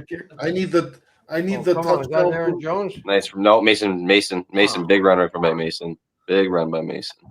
There you go. Little over, but anyway, a field There's goal. that Bears rush defense that we all know. Yeah, I've been waiting for it all night. Tick, man. A field goal gets me to 23, but not to 23 and a half, not to 24. I need to see 24. But let's see where this game goes. Yeah, there's still lots to go. Deacon Mike in the house. Sorry about your Bears, but there's still time left, and hey, sometimes we win, sometimes we lose. Hey man, shout out to Dan Connor's 85 Bear defense. Hey Jim, have you moved on anything for tomorrow? So I can look. No, and I'm not doing Tuesday shows anymore. Okay, gotcha. I'm focusing solely on football. I'll be on football all day, and then I'll do Bankroll Blitz at night. Gotcha.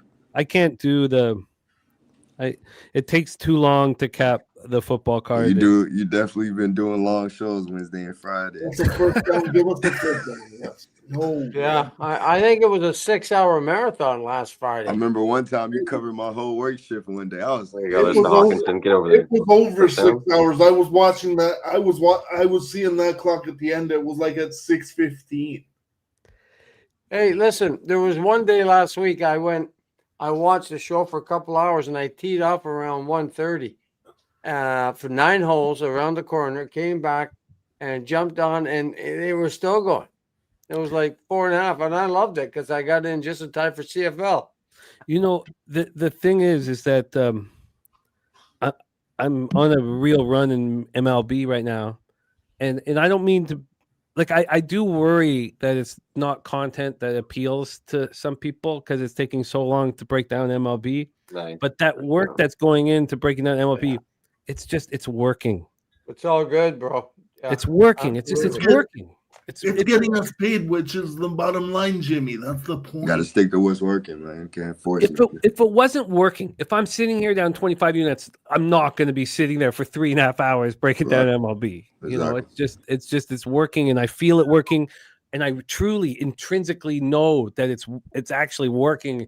And baseball is as tough as it gets. So I'm getting high off of the fact that it's working, and that's why 3.5 hours go by breaking down MLB card, and it feels like 30 minutes.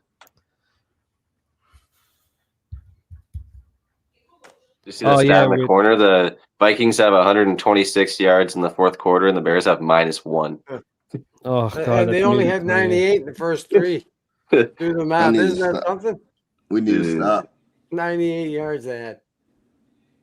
Thank you, Rich H. CFL has been in hour 6 the last 2 weeks. Absolutely worth it. Thank you to that goes to my Friday host or co-host of CFL with me.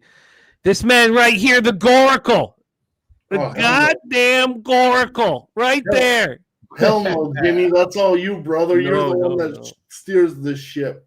Oh, give it to him. He's wide open. He's wide open. There you go, baby. Another first down. Let's go. I just want to field goal, though. And keep this thing. Yeah, we need a touchdown here, and then Williams will start throwing heavy. He'll be chucking the ball. Just run it down, kick a field goal. No, I don't need the field goal, Spenny. I do. Yeah, so wait, you're right. No, you're right. Gorky's got the 23.5. He's got team total over. Yeah, but he's got the hook. He needs the 23.5. It's plus money. Field goal or touchdown. See, the Bears these two teams fucked around for 3 quarters playing shit football, and the Bears kind of leaned a little bit better. But now the Vikings are putting it right up their ass. But if right up their ass. If the Vikings don't try to go for the if the Vikings don't try to go for the kill here, they're gonna leave themselves exposed. They got a good rhythm going, the Vikings right now.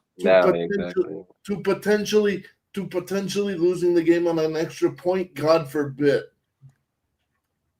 So you got 2 downs here to get 11 yards. That's a good stop. Yeah, but I need them to score quickly so that Williams could throw an interception. Yeah, that'd be great. Run the football. Be so great. We'll see. We'll see what happens. There you go. Give it to JJ. Give it to JJ. Just let JJ do his thing. Boy, I gotta check the yards in the fourth quarter. I don't know if I can do that right now, but that's insane. Deacon. God, Deacon's funny. Hey, what are the timeout situations like? Both teams have 3? No, the Bears have one now. They just use another one. Yeah. So I don't know how much, but the Minnesota has 244 yards offense right now, and they had 98. I'm pretty sure at the end of 3. Yeah, so it turned it around big time there. These live stream crazy. These 3 live streams have been the absolutely bananas. The craziest start of the year ever. On Thursday night, the over is going to cash for sure, and then it doesn't. On Sunday night, the Ravens are going to cash for sure, and they don't. And then on Monday night, the Bears are going to cash for sure. And then we don't. Don't say they don't. Yeah, they didn't. I just said it doesn't look likely. Yeah, Aaron Jones definitely can't be the main back anymore. It looks like Mason should be the early down back. The bruiser, get Jones in on the 3rd down back. The Bears look like they laying down, man. Oh yeah. Okay, get. Come on, JJ, get in the end zone. Get in the end zone, JJ. Get in the end zone, JJ. Yes, plus 450, JJ McCarthy touchdown. Let's go. That was huge. That was huge for all you guys. JJ. You cash JJ, and the others too. We'll go over the Goracle catches. The team turned over. What a fucking turner. Let's go, JJ. Wow. Jeez, I'm glad I didn't go to bed early tonight. This dance is for last night. Let's go. Man, I'm sorry, but last night I was on that team right there. Hey, okay. Let's go. Dorky, man. Let's go, baby. That's what I call the Gimp Macarena, baby. Let's go.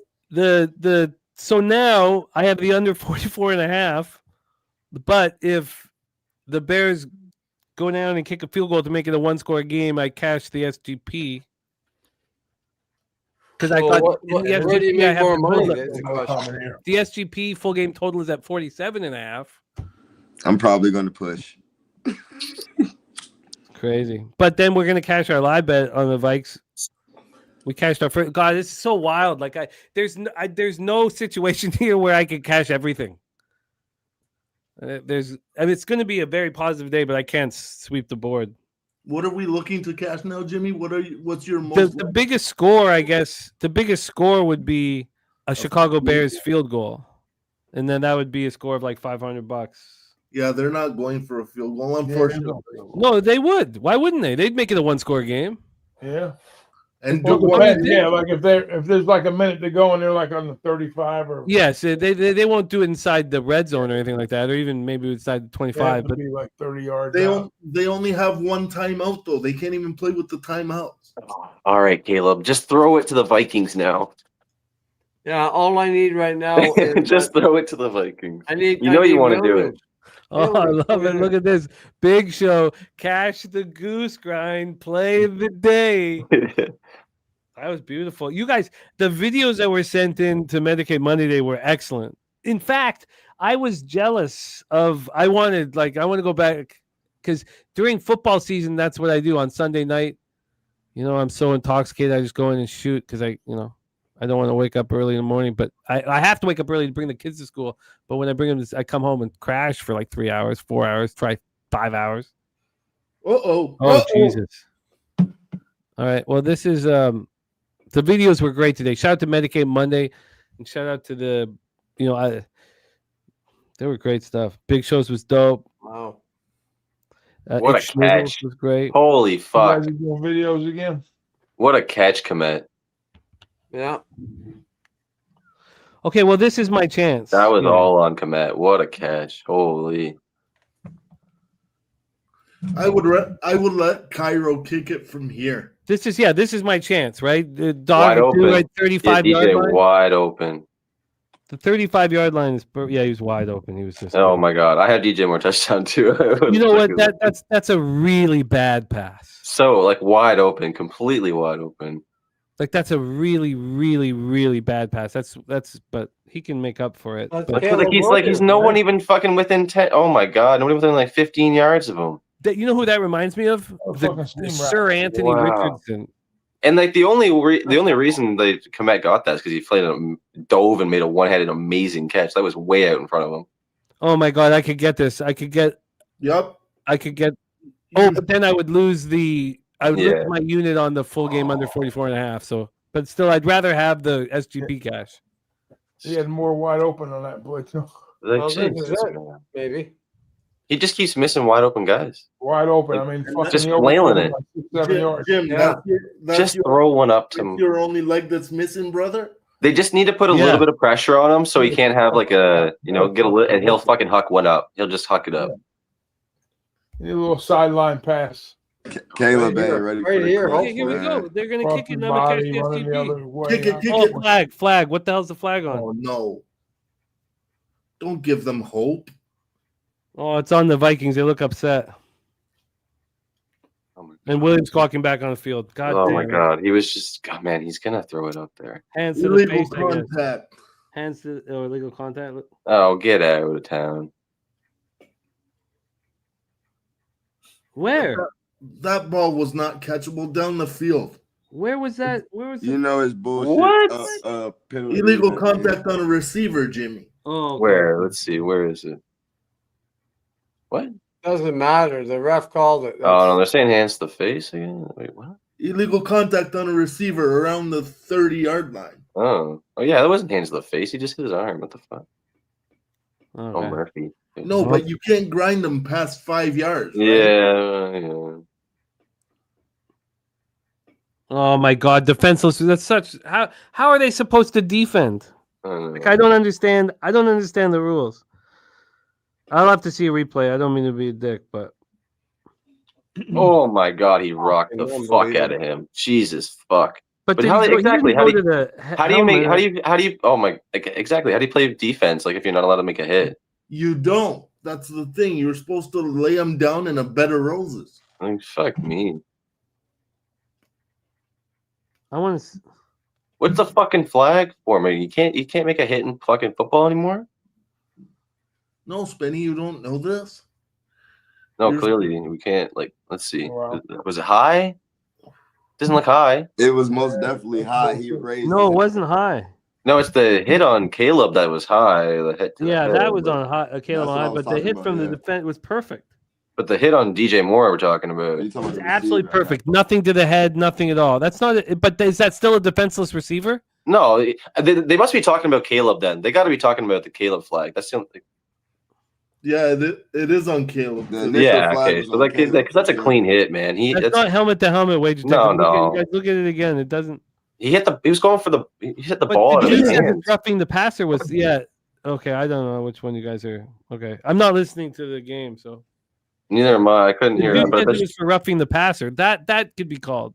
that's the only thing I could think it would be. It can't be That's fucking. the helmet on the passer. It looked like it, but it was front on front. Fuck. Yeah, they picked up the That's flag a on DJ clean Moore. Okay, hit thank you, with TJ. 24 Thank did. God. Thank God, because I know it's a gray area around a defenseless receiver, but how is the defender supposed to play? He's going across. It's going across the middle of the field. Like he's fucking coming. Of course, he's going to make a play on the ball and the receiver. I That's mean, how you the play shoulder football. pad has clearly hit the football. So Yeah. So it's definitely okay. Whatever. All right. So it was on the flag on Caleb then. Okay. Yeah, DJ's feeling that though. He got rocked. Jose had a rough Saturday.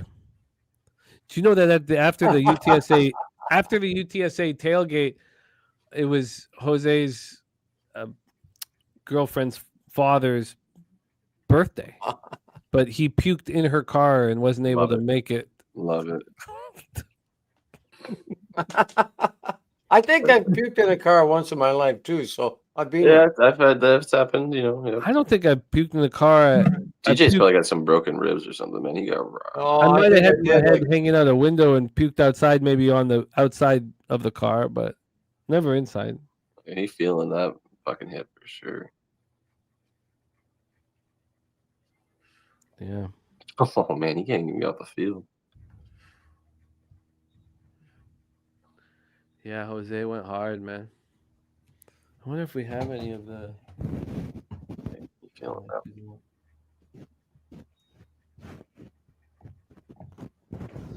No, I guess we don't. We don't have many Jose clips. Not enough Jose clips.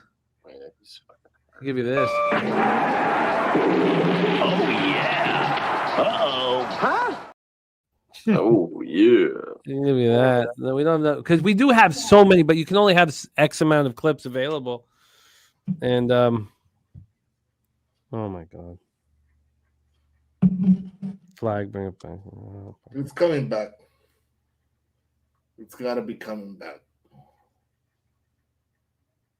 It's a hold. That's a hold on the offense for sure. Yeah. It's a hold somewhere. It was. I could see it. It was on 43 there on the outside. It had to have been a fucking hold for sure. Oh, if not, is that yeah? No, they're arguing. Huh? I don't know if it is. I think it's that. No, I think.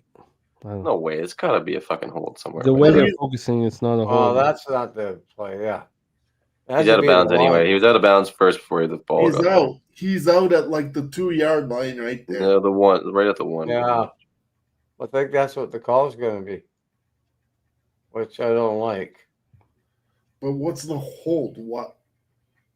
I There was don't know a if flag it on the is fucking play. They must have picked it up.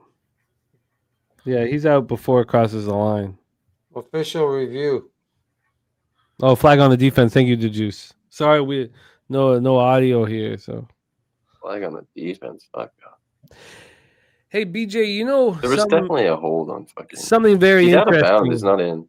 Something very interesting is that in the CFL, for the first time, I started betting every under that I wanted, first half and full game. And it's been hugely rewarding.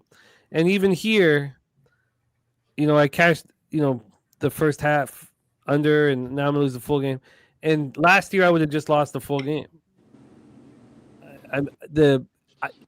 now I'm still working on all of this, but if I wasn't putting full units on it, it might make sense to just every under be a half unit on the first half and a half unit on the full game. When you're splitting them, are you putting full units on both? I am right now, Gotcha. but if you didn't want to do that, and I'm trying to figure this out for myself too. If I didn't want to do that, generally I would only take one or the other, and I think the answer is to cut it in half and take Cut it them in both. half and split them both. Yeah, I might start trying that as well. Oh boy, they're running here for sure. What was the odds that you got for the first half? Under 21.5 at plus 100. The exact same line I got with Seahawks Niners. Wow. Exact same. Under 21 at plus 100. These first half unders that are like ridiculously low. Dune's too easy. At an alarming rate. They're low for a reason. All right, we got a game. We got a game. So I can throw I throw the SGP out the window. And we throw a full game Throw a under full game tickets away. under out the window. The live bet on the Vikings will cover the SGP. And then it'll be a 2-1 day as long as the Vikings can hold on. So that was too bad. That's crazy. There've been 28 points in the fourth quarter. This reminds me of the game last night. Yes, so every time, man. Thursday, Sunday, the witching hour they call it. Scott Hansen would call it. Yeah, no kidding. The key is don't ever get confident about your acting. You can be wins become losses and losses become wins. Yeah. That's why before you bet it, but once the game's on, just you might as well just watch the last 2 fucking minutes. Literally. Exactly. I mean, like the NBA. I remember for years, all we used to do, we tune in the NBA game the last 2 minutes of the game and see if we win or lose. Yeah. We do that with NFL now. Yeah. The other fucking 58 minutes don't mean shit. Jesus. Deacon says I'm gonna start calling those fantasy point minutes or prop minutes. The sides and totals are right here. The fuck out of here. I agree with Deacon. And Crime Scene posted so much for that. Crazy how fast that went. I agree with that, Deacon. I was saying that then. I was saying it just made no sense. Like I truly believe that a great head coach in the NFL who spent his whole life in football, a great head coach should know when to go with the analytics and when to care more about momentum, because it's not don't just take the analytics. Sometimes you can't give the other team momentum. Sometimes you need to hold on to the momentum. And obviously at the goal line is different. You should just go for it, unless it's at the end of a half, because if you screw it up, it doesn't matter. They're starting at the 2 or the 1, or you still have pressure on them. But in every other situation, don't give them momentum. Ever. Well, the momentum changed when they when they turned the ball over and then they came the other way. It's been one way. He ran it out. Why? Now there's a little momentum going the other way, believe it or not.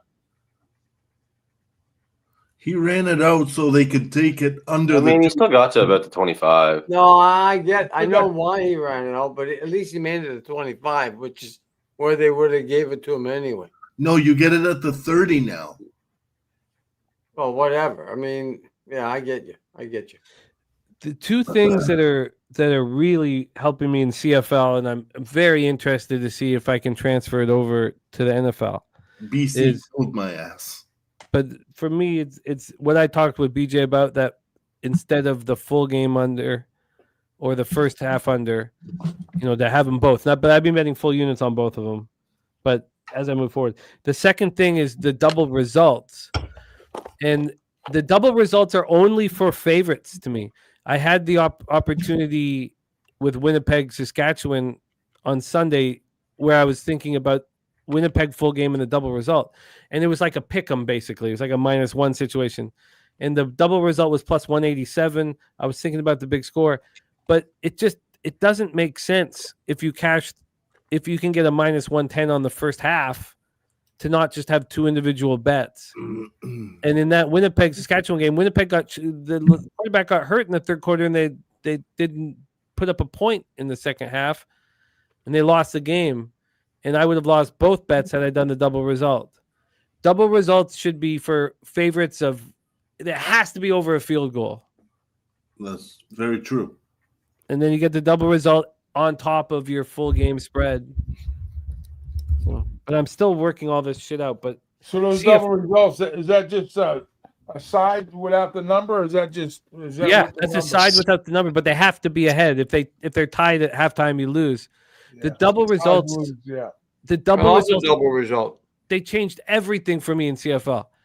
I think, Nuke, you saw it last year. Like, I started hammering the double results in the second half of the season when in CFL there's teams that just don't. They're just dysfunctional and just shut down. Yeah.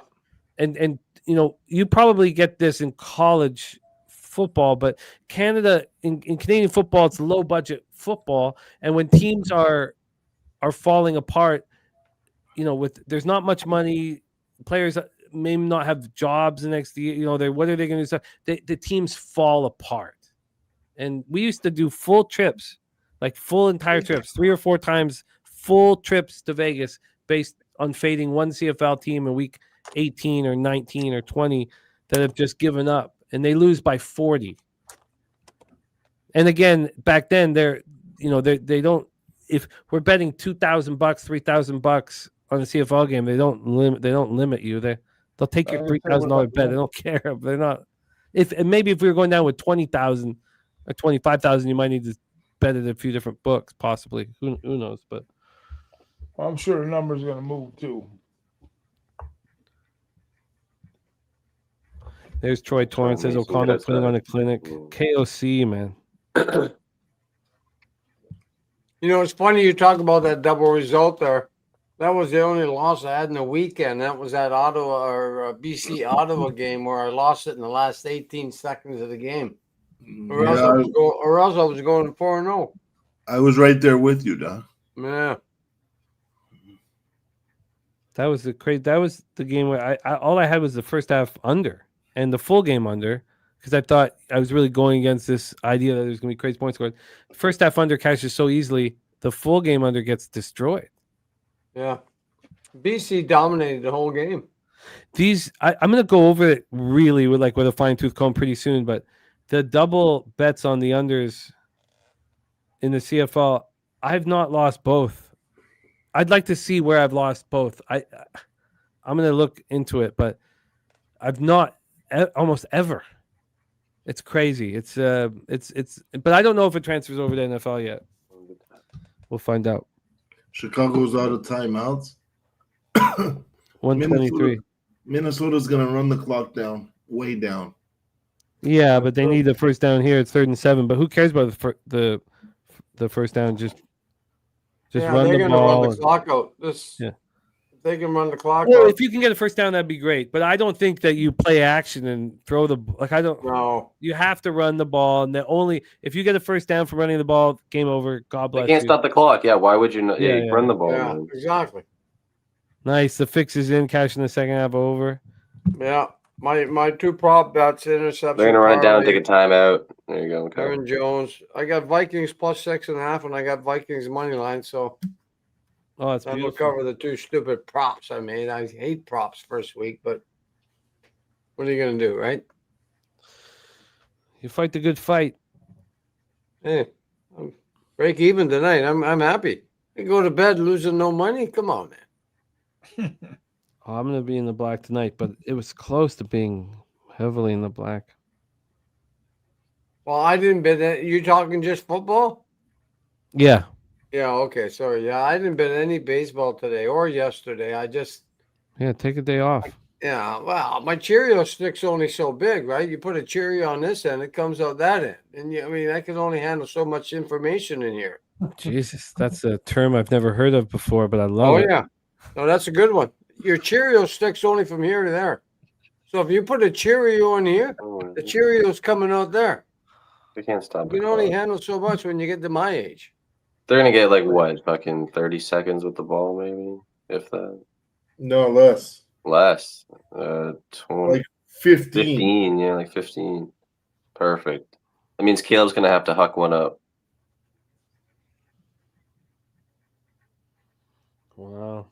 What an interesting ball game. Not really, because they'll have to take a shot at the sideline, I guess. So.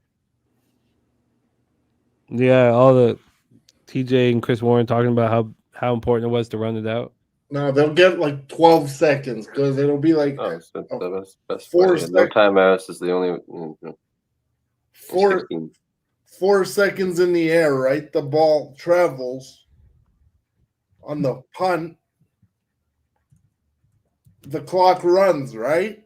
No, because they use a timeout. Yeah. So they won't start until they get the ball. I'm pretty sure. That's it. 2 timeouts. They could have tried something, but no timeouts are fucked. This kid ain't pushing no ball down no field anywhere. Okay, Deacon. No, you got it, man.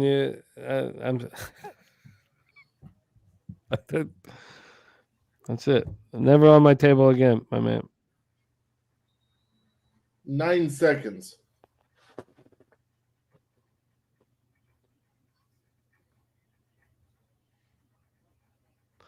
Yeah, they might not even do anything. They might. Well, we'll see. Again, though, the when your cash out doesn't make sense. DJ's back in. What a debut by JJ McCarthy. Yeah, he stepped up. He looked lost real early, and he came alive there in the second half. Everybody want to kill the threw a kid. pick 6 and led his team to One last chance for Williams to throw me an interception. Last play of the game. That would be epic. Right. Let's see if we can get epic. No, you have 2 plays here. Whatever. I'll take 2 plays. Same old fucking Bears. They ain't running. I don't think. that live bet plus 175, baby. Sharps are on. Sharps love the I know, Bears. Benny. I Sharps know. loves the Browns. Sharps are fucking dummies. That's what they are. Yeah, but the Browns got us paid, man. Yeah, the Browns. I'm just kidding. But I'm just saying when everybody was for years and years. Oh, what the hell was that? They didn't even get the playoff in time either. Oh my god. No, it's an illegal shift. Right. It was an illegal shift. It looked like they were late too. Yeah. 40 yards from the end zone. They ran a 3-yard. I give McCarthy a lot of credit for tonight's game. Hanging in there. He hung in there. Hung in there. Got the job done. And they got that momentum, like you said, and then they kept rolling, had good rhythm. For about 2 series, they were rolling pretty hard. 2-man rush. Yeah. There's Londo saying they are who we thought they were. Yeah, right. That's how I started my night. Oh, baby. Good old Bears. Wow. First year coach. Huh. Watch out for first year coaches in college football on the road. How about is that? They had 2 plays. They ran both of them. And they were 50 yards out. Wow. All right. Let's go, baby. Vikings. Yeah. Live. Let's go. Yeah, it's excellent work. Excellent work. I'm good.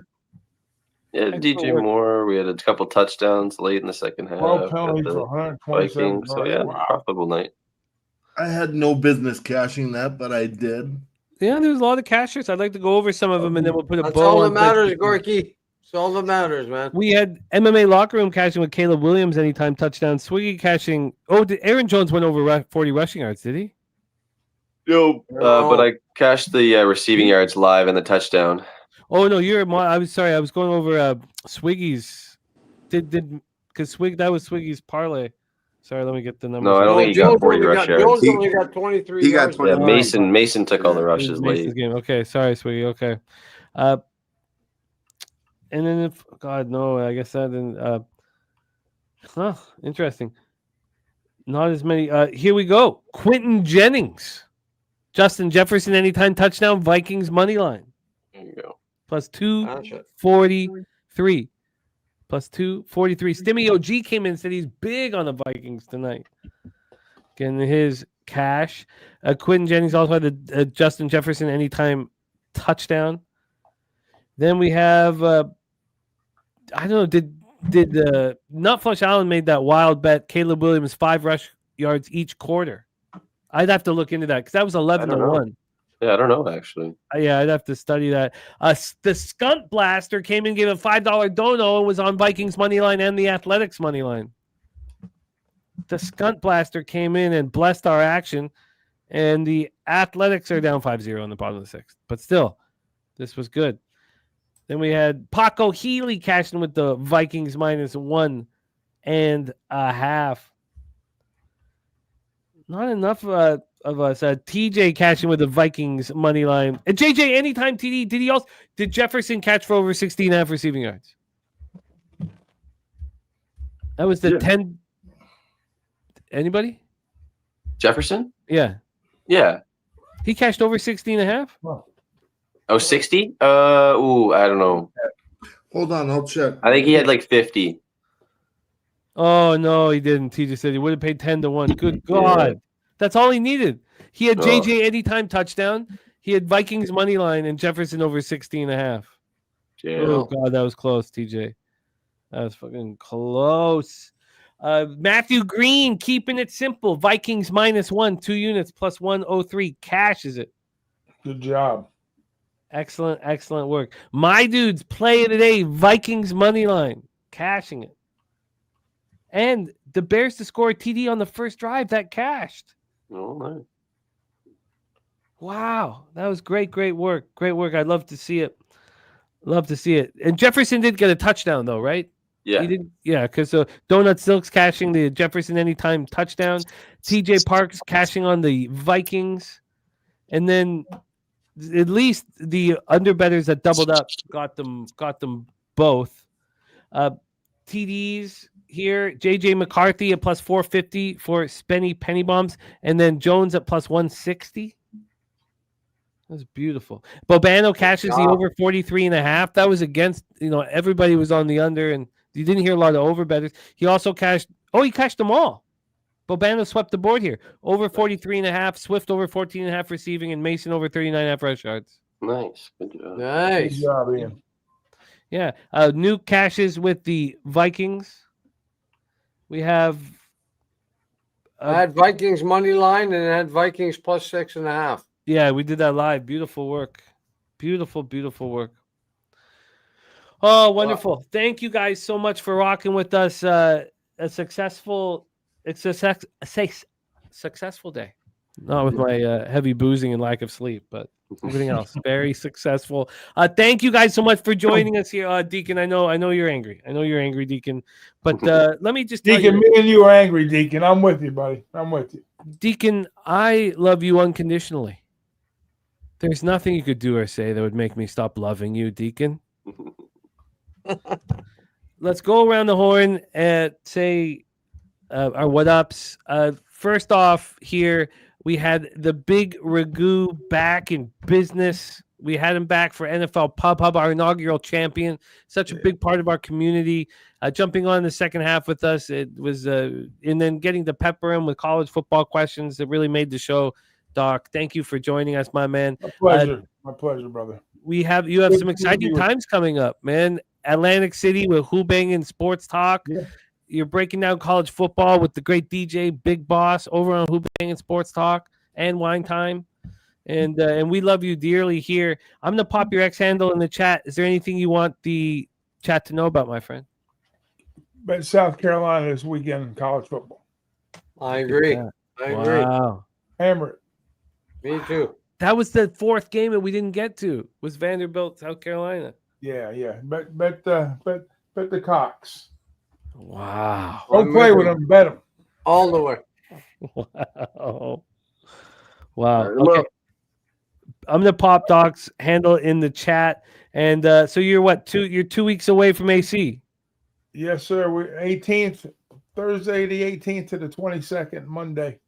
Come on down. Come on up. Come around wherever you're coming from. Deacon, my man. Love to have you. There's Big Ragu's handle here in the chat. The Nuke Worker, thank you for rocking with us, man. Cashing on the Vikings and cashing them live plus 6.5. My friend, I'll pop your X handle in the chat. And NFL Pub Hub. Would you like a spot on Sunday, week 2 NFL Pub Hub, Nuke? Yeah, I wouldn't mind coming on at like 11 in the morning because I'm totally sober at that point. So I should be able to go. But yeah, if you have room for me, you know me. You just text me. I'll let you know. I'm always good. I love it, Nuke. You're on. You're on. Any last words for the Capper Sporting Show? Yeah, I just for week 1. I mean, it's over. We live, we learn.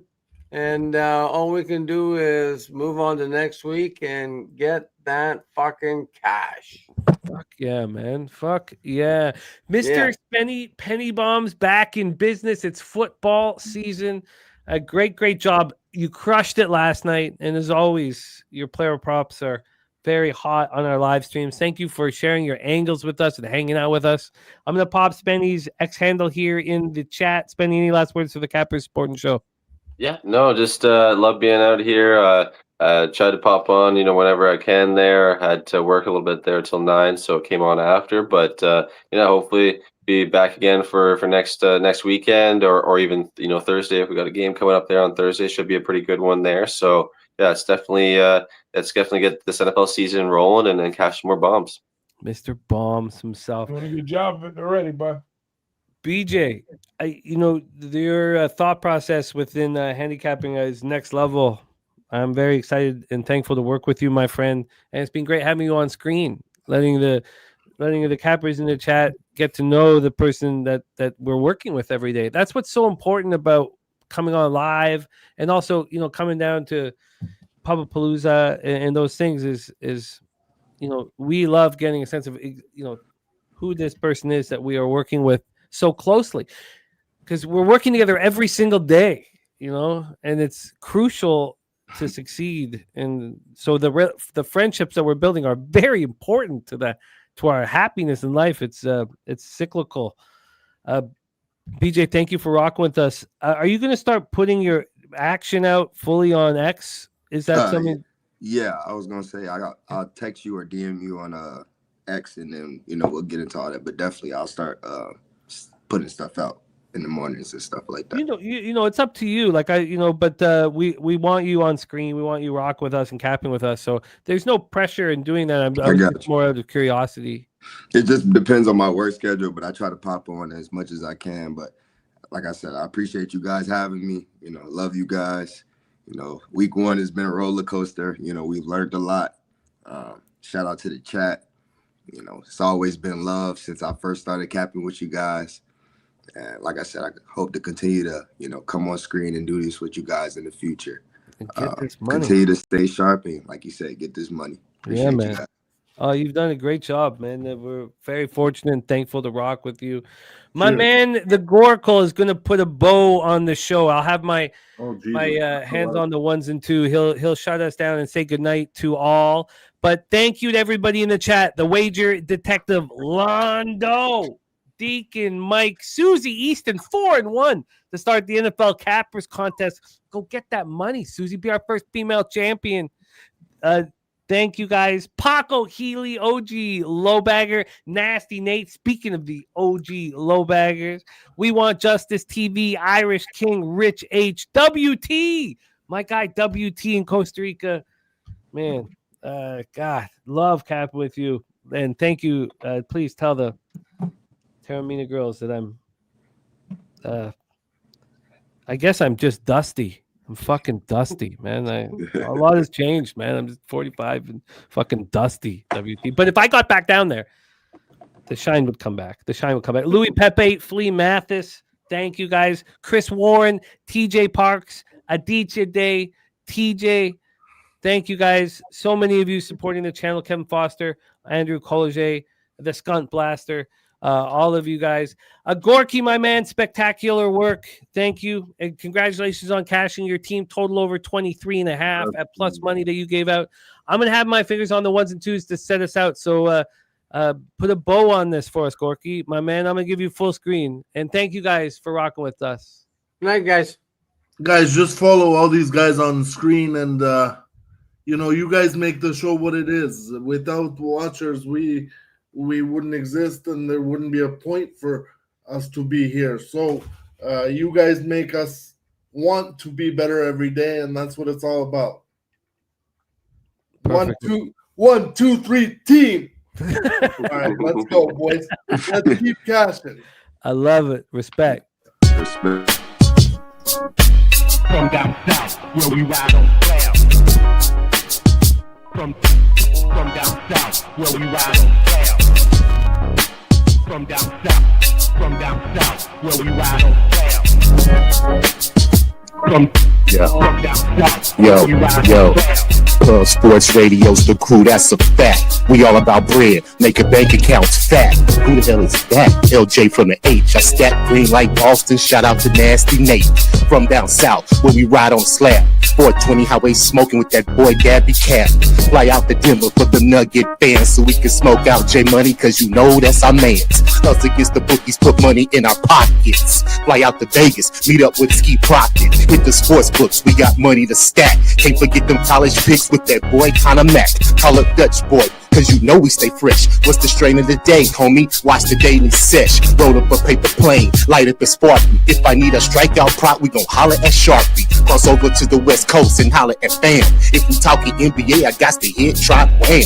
Always tapping in, money's what we trust. If I need a team total, gotta hit Nut Plus, cause I'm fishing for bait. Smoking straight to the chest. Gotta fly out to the beta, homie, Moose Money Bets. From bookies to West, cash and checks what we do.